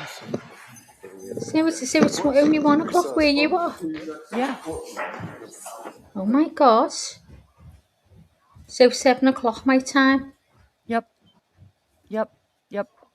Thank you guys so much for being here. We appreciate you. And listen, sometimes I get snippy, and I can't help it, but it just, listen, Yeah, but that wasn't nicely. Shh. Yeah, I try really, you guys, we do try to be professional. We are not professionals in any sense District of the Attorney word. asked you about the Can we visit shut that that you had just when a you minute, witnessed Mags? the visit with her at Spalding Rehab. And this was when, in March of... This is getting played back on Court TV because you Yeah. can tell by that on the screen. So I've turned the sound off. Okay. Anyways, and when you're trying to do your best, and It's hard. it is hard. It really is. And then when you get just people saying like that, like, are you not paying attention to what's going on? Like, you're not the only person in chat. So if we didn't fix it and we were playing something and we were that far behind, then we'd have people yelling at us in chat that we're that far behind. So it's like, you can't do anything right. That's just rude. You don't have to be that rude. Just try to understand what's going on. We were trying to fix the problem, make sure we were where we were supposed to be, and then we can rewind that part so you could hear the testimony. It is our desire to hear the testimony. We're all bitching that we're not getting enough testimony. So, y'all, I'm a hothead, but I'm telling you right now, I am learning to use my filters. I'm trying so hard, but it's like some people in chat just come in here and they say whatever they want to, and I'm supposed to take it. No, I'm not going to take it. No. Oh, Melly Joe's getting off for bed. It's totally Melly, where we they love are. you. We love you, Mel. Thanks so Lulu, much, Mel, for you go to staying bed up. too. Go to Get bed. out of It's here, Lou. okay. Get in that bed. Yep. Go to bed. Thanks, Lou. So do we you love guys. you guys so much. Everyone is being so NJD nice. is here. Thank you so much. Yeah, you guys are really being nice. I mean, listen, we're not perfect. We try. Believe me, there's a lot more I want to say that I don't say. Well, Maggie's pretty perfect in every way.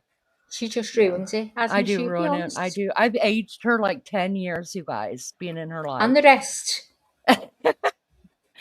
Jesse says, this is my first time here and I enjoy your channel. You are not wrong. You're doing great and have a great chat group. Thank you so much, Jesse. Thanks, we hope that you will jump in here with us and just find everybody's got a place here. Everybody's got a place. Thank you, Lulu. We appreciate you, your vote of confidence. K-Frick says you ladies are doing fantastic. Truly appreciate you both. We appreciate you guys too. Seriously, the chat is amazing today. Amazing. You know how much we smile and get excited when you guys are just talking about stuff? Because to me, that means we're making some kind of difference, making people think of something, even if all we're doing is playing a court case and every now and then have something to say about what we're doing or what we think, then, I mean, if we didn't have chat going, it is so easy to get discouraged. It really is. Yeah, so when you guys are talking in chat, we're just like, oh, thank you, Jesus. Somebody's listening to us. You know what I mean, Max? Yeah, definitely. It really is. It makes it so much easier for us because we've got to keep an eye on this as well and make sure that we're doing things right because I get so flustered and I'm always pressing the wrong button.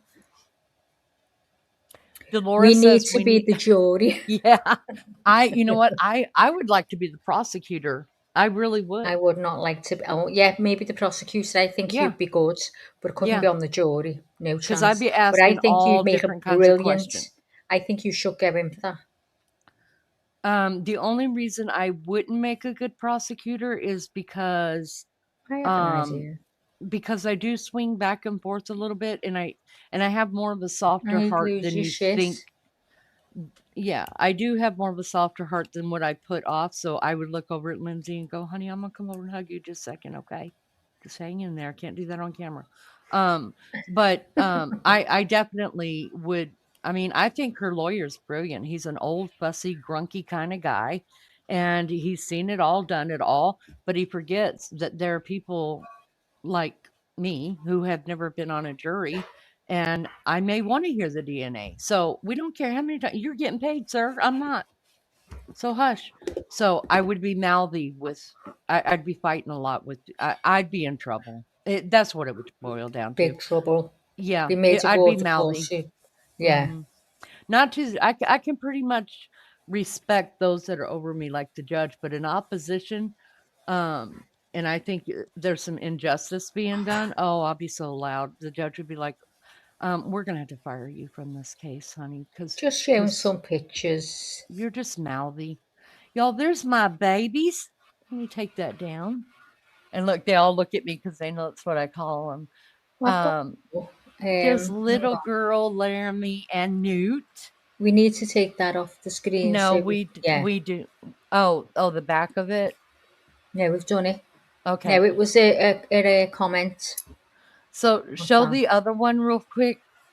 So there's me with teeth, y'all. Listen, I'm gonna have some Hollywood white smile teeth very, very soon, and then I'll be able to show my face, not only to the mods but to y'all. That's my baby. Let me stop. Newt. Let me stop sharing a minute. Okay. There you go.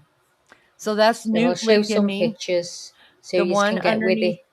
The one underneath him is Laramie. This one's a little bit older because Laramie looks quite a bit older now. Yeah, he's not quite a year yet. He looks as old as a little girl does. Little girl is the one standing underneath the one that says coffee up and down by herself, and they are my life. Let's move on to the next picture.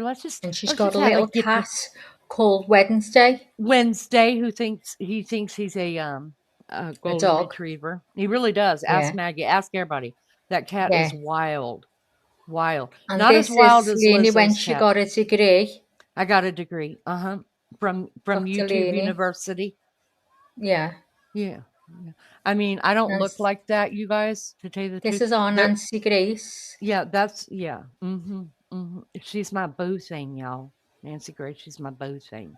I don't look nothing like that really right now, except for those 11s. Yep, I got those 11s all day, and I will never get them taken. I'm not bothered by my 11s. I don't know what's wrong with you women. Mine.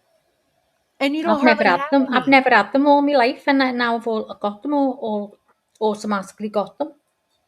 Okay, and I don't look nothing like this either, except for I've got the wild hair. And that is all of our animals. Show them again, Maggie. Hang on, let me go back and forth.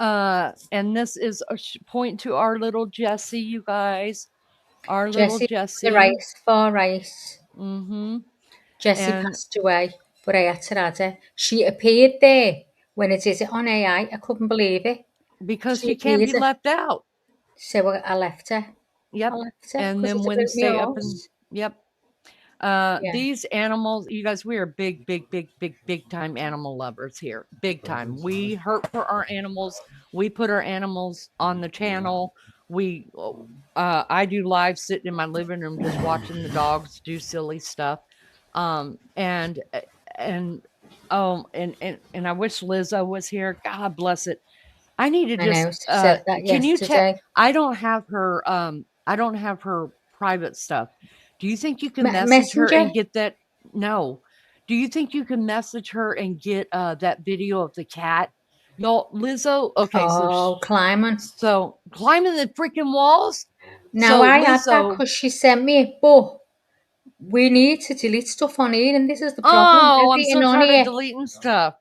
we need, and because it's the cases that are coming along, Coburger, Nancy Guthrie, Yeah, we we're need gonna have to these add all this stuff. pictures.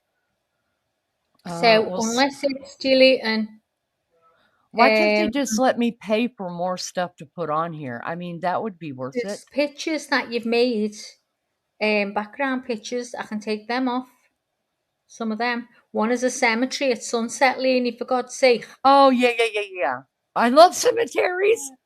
Look Listen, at it. people there listen to me. They love me. They told me so. I love cemeteries, y'all. I'm And telling you she'll what. like this because she's loves places like this. Yeah, dead people. I love And that's dead just a people. court one. I can remove that. I can remove Yeah, we that can one. remove. That's Yeah, gone. the ones that we made for court. Yeah, we can Yeah, remove that's those. gone. Let me move the kids off the screen a minute. Let me move them off the screen because there are kids. Hang on. There are kids. We got plenty of pictures. Why I'm saying Actually, kids. all of those, Maggie. The Amish buggy can go. Cemetery, missing without. That's when we covered the girl who was missing. Yeah. The courtroom drama. Any of the ones that we made, we Okay, through AI, yeah. we can get rid of those. Those are my generic ones because I don't know how to do the good stuff like Maggie does. Yeah, but Oh, the you're Lost doing that Cause. on here, aren't you? There's a Yeah, shite on here. it's usually, and then usually I do it late See, at if you night tell whenever me I'm what you alone. want, I can get AI to do it. Now I'm on it. Oh yeah, that's how I got those, Maggie. What do you think, girl? I mean, all the other ones, as early days ones, they're absolutely shit now. They're not shit to me, but I can put them in. I've got them all in a file. Anyways, I've got all of our music. I love that one could go. because it reminds me of Nancy Guthrie. Nancy Guthrie. That's why we have it. Nancy Guthrie. Yeah. But you could get rid of it. That's done AI. I just told what picture to make for me. Boiling. Sarah is Sorry, a I'm true talking to crime Baby animal. Chow. It's okay. Sarah is a true animal lover as well. Just Jessie, are you going live tomorrow? If so, what time? We're always live whenever the court case. So if they go live, they will be live at 9 o'clock unless they're running late, and that's when we're on here. So yeah, Monday through Friday, and then sometimes I'll jump on late at night and cover other cases or talk crap or just hang out. We never know what we're doing.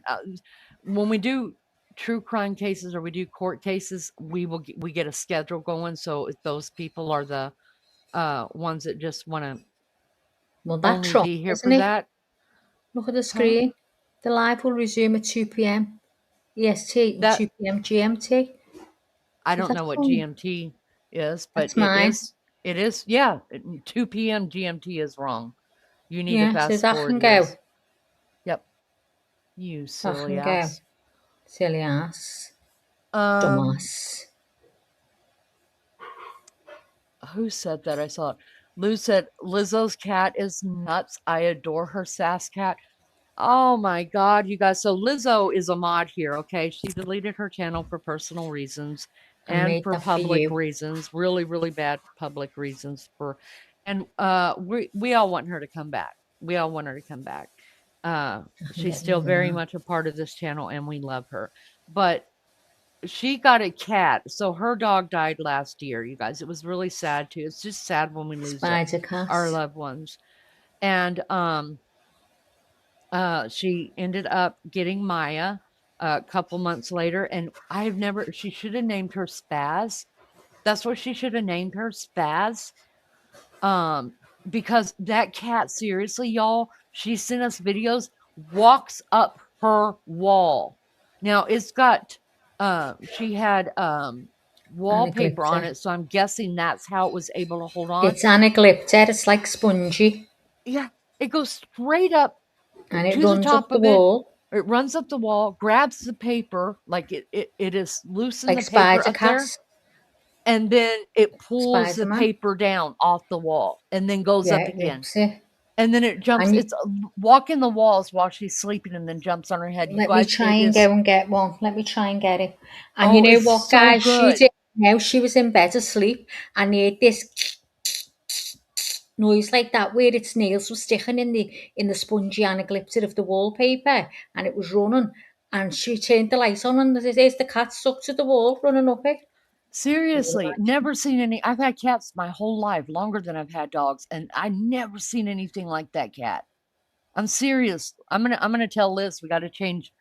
We got to start calling Maya Spaz because she is a spaz. And Lizzo, you better come back. Y'all, all if you know Lizzo, bugger. If you got her contact info, bugger to I'm come back looking because I now miss at my all Lizzo. files, all the photos, and it's not. It's usually all crochet. But Oh, Jesse, thank you so much. I'm sorry, Maggie. it's okay. Were you talking to chat? No, I'm just saying. I'm looking at all our pictures. Uh-huh. Between me and Lizzo, it's mostly crochet or the Of cat. course. So I'm just waiting for it. I have got one of the cat, but it's not where she's climbing up the wall, and I don't understand that. It's probably in the Discord somewhere where she sent it. It was a video of the cat walking the wall. Well, if it's in Discord, I won't be able to find it. Do you know where to go to find stuff like that? Girl, no, I don't know nothing about Oh, that I Discord. haven't You got know a me. clue with Discord. Let me go and have a look. Jesse said I've subbed, so I'll set notifications to all, so it'll let me know. Thank you, Lulu. Now I can get back here. Jesse, we appreciate you, honey. Thank you so much. She says she'll keep an eye out. Thank you so much. We appreciate you. We appreciate all I'm going to of phone you. Liz and tell her. I'm going to phone her. The only way to do it, I'm going to phone her. Yes, that's it, Hang on. MJ. Does yours climb the wall? Because MJ's got a cat too, and she said it must be the small black cats that climb the wall. Hello? Thank you so Hello, much. Dear. Listen. There's Lizzo. Oh my God! Can you send Spider Cat video to me so I can upload it to show people? Go on. Thank you. Speak to you in a minute. Bye bye. Okay. Bye, Bye-bye. Lizzo. Love you. Come back. She's gonna send it to me now. Oh. Sad we had a brief bit of Lizzo, didn't we? Oh. We miss our Liz. Can you send us the one then, Mary Jane, of your cat climbing up your tapestries? Climbs my cat. Oh, I would be so nervous if my cat did that, you guys. I have watched videos where this man, he has two cats, and he made all over his wall he put wood pieces on his wall. That's like a jungle gym So just it for can his jump cat. on, yeah. Yeah, all around the living room. It is amazing. Yeah, and then gets them hanging to from the jump. ceiling, there's like little swings and stuff that they could jump on. Oh, well, my cousin, who's got the Sphinx cats, obviously they don't go out as well. So she was like, felt dead sorry for them because they kept sitting looking out of the window, people going past, and everyone was made up with them. So what she did, she got a man, and it's like only a few slats of wood. He got a few slats of wood and some wire mesh, and he made going over a kitchen window like a run. They can come out and play outside. And they've got all these little shells they can jump on, and that's hammocks, brilliant. and a padded floor, and their beds. So in summer they can go out there whenever they want. She just leaves the window open, and they run in and out. And it was so cheap for it to do, just literal like pieces of wood, and the mesh. Just put I love that. Honestly, it's brilliant. I'll have to try and get a picture. Really the only brilliant. thing with the mesh though that would scare me is would they get their claws? What if they were outside and you weren't there and they got their claws caught in it? No, it's not mesh where it's very close together. Oh, okay. It's quite wide, and not obviously the paw couldn't fit through it. It's not little tiny bit, which that would, you'd have to watch that. No, it's quite wide. Just you can't get out. They're safe, and they've got the water and beds, and she got those. Have you seen them? Like a puzzle, and you clip them together, but the spongy. Oh yeah. That's Use what them she for got kids for the too. floor. Oh, And they love it. oh, I Love bet it. they do. Lie out there all day in the sun and everything. They love it. Oh, I bet they do. All right, I'm gonna smoke real quick. I'm going to, you know what I've been eating, you guys? I think I already told you guys. I don't know for sure, but I cannot get enough green beans and spinach right now. So I Really? just opened. Yes, I don't know what it is. Like I'm craving it. Craving? So before I came home last night, I stopped by the store and just got. And for some reason, it has to be in the can. Usually, when I buy veggies, I buy them frozen because I just like the taste of them better. But this is why I think that my blood's off again because Oh um no. I I can taste inside of a can or make myself think I'm tasting dirt. And I crave that when I'm anemic. Oh, I Leonie, have I'm picos. uploading this one. Sorry, it's wait. You see, I've seen this one. It's not the wall one. She's looking for it. She said, "This one Okay. is the cat running away with the toilet roll." Oh Wait, you my see it? god. Oh my god, it's so funny. I'm gonna upload it now. I've got to upload it to my phone. Now my dogs have gone in there and got the toilet roll before and they Oh, stopped, it's not thank letting God. me. But my cat never did that. I think it's just Lizzo. I think she ends up with spazzes. I mean, look at Beth. I'm gone. Oh, where's it gone? I am wrapping whatnot while I'm talking to you right now. Why is it not letting me? Probably because I got too much Oh, crap. it's saving it. Save video. Okay, Oh, I've got okay. it now. It didn't save it a minute ago. So I'm looking for it there and I don't know. Oh, the video has already been saved. Oh yeah, I've got it. So now I need to sign in now to StreamYard. Just StreamYard. StreamYard. Signing into StreamYard. In 200 yards, take your first left. You have reached your destination. I love that so much. That's exactly like my car sounds. I call him Tony. I call my GPS Tony. Tony. Do you My do? Tony. Oh my You sound just like Maggie, Tony. Right, I'm Where's in, my so tape? let's hope. Let's hope. Oh, mercy me. All right, I gotta find We've tape. got to go down to videos. Well, let's have a look. Videos, let's see. Well, I'm just signing in there. Right, it's upload. Let's pray it's uploading. Let's pray it's uploading.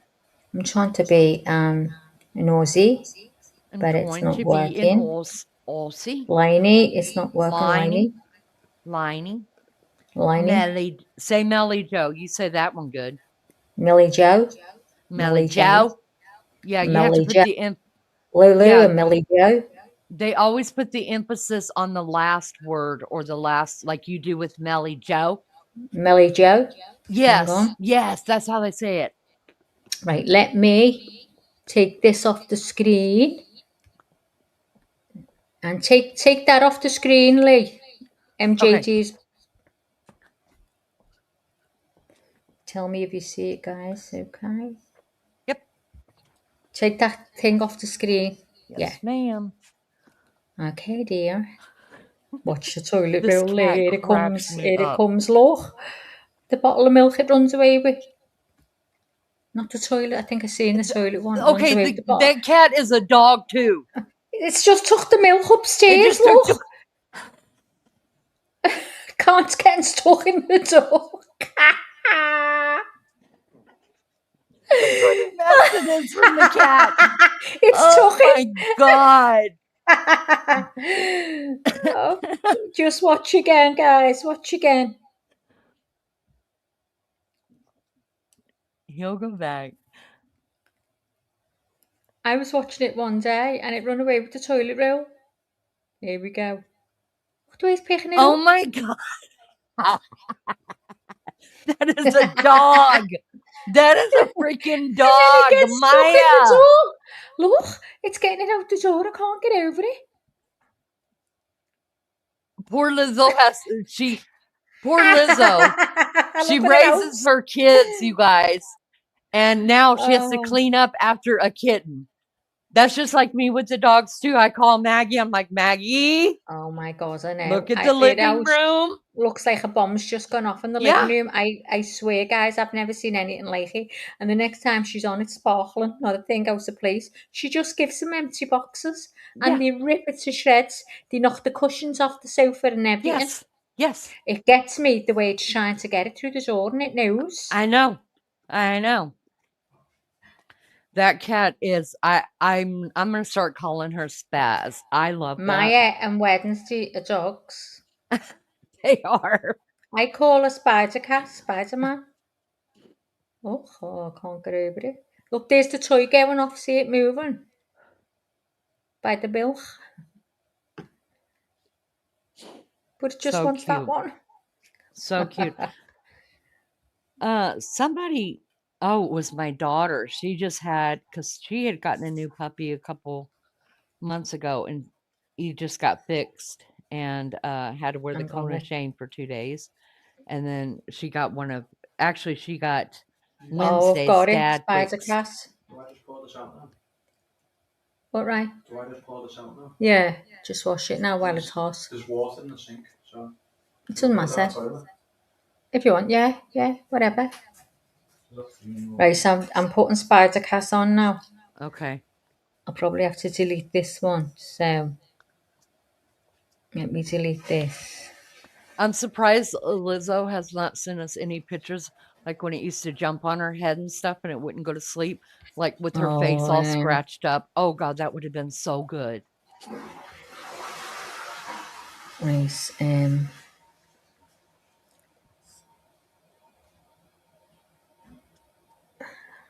Right, it'll go on and gone.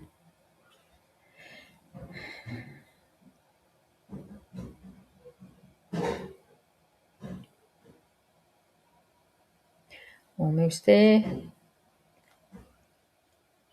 It's going round. Let's hope. Get ready for this cat up the wall. Seriously, up the wall. Right, here we go. Here we go. Oh, Oh, that's yeah. Put the wrong one. Where have I put it? That's another trial we're going to be covering. I think this is it. Hang on.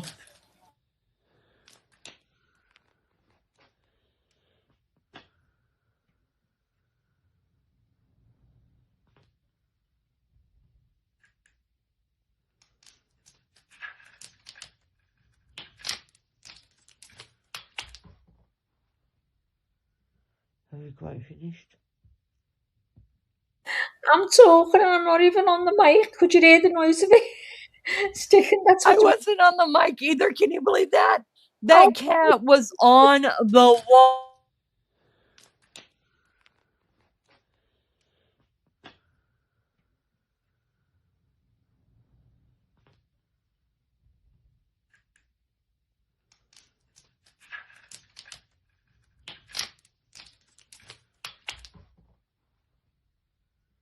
Have you quite finished? Oh, I've just been off the mic again. Oh, you know what? It turns when it plays. You have to return yourself back on because when it starts playing, it automatically turns us off. Could you imagine waking up at nighttime to your cat climbing the wall like this and you're like, what? Never seen a cat do that before. Have you finished?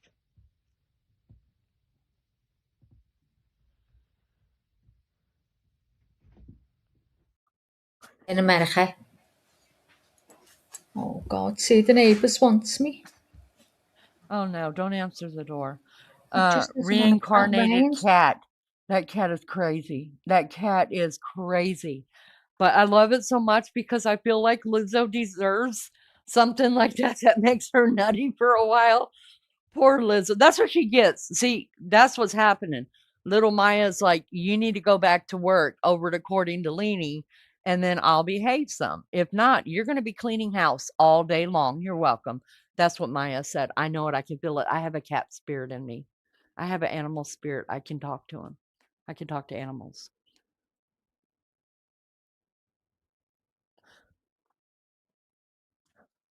So Lizzo, now you know we're on.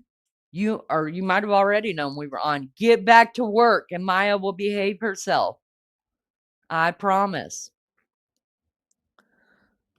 Well, you guys, we're just waiting for court to resume. They will be back Eastern Standard Time at 2:00, which is in about 30 minutes. So Maggie and I are just sitting here shooting the crap.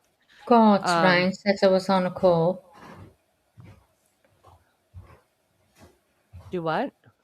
I said, thank God, Ryan says I was on a call. She wants me to go for a walk with her with the baby. Oh. Did you tell her suck it? No, I said, Lenny said, can you fuck off? That's what I said. Now, Ryan's seen to it. Ryan said she's on a call and he come in. He said, Mum, I've told you you're on a call. What do you want me to say? I said, just tell her I'm speaking to me mate in America and I can't right now. Did you get to get your walk today? Yeah. I Okay, went good. out. I got myself out. I've been managing to get myself out before the live. So I've been made up. Good And on then I you, seen one of girl. my neighbours. I said to her, how are you? Oh, Okay? God, She I'm went, yeah. surprised we got you back if you saw a neighbor. And well, I'm surprised I got away because then she told me that her and her fella that broke up. And she said she couldn't cope being with him 16 years. And now Holy they're over. cow. They split 16 up years after and they're 16 over? years. They're over. She's got someone else now. Oh, well, there's the problem. Well, she's adamant he only come along after. She said, I swear that. Tell her she don't have to lie about that. No judgment here. If you're trying to He's get going your to thing. Dubai. He's Listen, going to everybody. Dubai and everywhere with him. He's got a few bobs. She didn't know that. Oh, yeah. She said The as other soon as dude was. the ex-fella found out, he picked a phone up and said, you were carrying on. So she said, no, I wasn't. Read it properly. You'll see. When I mess him out. And he's took her all over the world up to now. Since listen to this. So the ex-fella came in and emptied the house out, took everything off her. Well, he figured the new fellas got all kind of money. They're going to Dubai and Well, all. he doesn't know nothing about him.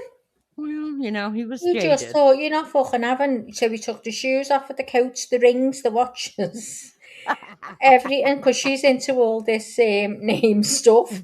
Well, I could have took anything off me. It's been a pair of Rick knickers, an bra that had gone grey. I wouldn't have took much off me. I never had much. I've only got shite. He feels jaded. I mean, that's no different than That's what I we said women to her. do. His haste, she said it just showed me another side of him. He bought me stuff and he took it back off me. Well, I mean, if She you're said, cheating on him, and I he's got think you're cheating on no. him. She was adamant.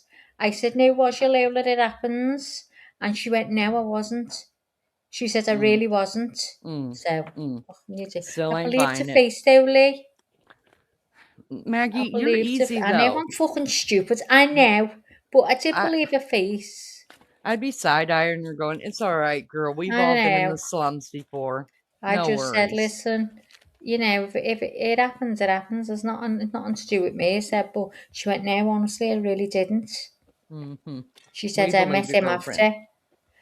Because I said to her, oh, have you met someone else? She went, I have, but not before. I went, oh. No judgment here. She's got the best house in the streets. Well, what is she worried about? She's got enough money. She could replace everything he took. Besides, what do you do? Okay, because I really don't know. What does one do when they get a divorce and there is like nice jewelry or you know what I mean? Things like that was given in a marital or in a relationship, right? So I wouldn't take away. You wouldn't, but what would you, but you as the receiver, what would you do with it? As the receiver, do you mean taking it off Alec? Yeah, so like Alec gave it to take you, the lot. right? Yeah. So what would you do with it if the relationship was over? I'd probably ask him, did you want it? Do you want this back or whatever? Jewelry, you mean? Yeah. I'd ask him. It depends how we finished. If we finished on bad terms, he's not getting it. Not even getting offered it. But if we finished and it was amicable and, I'd say, listen, do you want this? Get yourself some money, because I feel, it's wrong for me to keep hold of it. And I'd expect him to say, no, I bought it for you. And if he said, yeah, I'd say, you twat, right? And then there'd be murder. Yeah, Sorry, because I guys. think all that should go to, if there's any children from the marriage or the relationship, don't you think that should go to the kids? Never thought of kids. I didn't have any kids in that bit. I never even No, had. but I mean, if Alec did it to you, Okay, if we you had guys have a kids, relationship. yeah, if we had kids and we split up and there was stuff like that and I had rings, to me, I really promise you wouldn't give them a thought. I wouldn't give them a thought. At that point, all I know, whatever I've got when I'm gone, goes to my son Yeah, anyway. yeah. So, That's what I mean. I mean, wouldn't you just hold on to it? Because some women, yeah, and maybe men too, we get vicious, when we've been done wrong, go and and we're pawn it. pawning it and doing all kind of stuff, No, and I'd never you know what I do mean? that. But like when I got my divorce, I That's a beauty. I Read as a still puff had my about it. wedding. I What still did have you my do with it? wedding dress. Huh? What did you do with it? What did you do with your wedding ring and your wedding dress? I just immediately gave it to my girls because, yeah. I mean, what was I Did gonna any of do them with use? it? Oh no, it was just I was 14. It's just a sundress, girl. Don't get all excited about Yeah, it. but you could have But got a christening. I still kept it, and so You whenever their tough dad say and I'm stupid. You say I'm stupid. I'd have ripped it to fucking bits because of him. no, but listen, No, I would no, have. I'm afraid. I wasn't afraid. I No, I didn't said want I'm any. afraid. Look, my kids have their own trauma from that marriage. That what happened between me and him in our marriage was not their business, and I didn't want to make it about them. And so, like, when I was packing up all my stuff to leave, I just handed my daughter all of the wedding photos and the wedding album. Not that there Oh, was that's different. Yeah, on if they want yeah. them. And then the wedding ring I gave to my oldest daughter too. And then no, I gave that to my son. And then it was just a little band, probably cost like $50. Not that that matters, but I'm just saying it wasn't nothing big. Yeah. My wedding dress was a sundress that got from Kmart that cost like Look at you. $10. And I was just like, you guys do with it what you want to. You know what I mean? I mean, I'm your mom, he's your dad. That's just how it is. Sorry for you. Yeah, I And think in that's what I did. divorce with a wedding ring, I'd give it to Ryan. Yeah. I'd just say, all right. And I couldn't understand that because even though all the photos, like through the years, we were married for a long time. Through the years, I just gave them to my kids. You know what I mean? Like Well, that's their dad, isn't it? So they've got yeah. faces to look back on their mum and dad. But Beefcake's wife, he had none. Now I raised their son together since he was 8. He's lived with me, and that's my boy. He's just one of my kids. But I couldn't understand why he. I asked Beefcake one time after we got married. I was like, "Where's the pictures of you and your ex-wife?" He's like, "I don't know.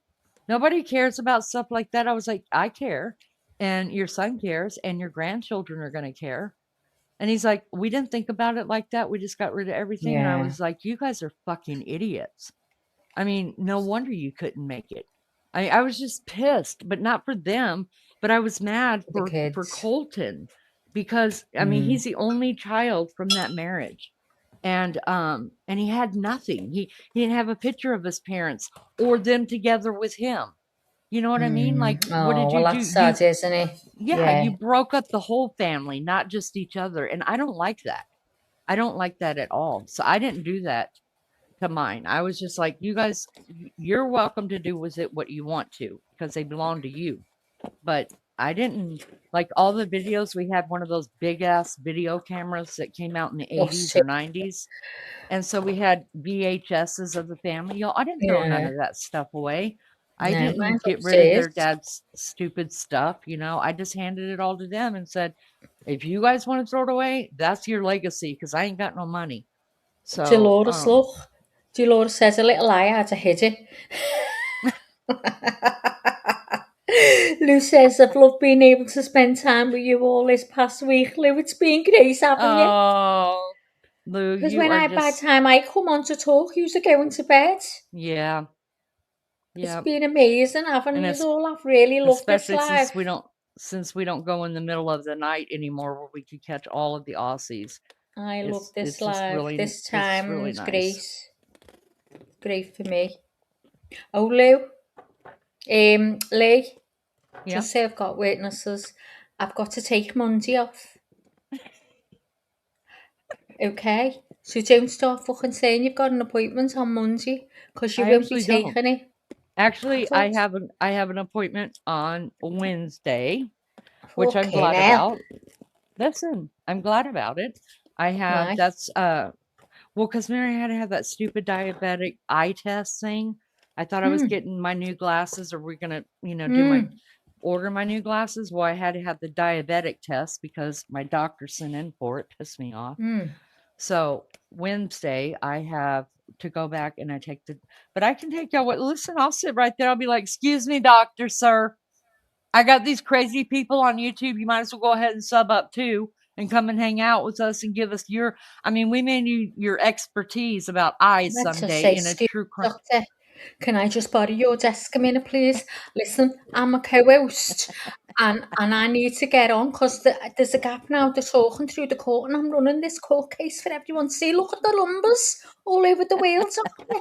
Please, you only need 2 minutes to say, okay, guys, we're on a break. Go and get yourself a cuppa and I'll be back in 5 minutes. I say, oh, doctor, that's all. And then I'll go and add yourself to my channel and give us a like, please, doctor. Get it up on your phone now and I'll share it after the doctor up the fucking wall. Maggie, I have to really keep this doctor liking me.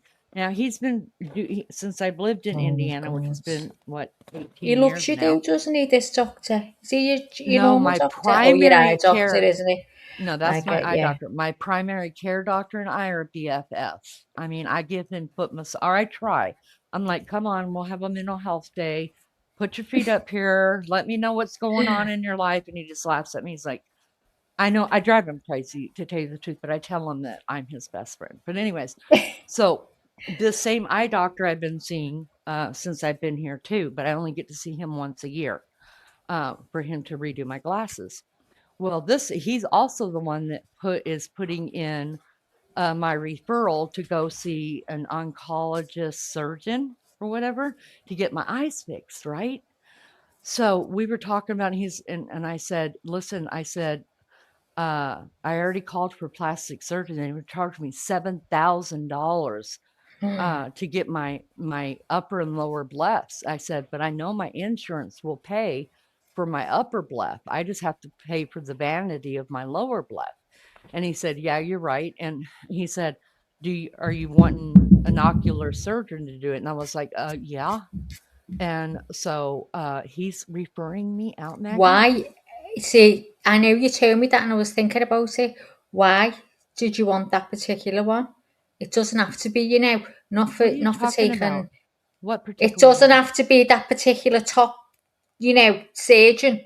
It can just anyone can do it. The No, one they that done can't. mine does all kinds. No, because like when I called the plastic surgeon, I just thought they would run my insurance and Oh, that I get you. they don't. I forgot. Plastic surgeons do not do any insurance whatsoever. Now they will give you the paperwork and you could Yeah. file insurance yourself. Yeah. But they don't they just want cold hard cash, sister. That's Yeah. it. Okay. So I have forgot. to go to one that accepts insurance to get it done. And he's like, forgot. yes. He said, actually, I know 3 really good ones. So he's hooking me up. And he's Yeah. like, now it may Okay. take a So couple will weeks. you find out on Wednesday? Well, no, they're going to call me. And he told me it's going to probably take a couple weeks. And I was like, why? And he Yeah, but said, it's already been a week. He said, because you're not an emergency. I was like, I am an emergency. I get what you I mean. said, yeah. I said, can you look at me? I said, I'm fixing to have a See, birthday and I that look would like be this. said to us. But if you're paying, you go right on top of the list. Yeah. Well, so is I'm sure everybody else. He's like, well, people have cancer of the eyes. I got to send them in there and they've got to do surgery immediately. I was like, I could go in right after them.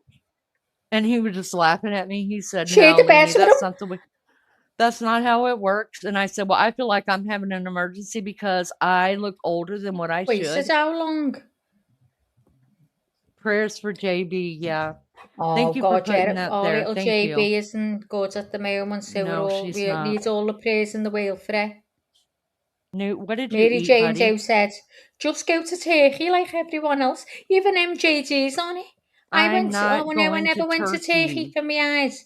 Where does I go? Where does I go for my eyes? Amsterdam. Well, I don't understand why you're going anywhere. You have your own country. Put your money in your country. Because it's too effing dear in my country, Lee. I got Listen, it done for €467 in Amsterdam. Here, they want 3,500. obviously you get what you pay for, although I have Well, seen the work I'm that happy you've with had done. mine. I'm happy with mine. That's what I was going to say. I have seen the work you've had done, and you look magnificent. Newt, go get some water, buddy. What did you eat? And then I went to Turkey to get my teeth done, didn't I? Newt, No, come but get I some wanted water, that buddy. too in here. I had to go and get a fucking mortgage. Yeah, I understand that Turkey is a lot less expensive, but I'm scared Well, you to know what, Lee? Everyone's going, and I swear down, everyone is going. It's been going on for years. I would never say to you, go and get your teeth done in Turkey if I thought you were going to do a bum job. The waiting room was full of people from all over the world. I was talking to a guy from America. Me and him were chatting. He's been back twice. He got all implants all the way around his mouth. And then they put them in. He had, what is it, what you get? You know, when your gums are receding, what's it called? The bone in your gum. What is the it bone called? graft. He had bone graft, and so did my cousin. And do you know what that was? A little tiny bit. It looks like a beigey. Imagine sand's like very fine like that, and they put it in, and that is the bone graft. She had all that done. He said it's not what you think, and it was £50 for a bone graft. That's Well, how I much didn't that need all was. that, Maggie. But I'm I just just telling you. So he got a full mouth of them, and then went back, and he said he was over the moon. He could never afford it in America. I didn't even ask him where about in America he was from. Newt, what was did wrong you with me? eat, buddy? Come here, I'll make you throw up. Come here. I wonder how much it costs to fly to Turkey from the USA. Look it up. Look it up, Lunchy. Seriously. If I had someone to go to America with me to get a facelift and a next lift, not America, Turkey with me, I'd be there. I'd be booking the flights now. I would go. Say, for instance, you said, Maggie, I'm going. I'd say I'm going with you. I would jump to get it done in Turkey because it's less than half the price. I have seen some work. Oh my God, unbelievable. No, what And did it's you off do? people I know. People I know. I'm going to send you a picture right now, Lee. I won't put it on here. I'll send you the picture right now, before and after. Please, God, I haven't deleted it because I looked at it before and thought some ice. So hang on.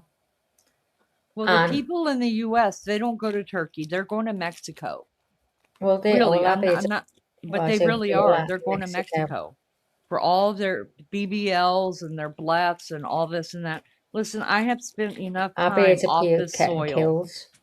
and I have no desire to go and have somebody in a foreign country cut on my face. What is wrong with you, buddy? What did you eat a bee? Come on, let's take a Benadryl. Good grief. All right, This buddy, is not hold on. This isn't a good picture, but I just want to give you an idea of the before and after. Why is his face swelled up? His face swelling up? Who, Newt's? Yeah? Yeah, his nose is swelling up and you hear him breathing. Oh, God, what have you got to do? Just give him a couple of Benadryl. Oh, Laramie did this a couple weeks ago. Just give him a couple of Benadryl. Well, I've been down this road before. They're Are you there in the allergic to 'em. kitchen getting? Yeah. Let's get some Okay. Benadryl. Stick it in a piece of So hang cheese. on.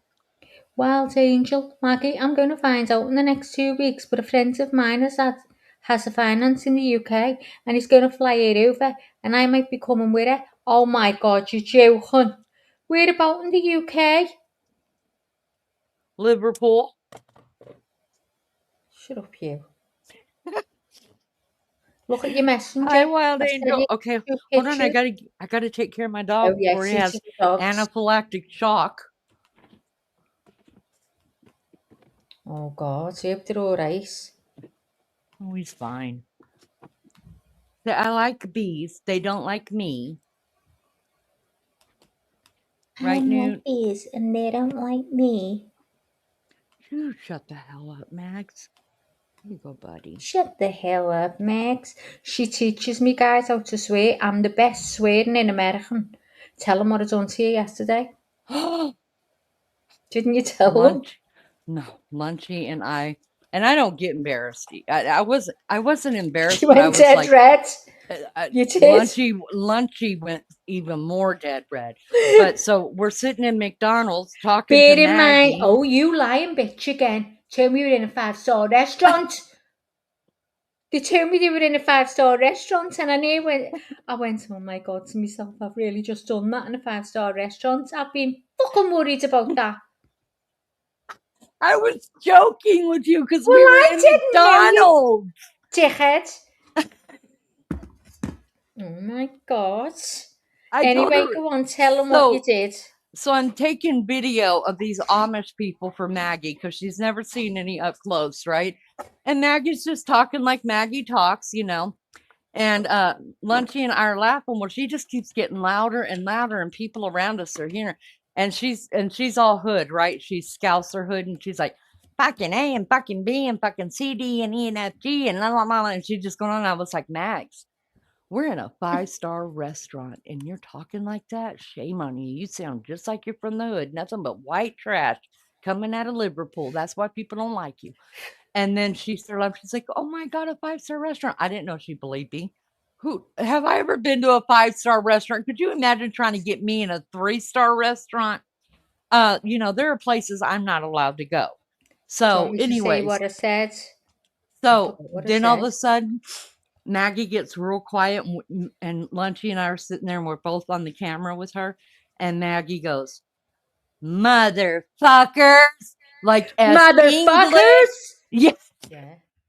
Motherfuckers! And they both went, looked at each other and sort of flicked their hair a little bit. You know, like pushed their hair out the way of their eyes that wasn't even in their eyes because they didn't know what to do. Lunchy went puce, like a dark shade of red, and Leanie went whiter than she is. And the two of them stood up. Right, stood up. And when we're going outside, Maggie, and I was laughing my head off. I thought, oh my God. The two of them got their asses outside and went, hey, everyone heard you, Maggie. I went, motherfuckers. She said it. Oh, it wasn't just once. We couldn't get out the door quick enough because she would not stop. Really quick. See, you can't even put Maggie on the phone and take her anywhere. A Swanee. And everybody thinks I'm the bad person. If they'd told me, if they'd been nice about it and said, Maggie, you're on loudspeaker, I'd have gone, oh, okay. I'd have been dead nice. I'd have been talking like that.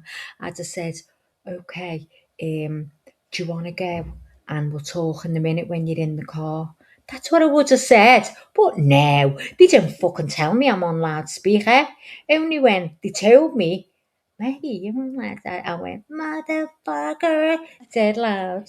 Thought, well, you know, it's what you get for putting me on fucking loudspeaker without my permission. How are we supposed to both be able to hear you if you're not on loudspeaker? I don't know, do I? I never gave it a thought. I guess not. And I guess you not. know, I can't hear the phone when I'm talking. You're always on loudspeaker, even if I'm by myself, because I can't hear it. Well, in the house, I know that. I have you on loudspeaker as well, so shut up. You shut up. You shut up. You shut up. God's angel, when are you coming? Anyway, tell me. Because I'm going away on holiday. Twice. Oh, I bet you come over and I'm on holiday. When are you coming? Is it this month? No one should believe anything dripping out of your stupid mouth. Are you talking to Oh, me? I'm who's gone. Aaron? Oh, Aaron, you and I could have fun together. Come on up on panel. Aaron, don't be nasty. If you want to have a little scrap, a fight with us or me, come on. Oh my God, the first week in September, I'm not going to be here. And I go away, I come home, and then I go back away the 15th. Wait, what? I'm going away. Twice? Yeah. I told Hold you on. that. Did anybody get that request? Did anybody get Maggie's request She's to got go a on cheek. vacation? She's got a cheek, hasn't she, guys? The way she fucking leaves me when she feels like she's got an appointment. MJD, you are so right, honey. Oh, You are yeah, so we right. have a few They wouldn't September come on 19th. panel. Mm-mm. Oh, God. No, I knew you were going. I'm just a little bit confused as and when. No, I'm just jaded. I don't want you to go. I hate when you go because you like take forever to go on vacations. You like go for a good 7 to 10 days. I am, yeah. And then and it's always like you are like you don't just take one, you take 2 and 3 like all together bundled together real quick before it gets cold and in between the kids going back to Exactly. school and when it gets before it gets cold. So it's I'll like wait till almost like so it's almost like a month and a half of barely talking to you and because you're in a then I different might be going country. away for Christmas. No, wait, what? Nobody goes away for Christmas. Well, I am with me mates. You don't have any I do. mates? I am your Well, only one? I'm gonna find out. I'm really mean it. I'm gonna find someone who'll come away for Christmas. I don't want to be here. Okay, I then can't come be here. having my Christmas day without my Jessie opening the presents. I'll go over, pick up Lunchy. We'll head on out to New York and we'll come pick you up. Let's Oh, go. gotta pick up Lunchy, have Well, we? she's on the way.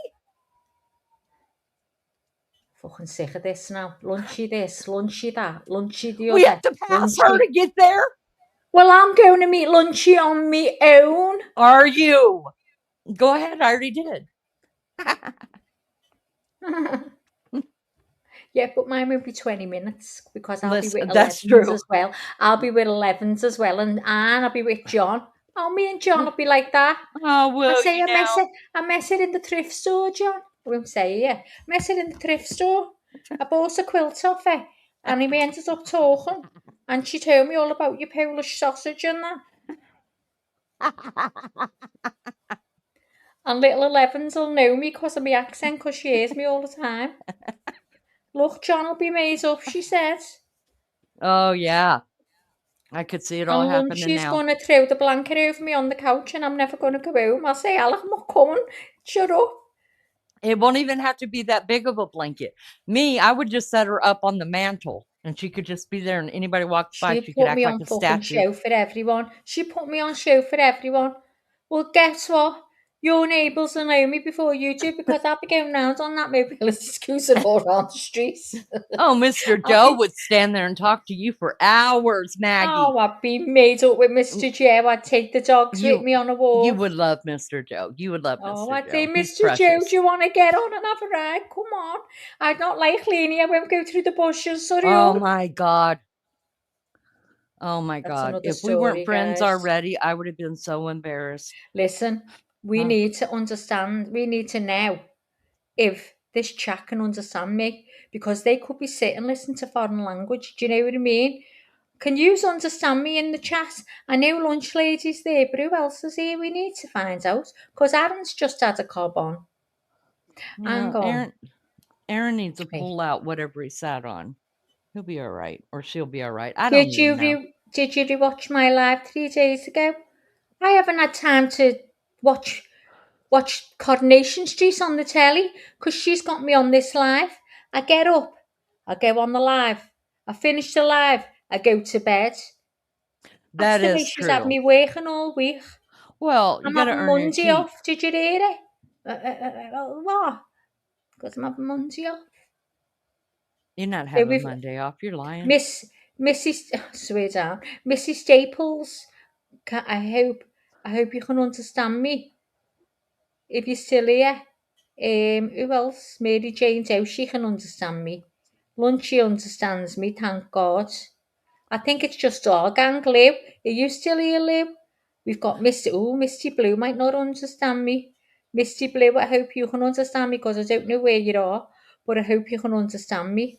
For the ones that can understand her, she's just talking trash anyway, so don't even worry about it. You're not missing much. She's just Holy nothing but moly, trash. 132 likes. Get it Wow, on. thank Get it you. on. 28 in the bushes. Okay, guys. 28 if he's in the bushes. If I can bring just one of you out of the bushes to come into chat right now and tell me you're a bush dweller, right, and that I have brought you out of the bush, I'll be so made up to prove to this Lenny, right, that I can bring people into the chat. Please, I'm going to say it slow so you understand me. Please, guys, if there's anybody watching our channel right now and listening, I'm begging you on my knees. I'm begging you to come into chat and type hello Maggie, and I'll know I've brought you out the bushes. One's left, it's gone down. Come in here and say hello Maggie. Maggie'll drop dead because she won't believe it. Gone 26 are going to come. 26. Oh, two people are going to come in here and say they're from the bushes and they've come in to say hi to me. Please. Oh, it's gone to 22. They're all running away. Someone, please, who's watching and not talking in chat, please come in and say hello. We ain't mad at you. That's okay. We understand. Listen, notice the minute they go to break, everybody's like, we're fucking out of here. We're not listening to Lenny and Maggie sit there and carry on. Hello, It's kind of funny. It is kind of funny to watch. And then the court case comes back on. Someone's having a fight. Hang on. Who's having a fight? The neighbour. Hang on. Oh, get us the video. Turn on the video. Hang on. Let me try and get outside. Hang on. Can you hear it? Open the door. Oh, let me get it up on camera. I'm getting it up on camera. Hang on. I can hear it. What are they saying? Oh my God, listen. Hang on. Oh, it stopped.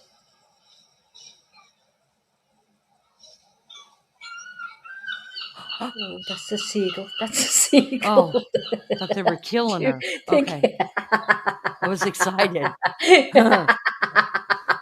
True crime. I thought it was someone screaming a face.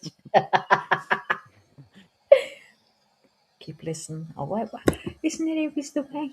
They've stopped.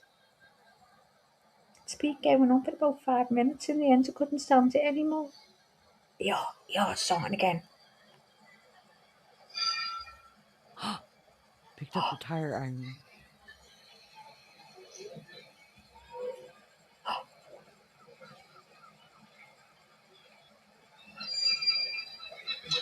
Oh, they're walking up the street with a copper.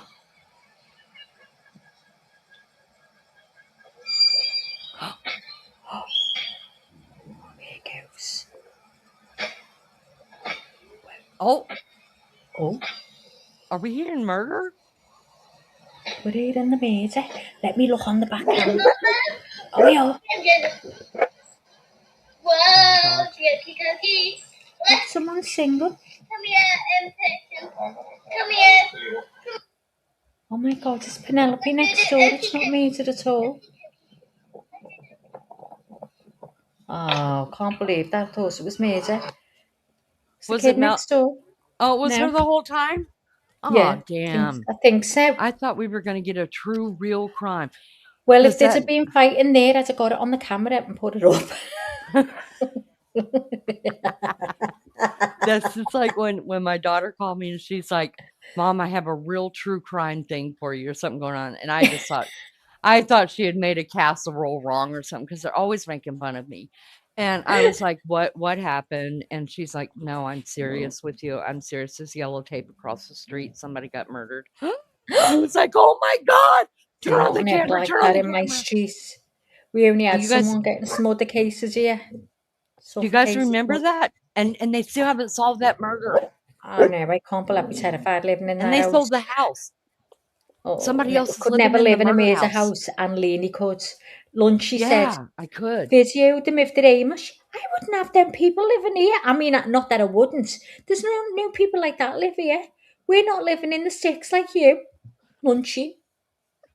She lives in the Fucking hell, straight up hood. You've just heard my next door neighbour, like she's in the living room.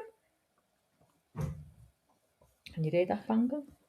Y'all, I seen all this time. I thought that like Liverpool was like this, you know, really nice little countryside town and shit. Oh, countryside. Because the Beatles came from there. Well, they didn't come from the countryside. They come from the city. Well, there's up the always a road. little city. And sometimes in our cities, we only have one street. All you need is love. Bum, bum, ba-da-dum. Go ahead, Max. All you need is love. Love. Love. Love is all you need. It's all you need. You guys are welcome. That's all we can sing. We're probably going to get our yeah, because we get a copyright. For it. They hate us, you guys. Copyright. YouTube literally hates us. People play all day long. All day long. They play music. They play this. They play that. You know, and nobody's getting any videos. Yeah, we play a chord of music down. and she gets a copyright. Yeah, how about Lindsay writes all of our music? And I got a copyright for playing a Lunch Ladies music. Because the Fumer, words. You've got your own music, the Fumer. So that was before the whole AI thing came out. So I had to get in touch with Lunchy. Did you copyright this music? No, what are you talking about? Well, I just got a copyright on it, and you're the one that wrote it. So I had to get in touch with YouTube. I was like, you could take that down. Here's her number. Give her a call. She owns the right to the music. It's all her. I didn't know that. Yes. Yes, that happened one night. Yeah. Wow, well, they got Lunchy... that. Just shows you then, so they're not even checking. Just soon as they hear music, they're banging you with one. That was before AI started writing everybody's music for them. So when Lunchy... now. Yeah. So when Lunchy started writing our music, one night I was doing a live late at night and I got a copyright on one of her songs. I was like, you can't copyright that. Like, I know the owner of the song. So I had to, and they took it off, but they copyrighted it. Yeah. Sure anyway, did. Right off subject, but you have snow at Christmas? Sometimes we do. We did last year. See, well, I was going to plan before Christmas, but I'm not now. Well, okay, I'll lie to you. I'll say yes, we have it. Because that's not I don't want it. I don't want snow. Oh, then no, we hardly ever have it. Not on Christmas. Get enough of it here. The truth is that we all get shitty. Sometimes we get it, sometimes. Oh yeah, you had loads of it this year. Last year. Yep, it was, it was a bad year. And I knew it was going to be. I told everybody because I read the Farmer's Almanac. And I believe I need to know the nearest hotel. In my city? As close to you as possible. Okay, well, the closest one to me as possible is the little yellow room that I made back there. It happens to be. Oh no! It's Hotellini. No. Hotellini. I'm not staying in no yellow room, right? With listen to me straight. With no thrift blankets on it of people who've died and they've been donated. No. It's not happening. What if I've already told Alec that. I said, I'm not staying in her house. I said, she's got everyone's bedding from all over the States. I said, actually, I sell that. I sell it. Yeah. Yeah, I sell. Wait a minute. I take that back. I did get 2 quilts that I saved that are vintage quilts that are for and then what you're going to do as soon as I go home, you're going to go, you know that quilt that was on? Well, I may as well tell you now. We laid it out with that, and I'm going to cause murder with you, and I'll never speak to you again. Look at that lunch lady and Mary Jane's out screaming. I'm terrified of stuff like that, guys. Oh, I would love it. Oh, she would. She would if she found someone dead and they had vintage on them. That's getting robbed. Yeah, She dropped the pennies off a dead man's eyes. because last year we were supposed to go to the New England states for the fall, and I wanted to stay at the Lizzie Borden house because it is a bed and breakfast. And you have, but there's only one downside to that. You have to be out of the residence at 7 a.m. And even if you're I'm not staying having like that. 2 nights, you have Well, to I'd like have to stay pack up. up the room and like put your stuff under the bed because they still run, what do you call them? It's a museum too. So people Uh-huh. still come and visit during the day, pay Well, to I'd just visit. stay awake. I'd go one night Oh, and stay awake. I'd love to no, do it, but I wouldn't go to sleep. I wouldn't be staying in no bed. Not I having don't that. think I'd be able to go to sleep because I'd be just so excited. But I Oh, asked I'd just sit BK, with you, videoing you. yeah, I asked BK and Baby Town, they're like, why would you do that? We'll stay down the street. You go ahead and stay with Lizzie Borden all you want. I don't understand that thinking. Like, it don't bother me. What are they going to do? Come and what is I Lizzie going to don't do? care. Come It's and just kill a me? terrifying. I'd be Oh no, terrified. it's not. I'd go, but I It's wouldn't sleep history. there. Ah, Oh my I God, love she'd it. pour fake blood all over her and lay there while the tour comes in. I'd lay there, imagine me, done as a doll in the corner. Done as a doll. And I'd have rosy cheeks, big round rosy cheeks, and long eyelashes, right? And little tiny red lips. And then as soon as they come by me, I'd just move me foot or something because I'd have a pair of doll shoes on. And it just moved me foot. Oh, I'd love to do that. I wanted to work in the do you know when they do it for Halloween and you go Uh-huh. to all the listen, I could do that, not a problem. Well, I wonder if they'll take me on at Lizzie Borden's. oh, they would love you, Maggie. Why They would can't I love go you. to yours and you can put me on your porch? I'll put you Have on. So come have you here and got I'll a just put rocking you on a chair? Have you got a rocking chair on your yes. porch? No, I not want on to the sit front on the porch. rocking chair Okay, with a quilt damn. over me. But it's got to be lunchies. I'm not having a dead person's quilt. All right, I'll give you Hang the on a quilt minute. Lunchy Hang made. on a minute. Lunchy, where did you get your bits of material? Oh, you can't be trusted either. You're fucking wasting it. No, I won't. I'll bring my own. I'll bring my own and I'll sit with it over my knees and I'll go, come over, guys. Happy Halloween. How are you? Would you like some cookies? Would you? Why don't you come and try and take them, you little bitch? That's what I'll say. You guys don't do trick or treating over there, though, right? Oh, the kids do, only a bit, yeah. It's not like it is. I mean, it's still, we've said for years now, oh, it's going very Americanized, do it with all this Halloween. Because it wasn't something we ever did. We go to like little places that have a Halloween things going on, but now they decorate all the houses now outside. Nice. So, oh, fuck off. I love it. I'm glad Ryan's able. I haven't got to do it. Did you do it Because when he I'm was not younger? doing me some Halloween. I don't know. Yeah, I used to open the door all dressed up. I'd go, what you want? And the kids would be terrified. And they'd go, little Scouse accent, trick or treat? And I'd go, trick. And they'd just look at me. Because they didn't have a fucking clue what a trick was. I'd go, trick. And they'd all look at each other. And I'd go, well, go on, I'm waiting.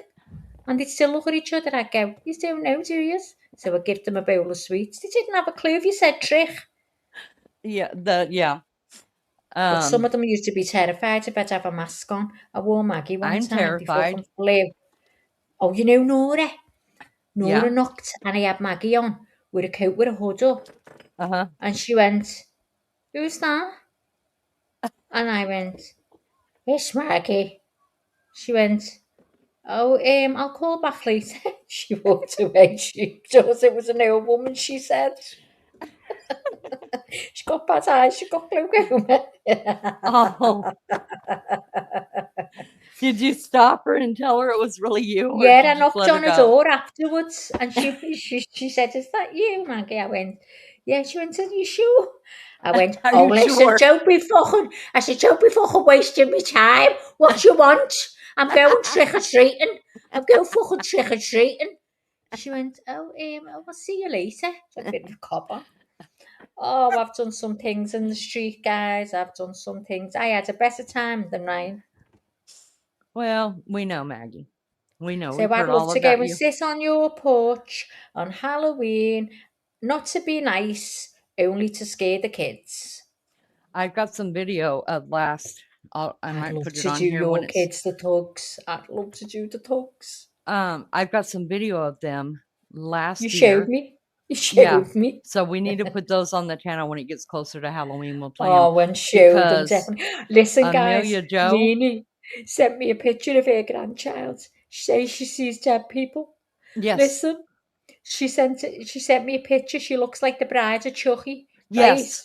Right? And she's giving her a look. You've never seen a child give a look like this, like the devil's in her eyes. And she's looking at it as if she's going to go on fire any minute.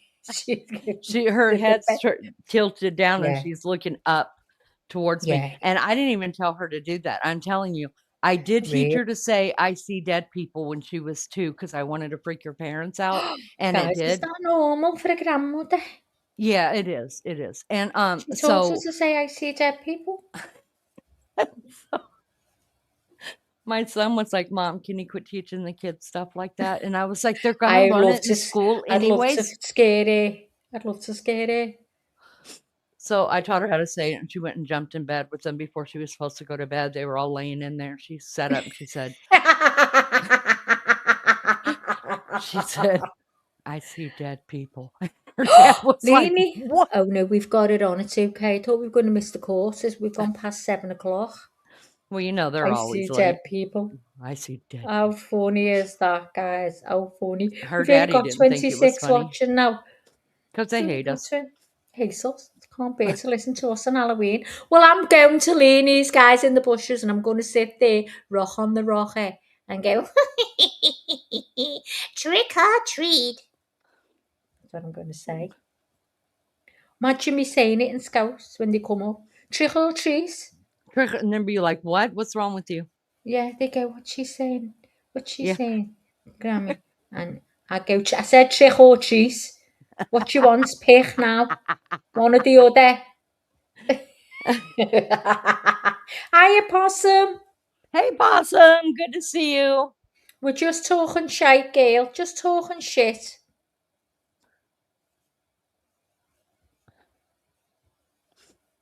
And then, so are you really taking Monday off?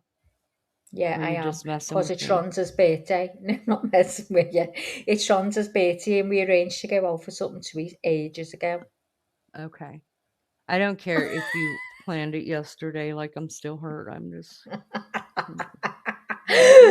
And then if I come home and you're still on, well, I'll You be might with you, show but I up. doubt it. I doubt it. Because when I go to her house after the meal, we get talking. And like me and you now, we just talk about everything, and I'll tell her about you and stuff like that, having a cob on. I'm having a day off, and how you carries on over me day off. 1 day in a week. It's even near 2 weeks, shut up. I know it. I know it. I can't help it though. Listen, I'm gonna send you I'm gonna get on the live with you guys come Wednesday. No, let's see. So tomorrow I have. Hang on a minute, I'll just toss on. Go on, carry on. So tomorrow I have the dental appointment. I'll show you. I'll send you a picture. Tomorrow. Yes. I already told you that. Don't start. Carry on. And then Wednesday, I go and get my eyes checked and order my glasses. Okay. And actually, those are the only two. Those are the only 2 appointments that I have. The only 2? Does that go with your other 3? Hold on, I'm not done talking to you, Maggie. Give me a minute. Okay, now, audio. I only have a dental appointment every 2 weeks. I don't go every week. I needed glasses. I can't freaking see. Okay. And you talk about giving an inch, you take a yard. I said, yard. Oh, it's all right, Lee. I'll source it for you. She's been off 5 days. Oh, now hang on. So tomorrow, right? What time are you going? I don't even know. Oh, how convenient. Go and look at your. It should be in my phone. Hold on, I'm smoking right now. It should be in my phone what time it is. Okay. Tomorrow's the 7th, right? I don't know. Hang on. Yes, Have a it's my look. sister's birthday tomorrow. Okay, so it's the 7th, right? So, and so I try you're to do going. it for the afternoons because So where you are know you me, I'm going not good in the tomorrow? morning. Tomorrow I'm just staying here in town and I'm going to the dentist. Okay, you're going to the dentist. So you'll only be in the dentist how long? Not long. They usher me in And out then you'll be unless back in work. So you're and only I'll be taking back an in work. hour. Yeah, not even that long, I don't think. Okay, because listen to me now. You know little Lisa, whose son died, you know? Remember I've told you he was only 10, got killed by the car. Well, she's going to be 50 and Rhonda's seeing her. So I've got to go to Rhonda's tomorrow to pass a card in so she can give it to Lisa when she sees her on Saturday morning. Okay? Okay, and I'm going to give Rhonda her card as well, but I'll keep a present here till I see her on Monday because it's her birthday the same day on the 8th. So I've got to go to Rhonda. So what I'll do is I'll go live in the car. So I'm still with you. And the guys can see the streets of Liverpool. That'd be great. That'd be great. And then you guys can see the trash that she comes from. And that's why her mouth is so foul. How fucking dare that? How dare she say the fucking trash I come from? Well, do you know what? I can't wait to see Indiana.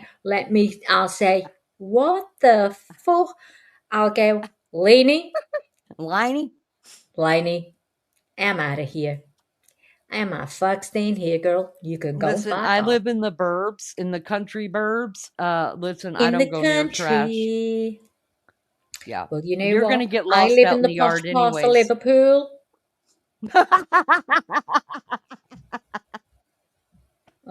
Oh, she's getting it. Look at her looking down her nose at me because she lives in the country. Bitch. I just never heard him say the posh part of Liverpool. There's a posh I part do of live in the posh part, guys. Oh. Arrest the Higgins. Arrest Proctor. Arrest the Mick Alberts. Who are they? They're hearing you talk about Liverpool. Those people are coming in. Are they? I Those haven't got a clue. Liverpoolians. Jump. Do you know what? I don't know. I haven't got a clue of names. They could be living my neighbour next door. It takes me a week to remember who it is. I do know them, because we all live so close together. But this Laney, who does she think she is? Saying that I come from the dregs, come from the ghetto. I come from the posh parts of Liverpool. And you will see tomorrow. And then when she shows you this shitty Indiana, right, you'll all come on and go, oh my God, Lena, you got a fucking cheek. Exactly. Not Cilla Black. I couldn't stand Cilla though, John. She done me head in. You got a lot of look. I'm just only kind of joking. No, she's not. She's showing you what kind of bitch she is. Trust me. She says it all to me. On the camera. She goes, fucking hell, Maggie. You say so where you live. I go, stop it, Lee. Stop it. And she goes, oh, I'm being truthful with you. You come and live in America. I go, fuck off. I'm not going to live there. They're all serial killers. They're all serial killers in America. I'm telling you what, I'd be terrified living there. I wouldn't have my window open. I'd have them curtains drawn, all the blinds. Oh, Lord, that's a terrible way to live. That's a terrible way Shut to up. live. You had someone looking through yours. That's true. I can't believe you weren't terrified. Tell them about it. I've had that happen to me a couple of times. I don't remember which one I was telling you about. They're all psychopaths. But it was in different states. A murder in your daughter's street, looking through right your across window. the street. Yeah, oh, I'm obsessed with that house. Still a typo. Sorry, it's okay, John. I'll forgive you. I'm obsessed with the looking murder down house. Looking down nose at my Liverpool. You should have bought that house, and we could have done seances. Is there anybody there? They wasted no time selling the damn house. What was her name? What was her name? Her name was what was it? Hold on. I did a live on it. I didn't do a live. I did a short and maybe but we wanted you to walk up the street, stand outside with your phone, just pretend to talk.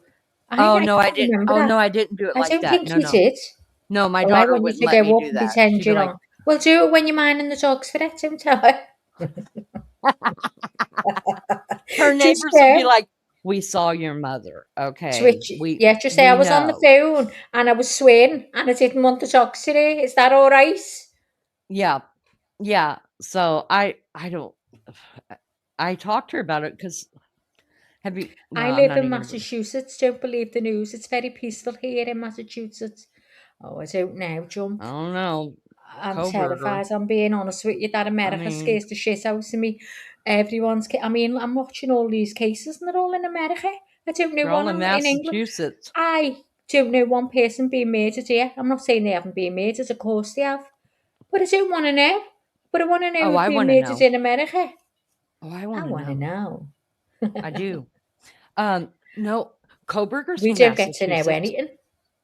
Was he? He wasn't. No, he's from Pennsylvania.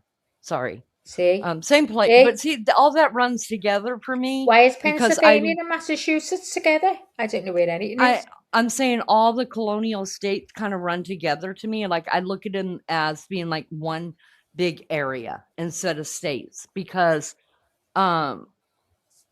every time I tell my husband, I'm like, It's look, not the same. Mary Jane Joe said, so shut up. you shut up. That's Both what of she you said. shut up. She's Both just of said it's you. not the same, so shut up. Both of you shut up. Well, you know what? When we were talking to MJ on Discord one day and she was walking us around the yard, I was blown away because I did think all New York looks like New York City. I did. Oh my God, was that in New York? That's where she's from. That was I think thought was it her was mom's all house. buildings. Yeah, but that was a No, lot. Yeah, I thought it was all big skyscrapers. me too.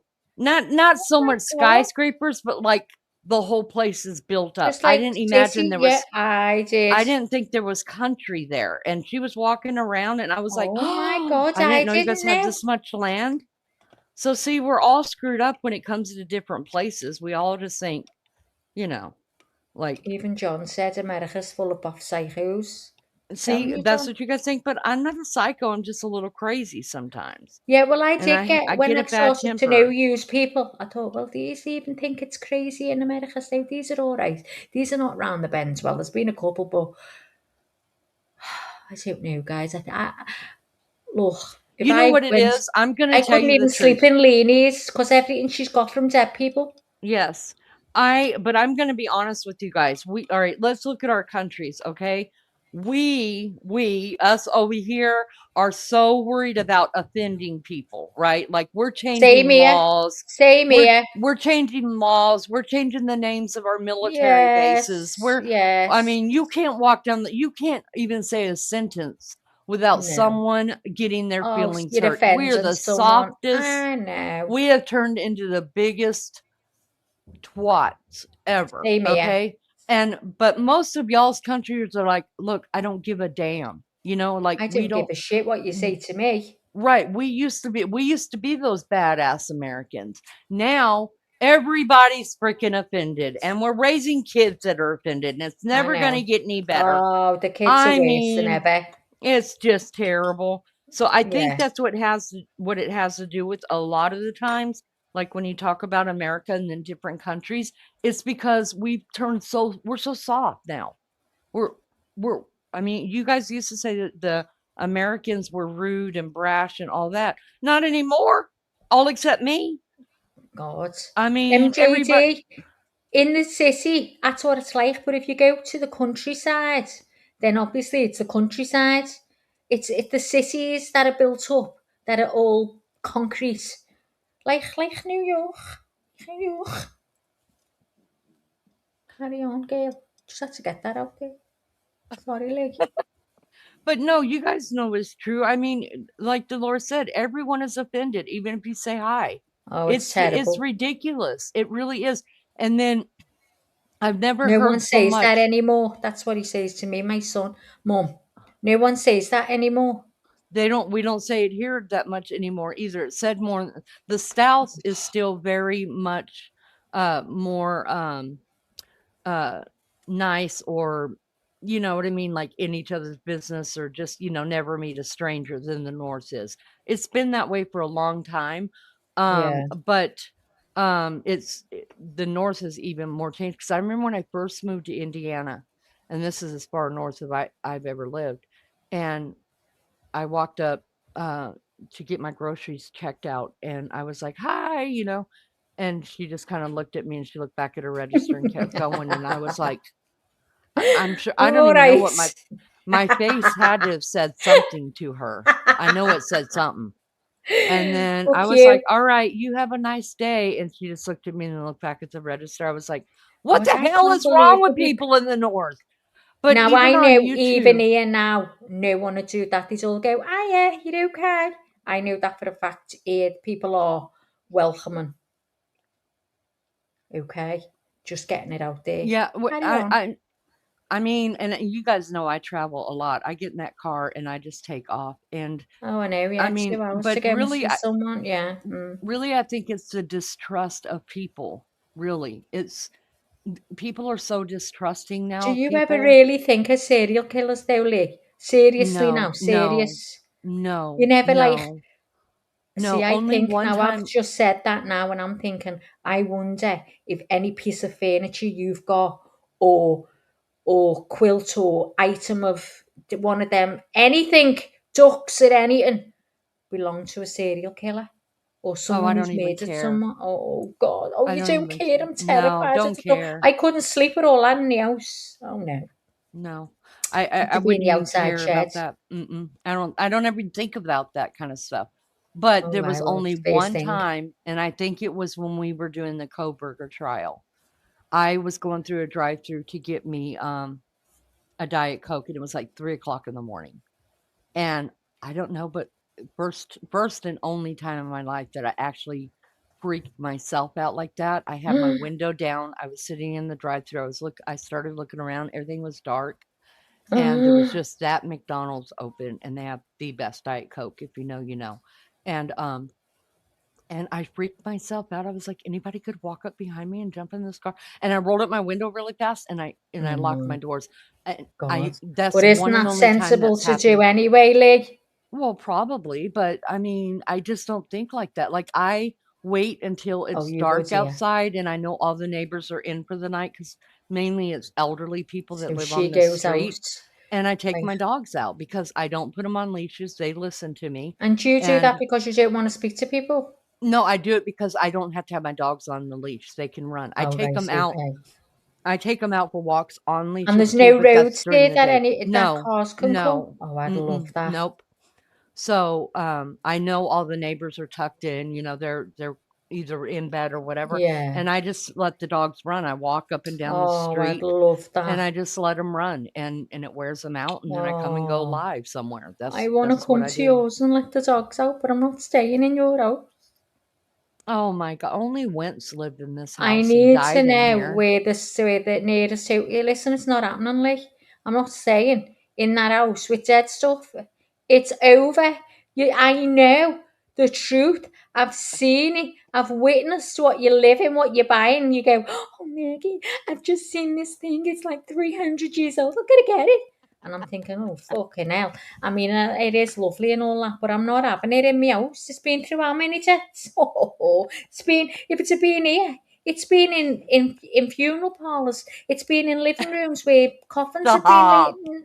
No, it's not. Honestly, I swear down on my life in a plane, it's not happening. I'll visit you, but I ain't fucking sleeping in that house. Okay, hold on. So you don't have any antiques in your house? Not a jewelry No, not a box? single thing. I've got a bit of Wow, my mum's stuff, but that's fine. well, your mom's dead. So I you do know, have but dead people stuff in the house. What's the yeah, I difference? know, but it's different. But I'm not going to any other dead. I couldn't. Yeah, but you know what? There's a quilt upstairs belonging to my mother that I put over her in the hospital. She had it on her when she died. That's not fucking coming out of the box. I've never Oh touched my it since the day goodness. I put it over her. Oh no, it's not happening. Sorry, See, guys, if you think no, no, I don't no, even no, think no. that way. I've never even so Well, so I if you do. came I here, would you couldn't. even go like thrifting with me or in antique Yeah, stores? I will love Would you it. be Yeah, okay doing that? yeah, 100%. But you're just not going to bring it in your home. No, I have brought it in my own, but I remember I told you I got a duck and the duck was gorgeous, and it had like this lovely blue peacock bluey green on its tail. It was absolutely gorgeous. I got the full set, and it was on the top, and I don't know what it was, but it was looking at me at the sides of its eye, and I kept looking at it back, and I was thinking, I can't take to this duck. I just couldn't bear it in the room. So I kept side-eyeing the duck, and it was like it was side-eyeing me. So I phoned Julie. I went, Julie, can you take this duck? It's freaking me out. It's side-eyeing me. And she just knows what I'm like. And she went, yeah, okay, do you want me to come and get it now? I went, please. So she come over and took the fucking duck. I was terrified of it. No, I don't know. No, on a Stuff scale. brings me comfort. I don't know why. Well, It's that's like, good. If it brings you comfort, that's fine, but it wouldn't bring me. I mean, don't get me wrong. If you bought stuff from the thrift shop, and it was in your living room, and you had nothing like that in your bedroom, it was all like new stuff. Do you know what I'm saying? Oh, I'd be fine. But I'm but not because getting the in your bedroom bed. has, That's at 3 million people that did, and the quilts all old, and like you've got them. I'm not having all that in the room, Lee. I'm fucking faces looking up at faces. No. Faces of fucking dead people and that, it's not happening. well, And your little suitcase and all, no. Grandma's suitcases have to go. Mind you, no, I think I'll be alright with Grandma's suits, because we know Grandma. So, I'll probably be alright with Grandma's, that one. yeah. She came over from the Bahamas But you with can those take them to put in suitcases. your bedroom. Don't leave them in. I'm not going in the yellow room. No, I'm not going in the yellow room. You know, no, I know about the yellow room. No, I'm not going in there. I'm going in baby Chow's. Oh my God, Or bonus child. I'm not going in the yellow room. Do not. I'll check every bedroom in that house. I'm not going in there. Dolores says you would have a heart attack in her house because she's got a bunch of old clocks. I think that's precious. I love that. Misty wants to know if it was a possessed duck.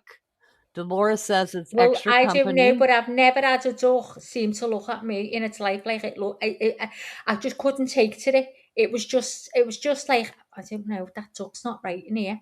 And I died in the duck, and I was like pretending to scratch the back of my head just so I could look at the duck, because I felt like the duck was looking at me, looking at it. I felt like I was losing my mind. So I had to get it out the house. But it wouldn't bother me if you had 50,000, Dolores, 50,000 clocks in the living room, right? It's absolutely fine, but don't put any in the room I'm sleeping in, because once I lie down, things start playing in my brain. And if I heard that clock going, coo, coo, coo, coo, as I was in bed, I'd have to text you and say, Dolores, can you come in for a minute? And then once you get in there, I'd say, you're not getting out. Get in the bed with me. Terrified. Dolores says we need to take you to a cemetery. Now she'll go do cemetery visits I'll go for and us. do that. Would you go at nighttime? Yes. Oh, you as would? long as you Cool. were with That's me. awesome. But if you run away and left me, I wouldn't be a bit abused. Okay. Not one bit. I'd fall out with you, never to speak to you ever again on my life on a plane.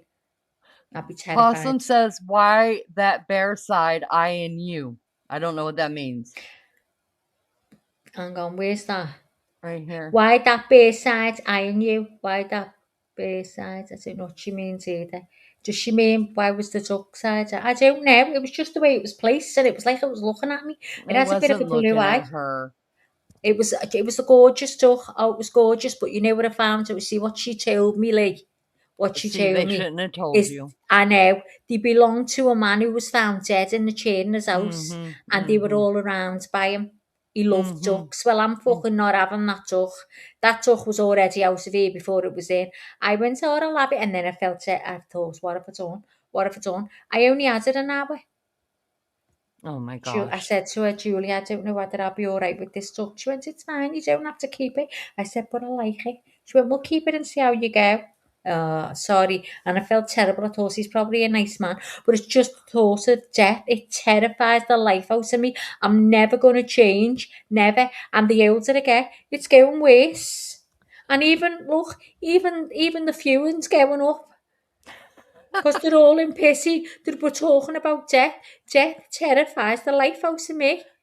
And I'm not having blankets belonging to dead people over me. I'm not going in the yellow room. I've heard all about the fucking yellow room. It's full of dead people. I'm not going in there. She's told me. I know. Brittany says the only antiques that scare me are the dolls. I love the dolls. I really do. I'm not scared of them. They I don't don't freak mind me them, but out. I wouldn't have one sitting in a chair if I'm in that bedroom. Oh my Oh, God, I would no. love one sitting in the chair, I'll but go and sit. I'll go and stay with Baby Chow. Sauces. he Baby wouldn't Chow like can it come either. home. He wouldn't have that stuff either. Oh, see. Well, he could come home and stay with you in his old room, and I'll go and stay in his apartment. And I There you promise him I'll go. get lines in the carpet every single day. MJ says, just make it face on the wall like Leanie does. Oh, God, you gave me hell about that too. That's right, MJ. What was that? See, they remember the stuff. When you said my turkey or my duck was looking the wrong way. Yeah, but wasn't it? It was looking. It I was was like, don't say not. sorry. It was. It wasn't. Listen. It's part of the family. It should look in where everyone is in the middle. Not It left was looking out looking at the out the fucking tree door up to the fly road. away. Nah, ich am to a circle, Leanie.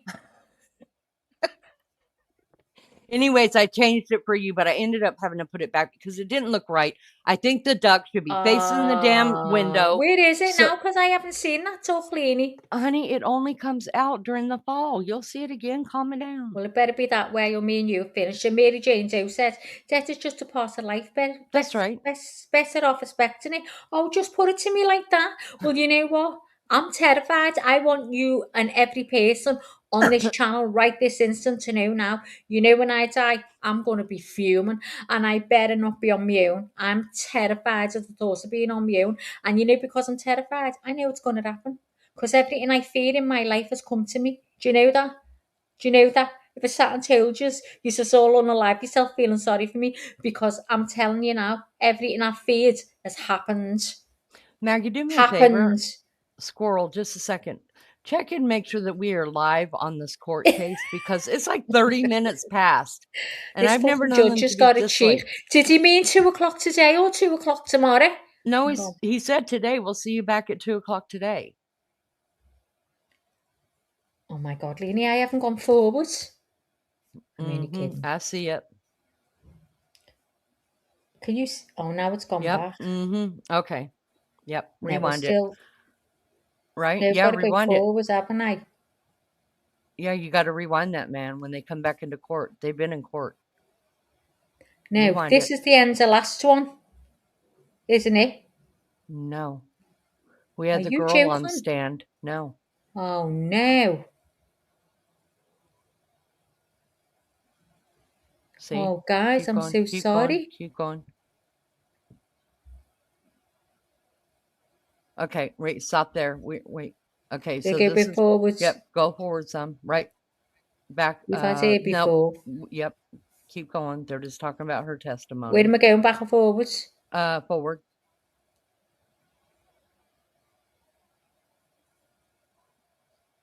Forward. Wasn't this yesterday's? These are showing Yes. yesterday's. Yeah, but keep going. Keep going. Are they still showing yesterday's? Because I never saw the man that's on stage now. You know when they're showing the way they. No. Oh, on another channel they have. Okay, John says they resumed. Dolores says on another channel they're just playing a repeat. That's what I mean. So we need to go forwards. Okay, go all the way forward. So the live still isn't on yet, guys. Can you check for me, please? What I'm gonna do, I'm gonna stop. Show you a document. Is that familiar to you? Yes. Is that what she was wearing earlier? That's how we could tell. Yeah, a stage. You know, the whole life is a stage. Let me stop. Right. Let me go back on. Hold on. That man with the bald head's on. He's on right now? Yeah. So, if it's not on other channels. So, but my question is. Oh, see, they're talking about, we haven't done this yet. Yes, go back. This is her, screen. Is that was seek search warrants to. Guys, I'm so sorry about this. I'm talking about dead stuff in Leanie's lemon room. Okay, No. stop. Yeah, stop right there. Gotta go back there. Should I go back further? Well, the deal is we haven't even seen the jury come back in. That's what I'm looking for, to see when the judge comes on. So I want to see if they're still playing the same thing from yesterday over again.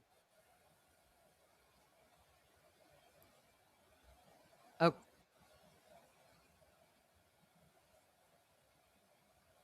Okay, that is big when they long were break, on. Okay, isn't so now. See, so now they're playing that there. So let us go. That's the big break by the look of it. So let's go forward from there. Let's go to the. That's right. The father-in-law was on the stand. The last. You're right. Thank you, Dolores. Thanks, love. Can't believe we've missed this. Let me go forwards a little bit more. It doesn't seem to be that much more, so we don't want to move it too much.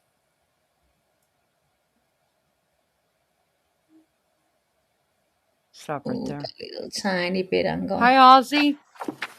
Here we go. Thank God, this is it. Hi, Ross. Yeah, look. Just moving her eyes a bit.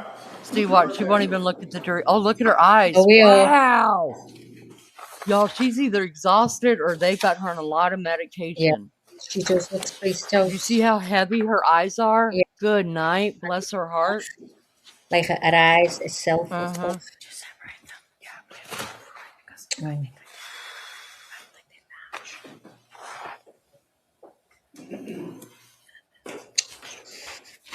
This court's now in session. Please be seated.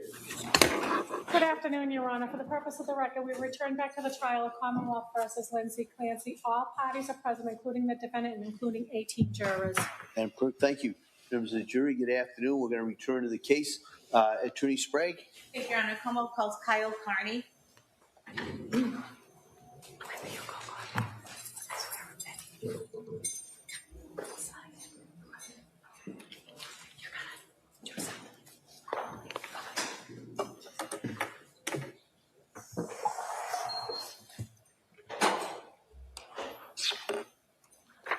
Kyle Carney he's a young buck, isn't he? Where's Tashi? Good afternoon. She solemnly swear that the testimony in the evidence she shall give to the court and the jury in the matter not pending between the Commonwealth and the Lieutenant Tashi. Thank you, sir. You may have a seat. Watch yourself, please. Excuse me, can we proceed? Sure. Hi, good afternoon, sir. My God. Can't bear the way they do this. Are you missed? These have been laughing their heads off at your cat. Ozzy says, Mary Jane, someone hit them in the middle of the night. The Mercedes is a write-off. What happened? Mary Jane says, is it that your cars got wrecked? Ozzy, your cars got wrecked? Someone just barreled through, or were you guys driving?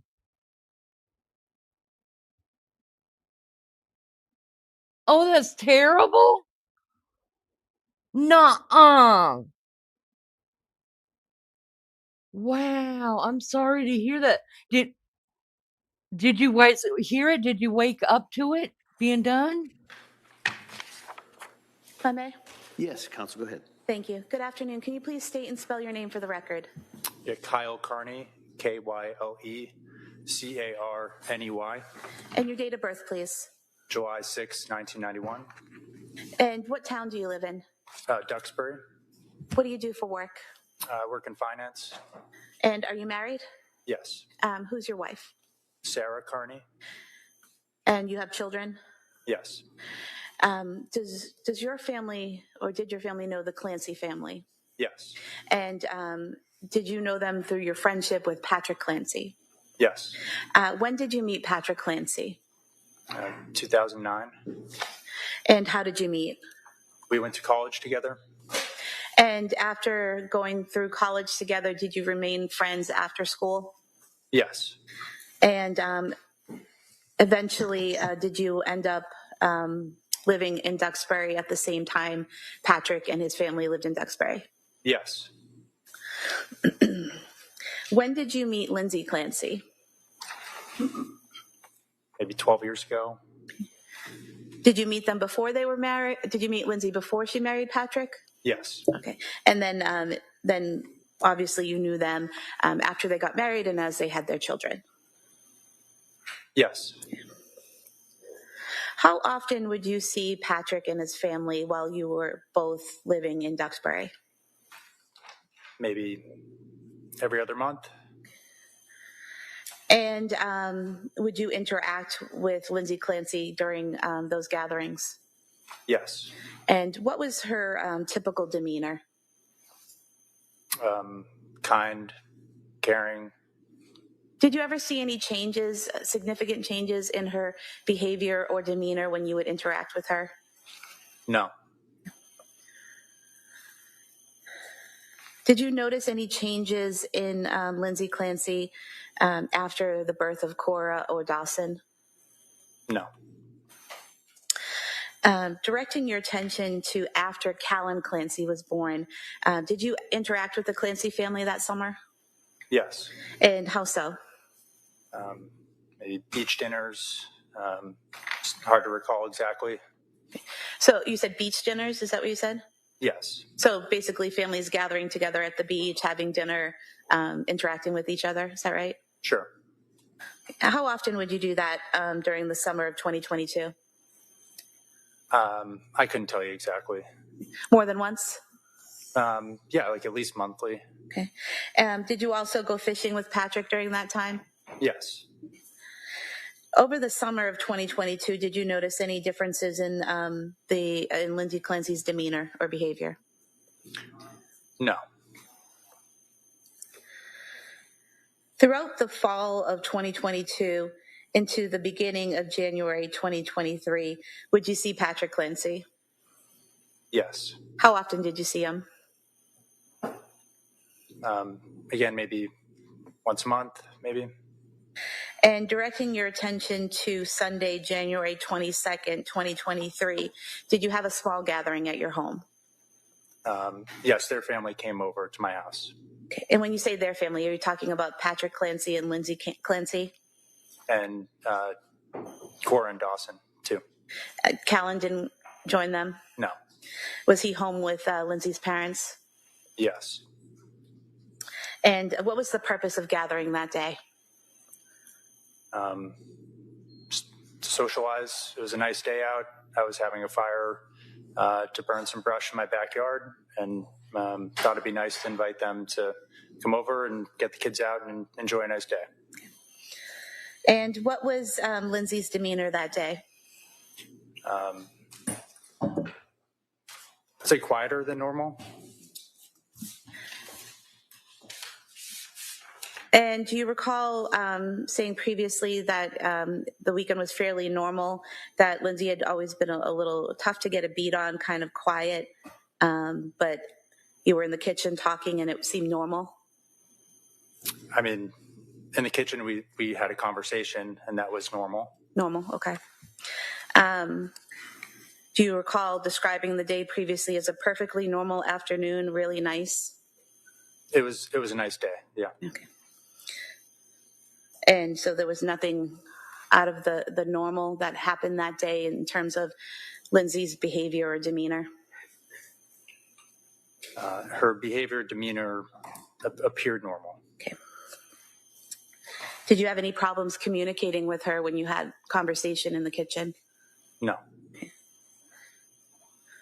How long was the family there at your house that day? Maybe a few hours. And during that time, I believe you described it previously as a normal, great day. Would that be accurate?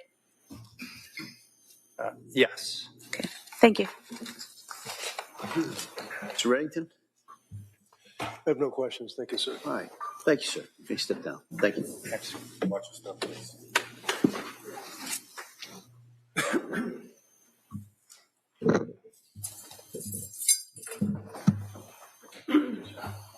Your Honor, the Commonwealth will call Andrew Chiacchio as its next witness. All right.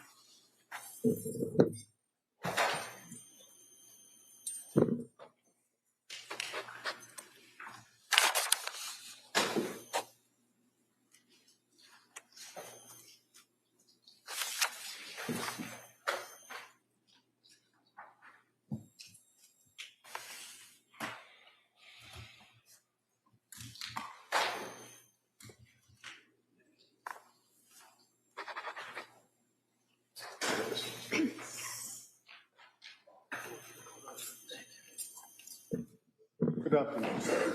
Stop right there, raise your right hand for the clerk, please. Good afternoon. Please solemnly swear that the testimony and the evidence you shall give to the court and the jury, no matter what kind of between the Commonwealth and the defendant shall be true. Thank you, sir. You may have a seat. Hi, good afternoon, sir. Good afternoon, Your Honor. Counsel. Thank you. Good afternoon, sir. Can you tell the jurors your first and last name?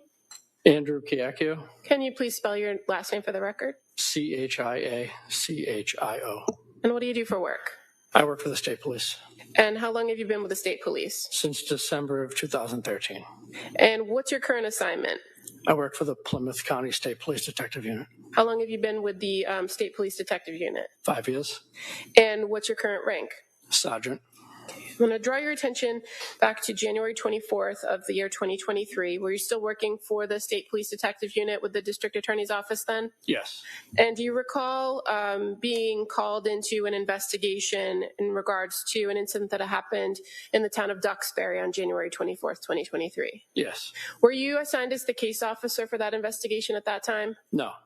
But you're aware that a number of the other troopers in your unit were all called out to do different parts of the investigation. Yes. Do you recall if you actually went first to 47 Summer Street? Yes, I did. Were you quickly assigned to go someplace else and do some follow-up investigation? Yes. And one of the places that you went on that night was the CVS in Kingston, correct? Correct. That would have been at 189 Summer Street? Yes. Why were you asked to go to the CVS in Kingston? To obtain surveillance video. And had you learned information that one of the homeowners, the Patrick Clancy, might have visited that location earlier in the evening? Yes. And so when you got to the CVS, did you contact?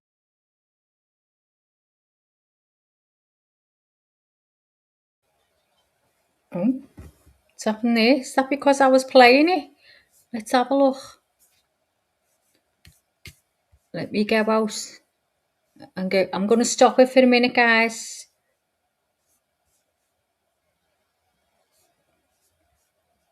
Can you just talk a minute, Lee? No, not at all. Ozzy, I'm so sorry to hear that, and I'm sorry that I just don't. I mean, was he drunk or what happened? Did he? No, do it's not on. We're okay. We're okay. Yeah, it's So off. It's off on the next channel. Yeah, I'm going to share it now so you can see the chat.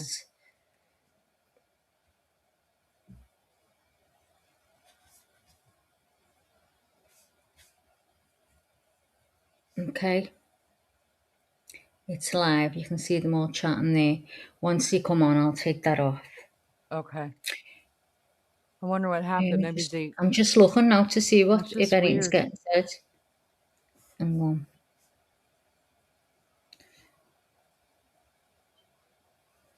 I think there should be mods for these kinds of cases, kids' cases. No, I don't see anything getting said. He had a... Shut up, Toshi. Trashy. Oh, Trashy in the house. Hang on, you She said morning, grannies. Right. Ozzy said, I sent you pics when you just young and dumb. He said he had a bad day, so you just come and crash out your cars. Nice. I can't see anything said in worries. Hang on, let me go and find another one. Just in case. Well, I could swear he said they were coming back at 2, and I'm on the same timeline as they are. I'm going to go back on there. I'm just looking at another one. It's got live, and there's nothing on it. Exactly what we're looking at. Okay. So it's still going, and they're not back. Are we going to come back in a minute, and he's going to end it in half an hour's time because it's now that's near 2 hours now. Yeah. Because it's 10 to 8 for me. What happened this time? Good grief. I don't know, but nothing's going on here. That is nutty. When it's not live, it won't let me make it big like this for some reason, but I can. So I know it's just pure live, see? So I don't know what's going on. It's nothing to do with me, guys. Not my mistake this time. This time. Oh, hang on a minute. Morning, grannies. Lenny, you know, yesterday I said to that girl, who went to the That girl. block, yeah. Remember when I lost Yeah. it the other day, which I feel ashamed. Anyway, but I lost it, right? Because I thought, oh no, she didn't say that at all. Can I block Toshi? I think Trashy wants us to block her. You want us to block you, Trashy? No, I think she's funny. I can't let Trash go because she gets me and she's funny and she's usually always on my side. Well, she's not now called you a granny, is she? I am a granny. I got 10 of them. I'm rather proud of that. I'm not offended. I don't get offended. I'm the wrong person to try to offend because I laugh about it. It's just fucking funny. Unless Well, you come listen, at me you've like got the best cow-house in the world because I've even I do. our live for tomorrow. Oh, It's see, already on. listen, I know that. I already know that. I know I got the best co-host. So, you know, I don't need you to tell me no more. I'm just on it. Okay, well, you know. I'm running the show. I was going to tell you guys something and I forgot. Of course. Toshi's dead funny. Toshi is dead funny. You know, fucking funny. Who's asked? Oh. Hello from Colorado. Hello, Colorado. Hello, Colorado. Thanks for coming back in. So Thanks good to coming see back into you. the Looney House. Oh, We don't know what's going on with court, but you know we're here. We're here. The judge Many is would making want us to all block wait. me. I know we'd have to get on the list, wouldn't we? Eh? And I agree with them. Each and every one of them. You're a bitch. How about that? Okay, what Leanie says. I don't have to agree with Leanie. Spleeny. Okay? Spleeny Leanie. Shut I up, don't Mag have in to the agree hat. with it. Nobody cares. Maggie, listen to them, guys. They're trying to pin something on me, right? So that people hate me like they hate them, right? But it's not going to happen. I don't get involved like these two. No, what it is Maggie is a fake and a phony, and I wish I'd never laid eyes on her because if everybody only knew and Maggie, I wish I'd never set eyes on you. That's I don't right. drink or I don't swear. smoke. I don't wrap my hair. I get ill with with one one cigarette. Take your filthy paws off my silky drawers. Would you pull that crap with a net? As for you, Troy Donahue, I know what you want to do. Guys, I'm probably going to get slammed for that one too. Stay off us, YouTube. There's many bigger fish in the sea to fry than according to Leaning. Nobody cares here. Nobody cares. Anyway, Mr. YouTuber, please, I'm just going to say to you, Ethel, now you've been on here that many times, giving us copyrights. You know what Ethel means. You know what Ethel means. Don't act like you don't. YouTube, listen, the CEO of YouTube is always sitting in our bushes. Kay Frick singing along. Oh my gosh, I'm singing along. There are worse things I could do. She could do. Than go with a boy or two. Even though the neighborhood thinks I'm trashy and no good. In Liverpool. I suppose it could be true. It's true. But there are worse things I could do. I could flirt with all the guys. I better stop now. See, I'm actually on the stage now. I'm like Rizzo, right? Waiting for Kaneki. Can't get over it. A hickey from Kaneki. And I've got a love bite on my neck. What do you call them? Hickeys. A hickey. A hickey from Kaneki. And she thought she was PG. She went in the toilet, she went, okay, PG, and they all went out and they're all looking at her. And she walked in a dead tight skirt, like she'd kiss herself. And she kept her legs dead close together. And she was walking in the skirt, the dead tight skirt. Remember every bit of it. Because everybody was talking crap about her because she was knocked up by... saying she was a trash, like trashy in the trash. She was Straight knocked up by Kaneki. They've had it in the drive-in movie, in the back of the car, and her face stuck to the window, and her nose was all red. And then you did dun dun dun dun dun dun dun dun dun dun dun dun dun dun.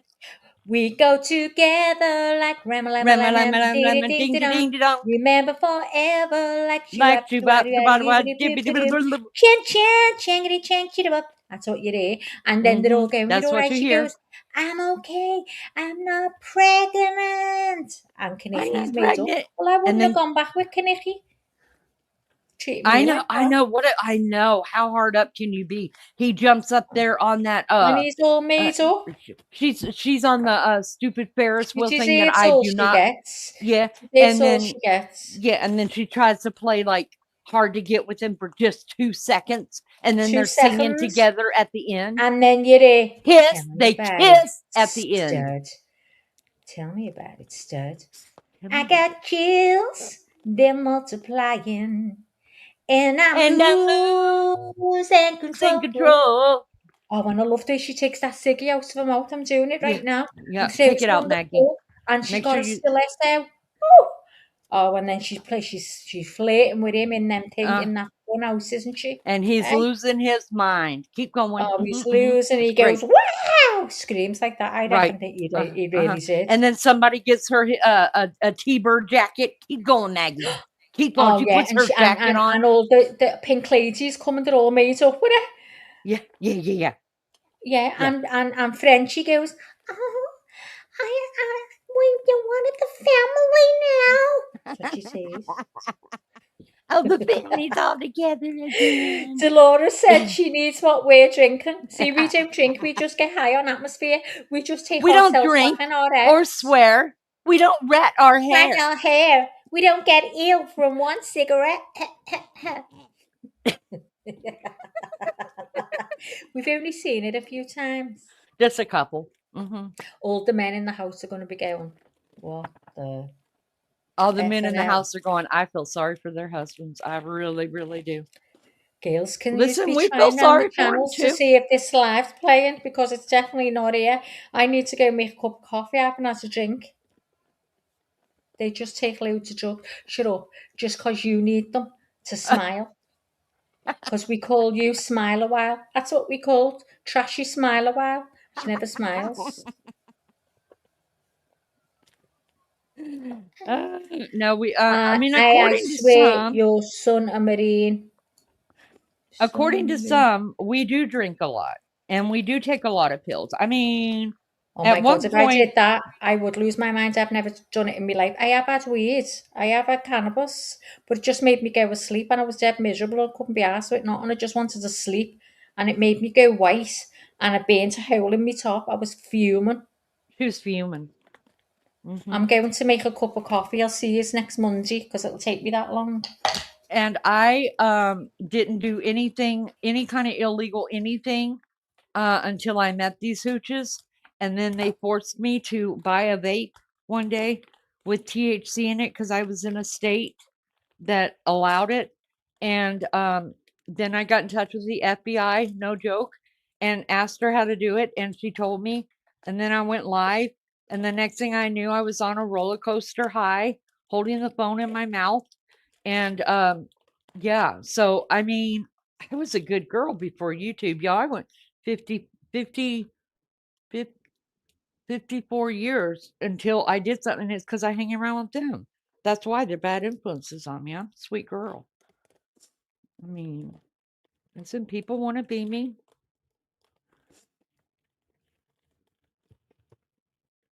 That's the truth. I can't even look at that. It's still up, you guys. Listen, I know there's over 700 lives up there. All I know is about 2 years ago in December when I did that, and I have never watched it back because I'm so embarrassed, kind of, that I did that. Like I would have done it on Discord with my girlfriends, right? Like we've done some silly stuff, and I'm not embarrassed by that. But there were complete strangers that were just probably like, "What the hell is wrong with this woman?" My husband was with me, and he sat there with his mouth wide open because he's never done anything like that before either. And I was like, "Do you want some?" And he's like, "No, I've gone this long. Why would I? Like, what is wrong with you?" And I was like, "It's the FBI and these women telling you there's bad influences on me."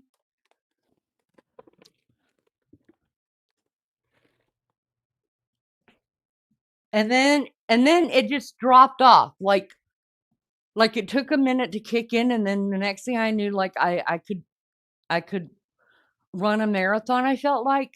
But it took a minute to kick in. Obviously, I remember somebody saying, if you're not coughing, you're not getting enough into your lungs. So then I really started like smoking it like I smoke a cigarette, like hit it twice, you know? The next thing I know, I was like, woo, I was feeling good. I was dancing and doing all that. And then it just like stopped. It just stopped. I became leaning again. And then I was just like, I got to go to bed like right now. Now I'm going to bed. And that was my anniversary, y'all. And because of these bad influences, my poor husband didn't get anything on our anniversary. Not that he got anything on our wedding night either, but still, that's a different story. Listen, these people around here, they're the greatest people, but they're also like wicked. Wicked, wicked, wicked, wicked. I don't even know if I'm really on. Am I on? Because I'm walking around taping up whatnot boxes, and I didn't even check. I could be talking to myself. Hold on, let me look over here. Oh, I am on. Hi, everybody. Hi, hi, hi. What is going on with court? God, what is happening here? I'm dying. Wish I had been part of that chat. Oh, it was nuts. I don't remember the chat, to tell you the truth. I remember everything that happened. I just couldn't control. That's what happens when I used to drink too, especially tequila. I never passed out. I never didn't know what was happening. I just couldn't control what was happening.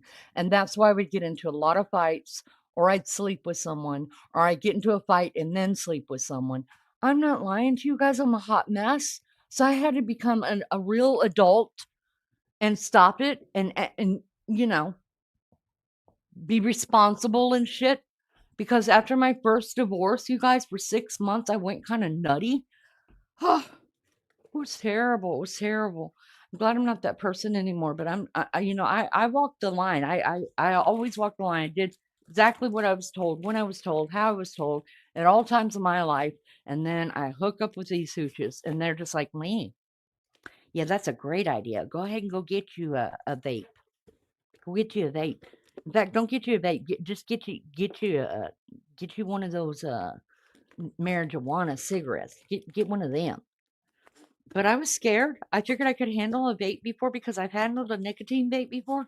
And I was like, this ain't going to be that bad. But then when you start hitting it like a cigarette, you know, and at least I'm a professional smoker, in case you guys don't know, I can be done with the whole cigarette in about, what, 18 seconds? I'm not kidding you, because I double hit it if I need to be. So, but I always double hit it. I don't know why I do that, but that's just what I do. And so when they were like, no, you're not getting enough in you because you're not coughing it, that means it's not working. So I was like, okay. So then I started hitting it like I smoke a cigarette. Next thing I knew, I was like, oh, so that's what this feels like. Okay.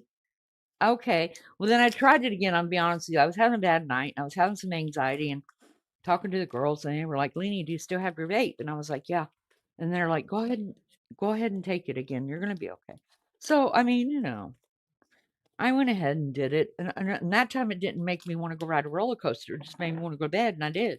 And then after that, I was like, I hate the taste of this stuff. It's terrible.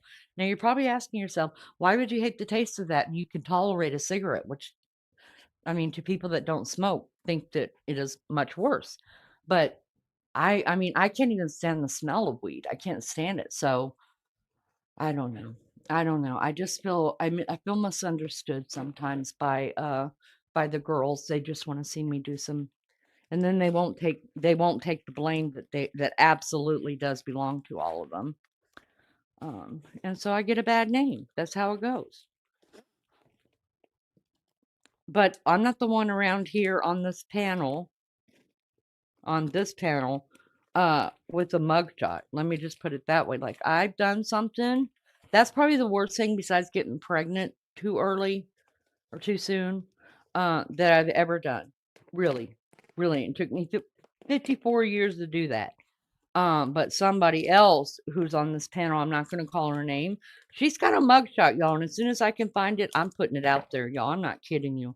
Everybody's going to see that mugshot. I can't wait. Even if I have to go to freaking Liverpool to pull it up and talk to a copper or sleep with them or something, I'm getting her mugshot. There's nothing more funny than people's mugshots. Listen, when I found my own sisters, oh my God, I added it into a family photo. They were so pissed off at me. I'm not kidding you. I thought it was funny. They didn't. None of them. My mom thought I was just ridiculous. And my sister was like, that's not funny. Like, take my picture out of that picture. I just put it over, like I made it a small one. I got it printed out into like one of those schoolroom, remember your old class picture, your little school pictures that we would buy and get? Yeah, I made it like that. And then in one of our family photos at my other sister's house, I just slipped it over Debbie's face and put her mugshot there. They were not impressed with me. That happens a lot to me. I'm misunderstood. All parties are present, excluding the jury. All right. Well, what I wanted to do was hear the arguments in regards to the defendant's motion for permission to call witnesses. I know that this was filed this morning, but it's kind of hand in glove with issues that were raised a couple of weeks ago. At least mentioned the same witnesses. So I'm going to hear first from the defendant. They'll hear from the Commonwealth. I will probably take it under advisement and review some of the other documents, but I want to make this decision as soon as I can, so everybody kind of can plan on how they go based on the decision. So Mr. Reddington, let me hear you first on this. Thank you. Your Honor, obviously, I don't have to belabor the obvious.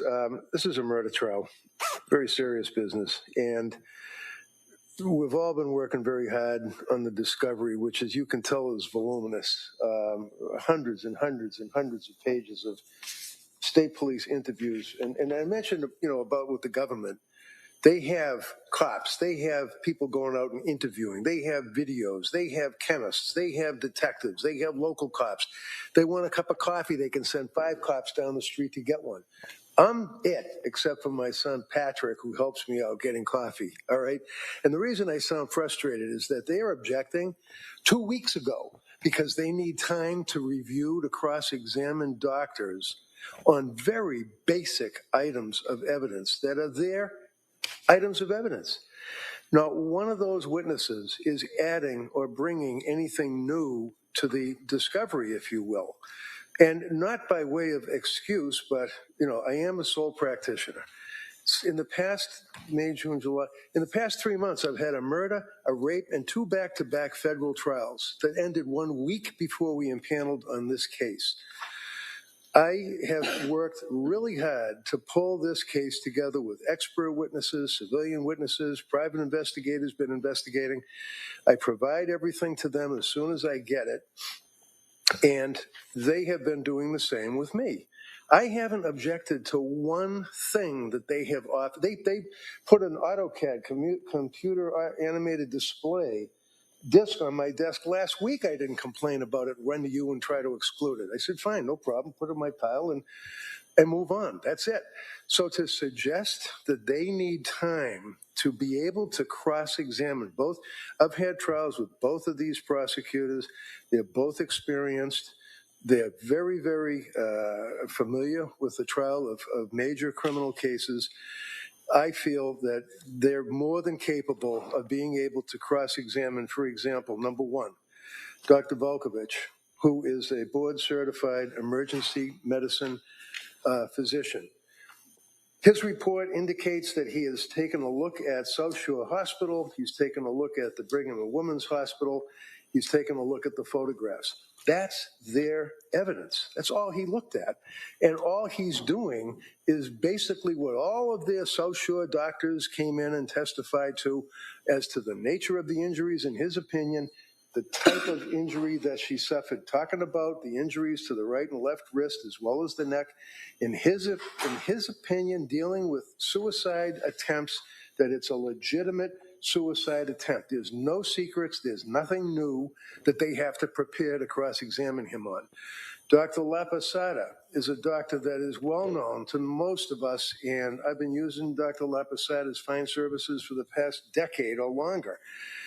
I know that both of these attorneys are familiar with her. She's not bringing anything new to the table. She's bringing her opinion based upon their evidence as to the medical records, x-rays, all of the rest of the indicia of the injury that she suffered. Now, they're talking about Lindsay going out, hanging off of a window, and then doing, like I said, the Spider-Man slide down the side of the house, apparently. Absolutely ridiculous. She dove out that window, she hit her head, and she suffered what Dr. Lapasada refers to as a Jefferson fracture of the spine that is very, very, very typical for this type of an injury. When somebody dives into the shallow end of a pool, they get that injury, unfortunately. When somebody, kids are on a boat and they're drunk and one of them jumps off a mast into the shallow end of the water off of Cape Cod, they get that type of injury. Superman, when he gets thrown off the horse, 6 feet high, same injury. That's all. She's not bringing any esoteric theory to this case that they need time to prepare. Interestingly enough, the Brigham and Women's Hospital records do make reference to the Jefferson fracture right from jump. She also assists me, as she always does, on autopsy photographs, any indicia of injuries, and it's her opinion that if they try to say that there are bruises to these little babies that were inflicted by her, they're absolutely wrong, and Dr. Lapasada would indicate that these are consistent with either EMT, God bless those first responders, but they were in a panic and they're trying to take care of these kids and pick them up and run them up to their trucks and vehicles. So, and other, obviously, the interosseous injection into the legs, the shins, the thighs, all of these bruises are from medical intervention, not Lindsay Clancy. That's what she would testify to. That's it. They don't need time to prepare to cross-examine for that. Finally, I have Dr. Condi. Dr. Condi signed even better than a report. He signed an affidavit. And again, it's based upon medical records that we all have. Way back when this case first started, the government presented the case to the grand jury. First thing I said to Lindsay was sign a release. Let the government get all the medical records. We'll all have access to them. This case is obviously going to be predicated upon the medical records, psychiatric records. We signed every release. They got every document and had them into the grand jury. I got copies. They have copies. Condi would testify to the horrific, in his opinion, failure to comply with the standard of care that would govern psychiatrists, psychologists, Dr. Tufts, who's going to be testifying tomorrow, nurse practitioner Gelada, the other individual from the McLean Hospital, all records that they've had for years. So they don't need time to prepare for cross-examination. So weeks ago, counsel, after I gave them copies of all of these reports and affidavit, strike that, I'm sorry, the reports I just got, and I just sent them the affidavit from Condi they already have, I disclosed to them what my opinion would be of the opinions from these doctors that would be testifying, and the report carries that out.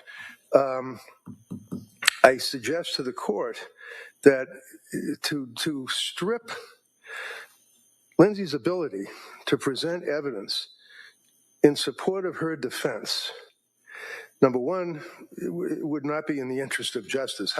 I'd like to hear a DA stand up and say, in the interest of justice in this case, because weeks ago we got this information and we're not prepared to testify, to cross-examine the testifying witnesses, I think even Your Honor would agree is a disingenuous argument.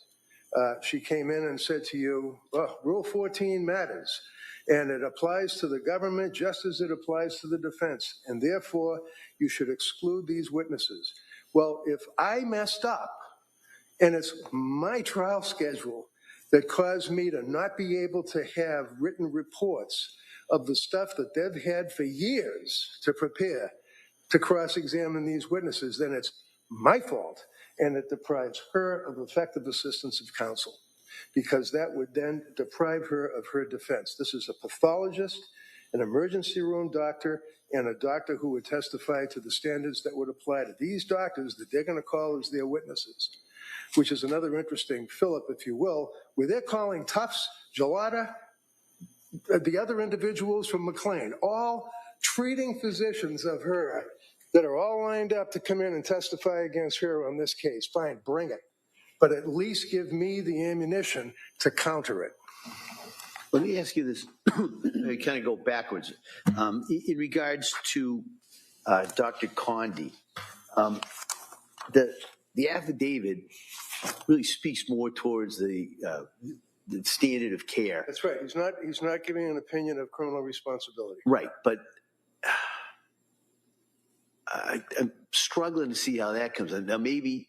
Well, he's the doctor that I'm using for toxicology. That's what I feel. But the reason I'm asking that is I'm not sure in this case is the standard of care necessarily as relevant as opposed to causation. Do you know what I mean? I think the standard of care does speak to causation. He doesn't have to use it as standard of care. He can use it as his opinion as to the first doctor that she spoke to, Dr. Tufts, when she presents with a bipolar 1 presentation, and then Tufts prescribes an SSRI to her, which flies in the face of any rational psychiatrist and what they would prescribe and do. He's more than qualified to testify. That's a different question, and that may be more admissible than someone saying, oh, I found what the standard of care, and I find that this violates it. If we have got an expert who says, listen, I am qualified, I looked at these records, I disagree with that treatment, I'd be more inclined to allow that than to get into the standard of care, which is obviously consistent more with the civil world. So with that, I can reach out to Dr. Condi and have him delete reference to standard of care in his report and address the actual treatment as to an opinion as to its appropriateness. But again, on the issue that they're raising, that they need time to prepare to cross-examine, I don't think that lies even if he revises his report by removing standard of care. Well, let me ask you this, because I haven't had an opportunity. This is probably what I'm going to have to look at tonight. Is Dr. Condi adding anything to the expert disclosures that have already been made? Because I know there's disclosures. He's taking the medical records, Tufts, Gelada, McLean Hospital, and just commenting on the care and the treatment that was presented to her as a patient looking for help. That's all he's doing. He's not adding anything. He's talking about the prescriptions that were provided to her, the SSRIs, the antipsychotics, the benzodiazepines, all of that. That's what his opinion is predicated upon, which is all of the prescriptions that the government has already introduced into evidence and is well aware of. Right, I understand, but I know that the parties have already exchanged reports months ago, and I know that everybody did that. And I haven't had a chance to review specifically the defendant's reports. And is there an expert who is going to address these kind of issues already? No. Dr. Condi was my toxicologist and my physician that would give an opinion as to the appropriateness of the treatment that she received, especially as it relates to the prescriptions. I mean, Dr. Laposada is a pathologist. She has nothing to do with it. Dr. Zeisel is a psychologist. He has nothing to do with it. Dr. Resnick is a psychiatrist specializing in infanticide. He's not addressing that issue, and nor is Dr. Spinelli, who is a postpartum depression, postpartum psychosis expert. So Dr. Condi is my expert for toxicology and the level of care that she received. All right. Which guts the defense if their argument that they need time to cross-examine or prepare results in an exclusion. Okay, come on. Thank you, Your Honor. With regard to Dr. Condi, one of my points is going to be that his affidavit addresses the standard of care, which is more of the civil issue, but you've already addressed that with defense counsel's pivot that he would then instead testify about the treatment of the defendant in toxicology. Looking at the affidavit in which he outlines his qualifications, he's not a toxicologist. He's a physician licensed here in Massachusetts. He's done a residency in general psychiatry, child and adolescent psychiatry, and forensic psychiatry, but he's not a toxicologist. And also, it's not just us having all the same records that makes for cross-examination to be fundamentally fair. There's more to cross-examination than just having the underlying data. It's also knowing more about the expert, being able to look into their publications and their prior testimony and being able to prepare to rebut anything that they might testify to. And where we have this late disclosure, which was 1 week prior to trial starting, that's fundamentally unfair to the Commonwealth. And I think what Dr. Condi would be testifying to, if it's just limited to her treatment and what was prescribed to her, that's covered by the other three experts that defense already has. They all talk about her treatment, the prescription she was on, and the effects those had on her. So I think that would be redundant, and it would be unfair to the Commonwealth to add this fourth expert to talk about the same things that the other three experts are going to talk about when we haven't had a chance to prepare for this particular expert. For Dr. La Posada, what we have is a 2.5-page letter to Attorney Reddington outlining her thoughts, but it doesn't say what her opinions are based on. It doesn't say which materials she's reviewed and what she's relying on. So I would suggest that it's an insufficient report.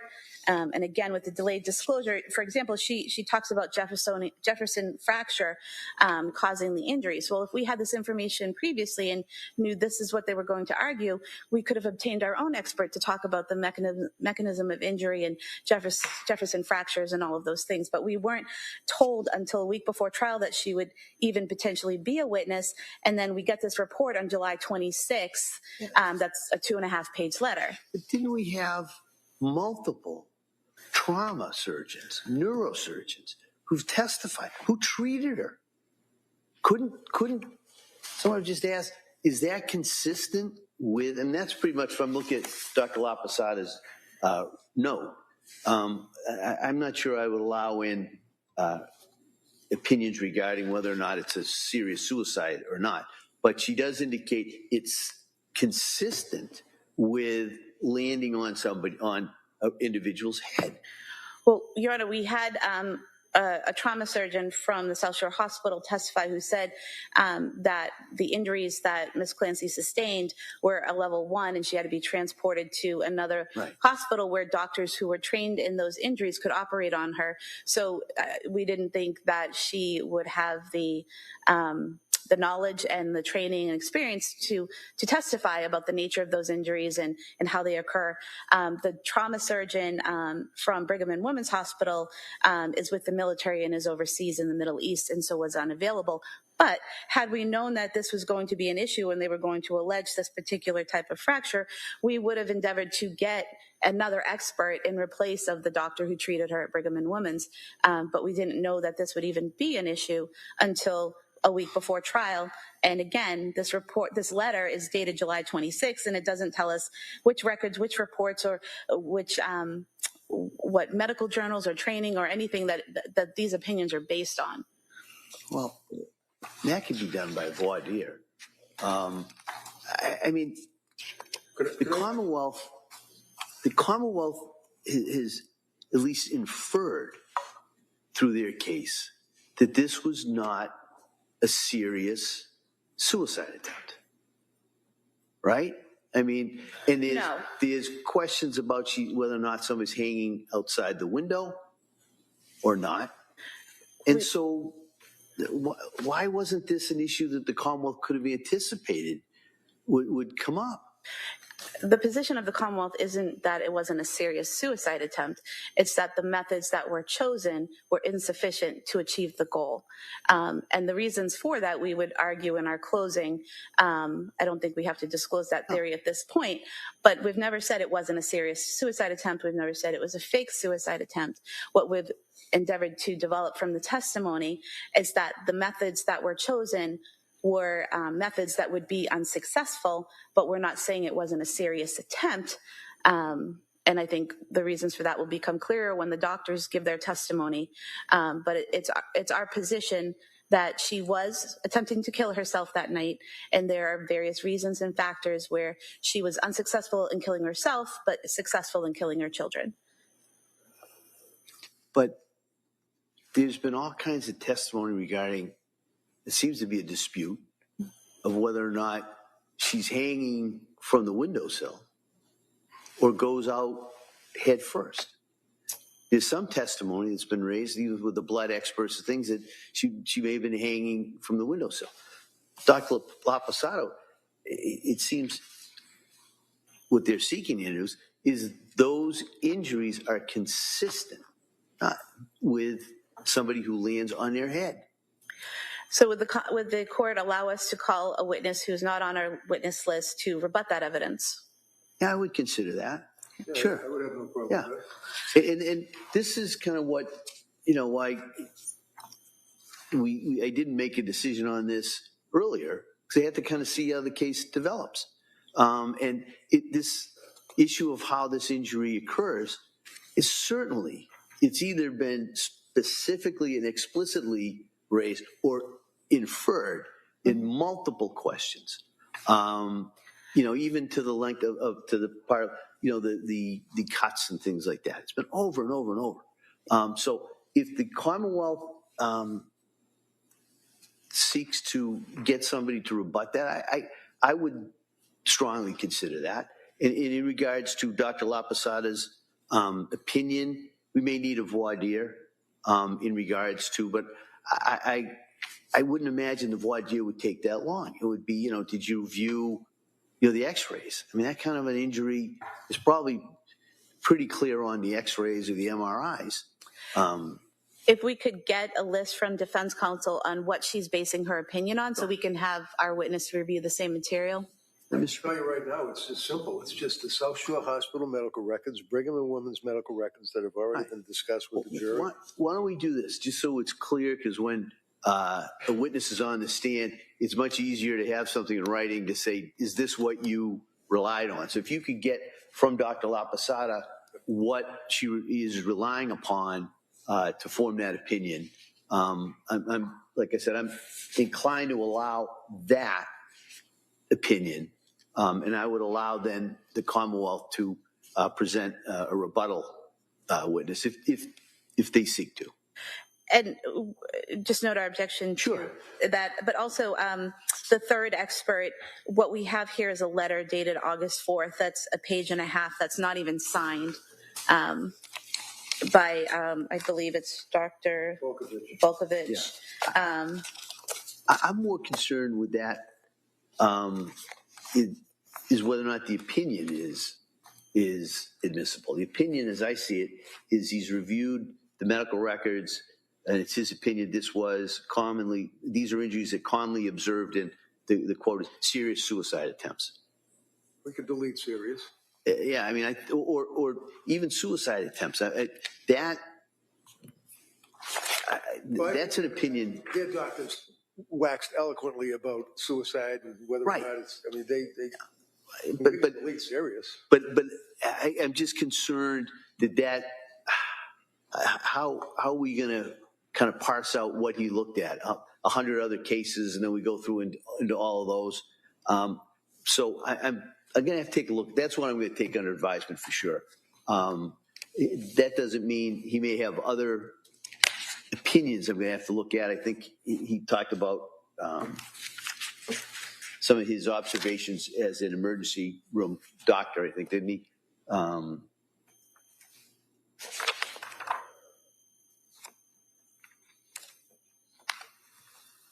Yeah,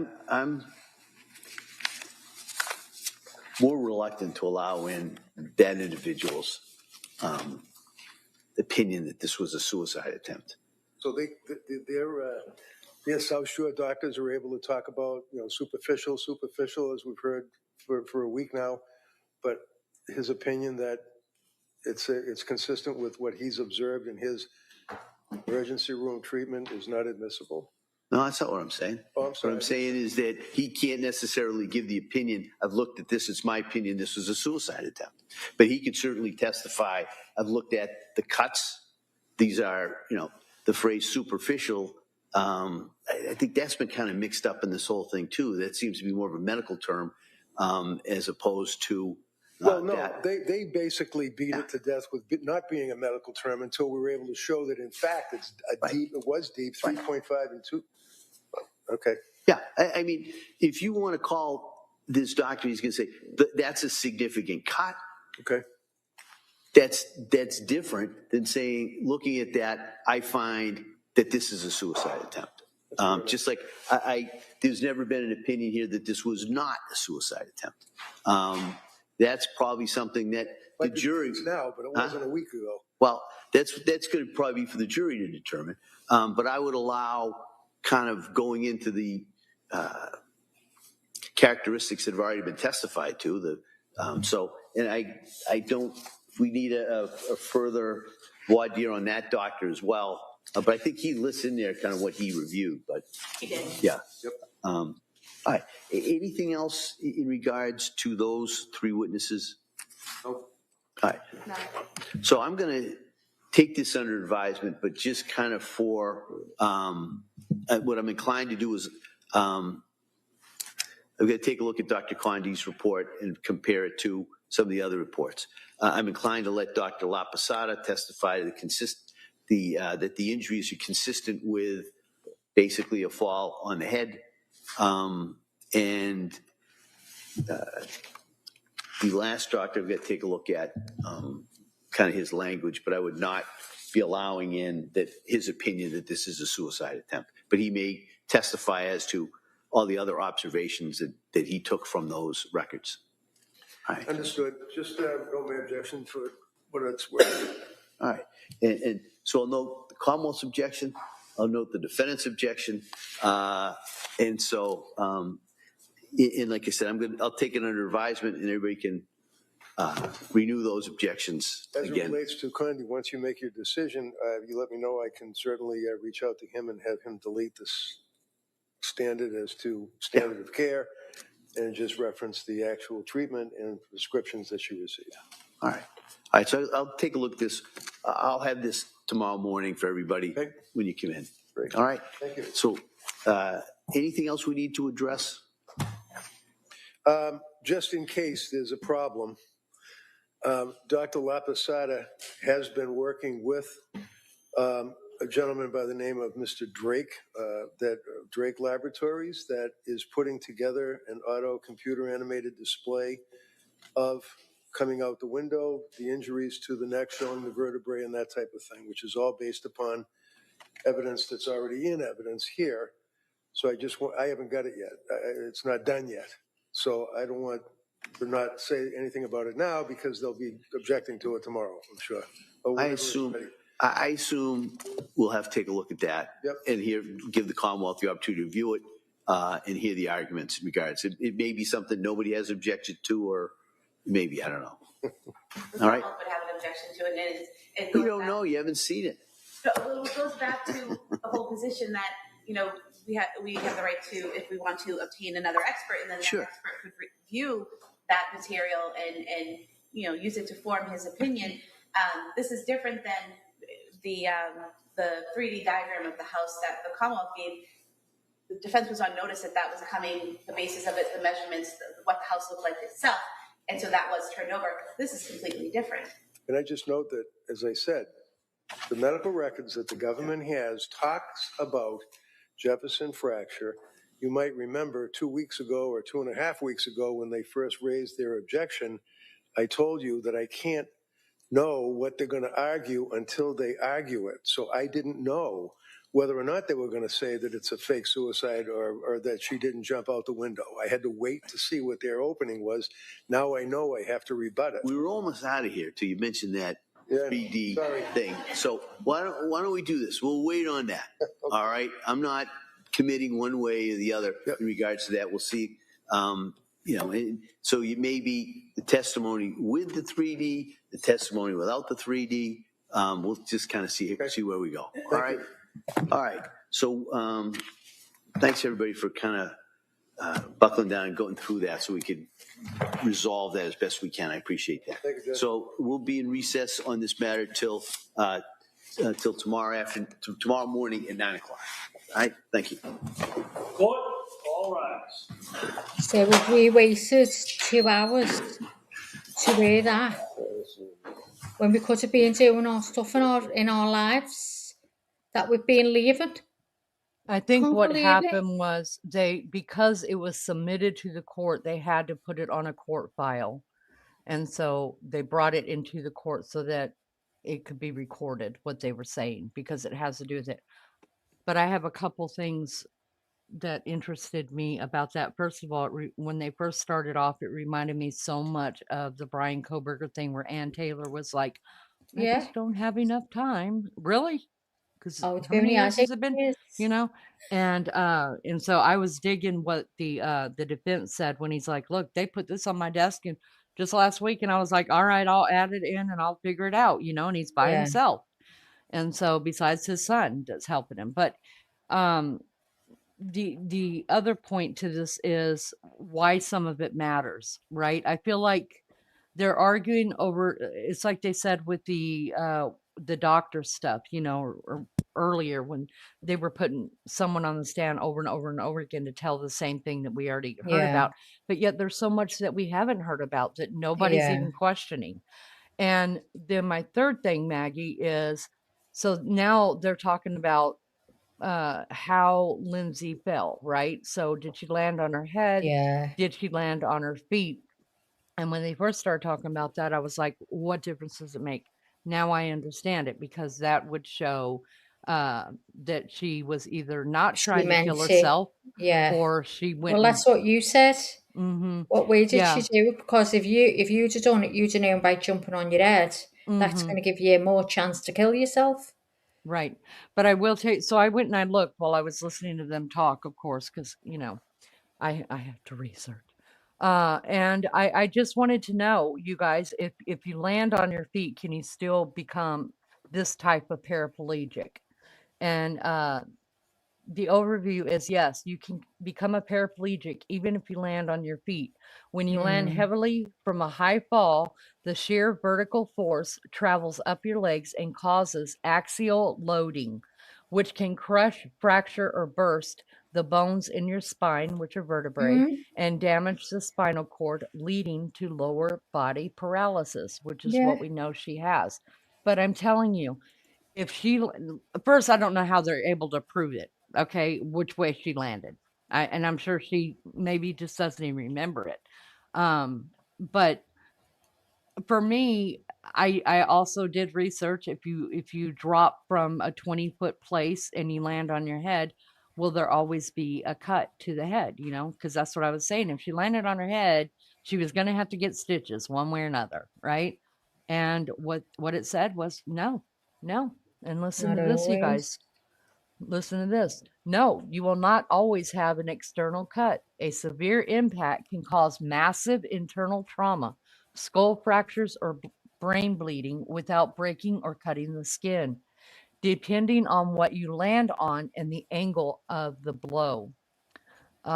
So, I mean, I was wrong about that, even though I don't really understand how it happens. I mean, I feel like every time I've hit my face on something or my head on something, I'll be doggone. I mean, I may not have always needed stitches, but there's been a break in the skin. So I don't understand that at all. I don't. What says you guys? Swelling, wouldn't it, on the brain and everything? Like, I mean, I would think. I know when. So, yeah. I mean, I do know someone who my brother had a brain injury, and of course there was a big old place on it that had to be stitched up, and he had brain swelling, wasn't supposed to live, and all that other stuff. But thank God he wasn't a paraplegic, because he did land on his head, but his shoulder took the brunt of it. But he still knocked his head, and he still needed stitches. But and I just don't understand, unless, I mean, even my brother, whose shoulder took the brunt of it, and he still had to have stitches on the side of his head. Now, I understand it's a totally different thing. My brother's fall was a lot, it wasn't as high up, but it was more high velocity, because he was sitting on a car, and yeah, so he got flipped up and then came down on a curb, and his shoulder hit the bottom of the curb and his head hit the top of it. And so, yeah, it was a different kind of a landing. And so I can understand that, but there was still a cut. And then when my son fell out of that window, there was a huge cut to the back of his head, and he had no internal injuries at all. So Kids maybe the it's full just, brunt of a yeah, fall, and they get what we call it a coggy. It's a huge lump on the forehead, massive huge lump. It's like you can see it's got a bit of a scrape on it, and it goes purple. It's bruising, but it's a yeah. huge lump. But it hasn't Yeah, I cut. guess you're right. I didn't think about that. I guess you're right. I mean, I guess you can, pop your head, and Yeah. you do get that really pop knot on your head, and it Mm. doesn't break the skin.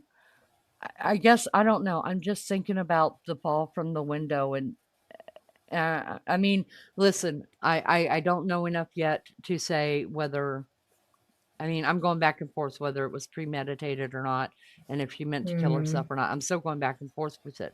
But I just know, for me, that if I was trying to kill myself, I wouldn't have even bothered opening a window. I would have dove out the window. Yeah, yes, exactly. I have my PhD from YouTube Doctoral University. Okay.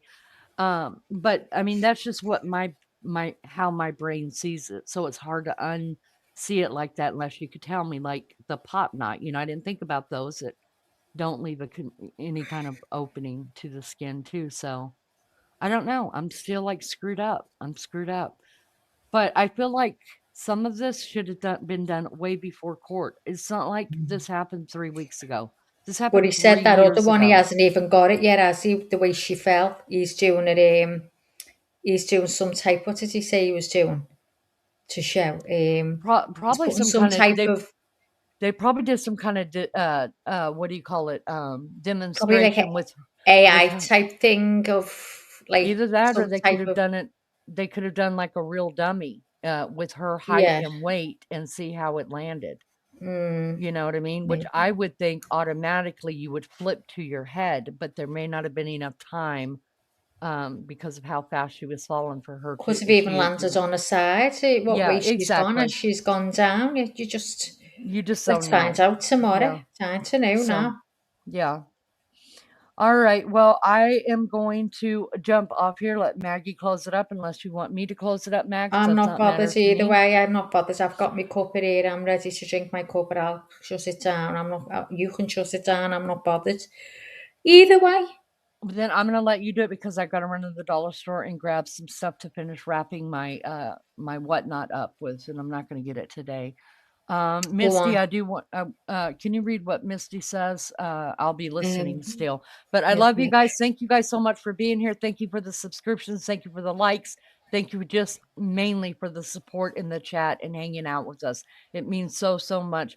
We will see you guys early in the morning, Eastern Standard Time, 9 o'clock, and hopefully we get in more testimony rather than talking to the judge about stuff that I think should be talked about before we ever went to trial. That's just me. Bye, guys. Thanks. Be good or be good at it. We'll see you next time. Bye. Surely. So, Misty said the fracture she had is a Jefferson fracture, though which is a base fracture caused by a heavy force pushed down from top of the head. So she sounds like she has landed on her head then, doesn't it? It sounds like that. Hmm. Well, anyway, so hang on. She was saying 6 hours before, so if it's 9, where she is, Right. 9 a.m. 9, 9, 10, 11, 12, 1, 2. It's 2 o'clock. We're only 5 hours. Because it's 2 o'clock here when the live comes on. 9 your time, 2 p.m. my time. So it is only 5 hours. I'm up the wall with all these times. 9 hours with the Aussies. I don't know what time I'm talking to anyone. I'm up the wall. Anyway, so thank you for everyone for being in again. So 9 a.m. in the morning, see you all there, or 2 a.m. wherever you are in the world, I don't know. And I give up what time it'll be for the Aussies. I can't work it out. They're 9 hours ahead. So hang on, 9, 10, 11, 12, 1, 2, 3, 4. So it's 6 p.m. for them, 6 p.m. for the Aussies, 9 a.m. for the Americans, and 2 p.m. for the Brits. There you go. Goose egg. She'll have more than a goose egg. So good night. I'm gonna drink my coffee. Then I want to go and get a shower and get into bed. I've got a bit of a headache, and I'm gonna have to pull this cardigan out again because I've done it. It's too big again. I got carried away. I've got to stop doing it when I'm talking. Oh, guys, it looks like it's gonna fit a 12-year-old, not a 5-year-old. I keep looking at it thinking, is it just because it's on my knee it looks big? Will I lie it over there and walk away and have a little look? Maybe I should. Okay, thanks everyone for being here, and I'll see you all in the morning. Bye-bye.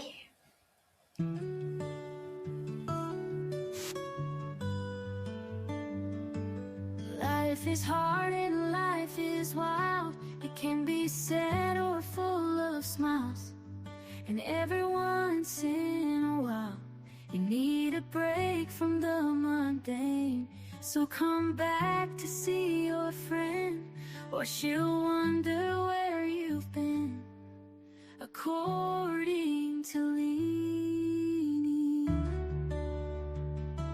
she appreciates you and all that you do. You need her, but she needs you, and that's the beauty of according to Leanie.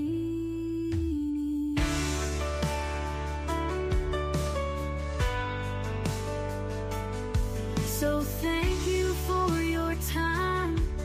You are a friend of mine. I'll be happy to see you again on the next According to Leanie. Be good or be good at it. Until next time, love Leanie, love Leanie, love Leanie. Next time, love Leanie, love Leanie. Life is hard and life is wild. It can be sad or full of smiles. And every once in a while, you need a break from the mundane. So come back to see your friend, or she'll wonder where you've been.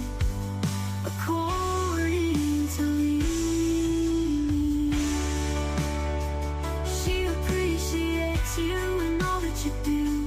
You need her, she needs you, and that's the beauty of according to Leanie.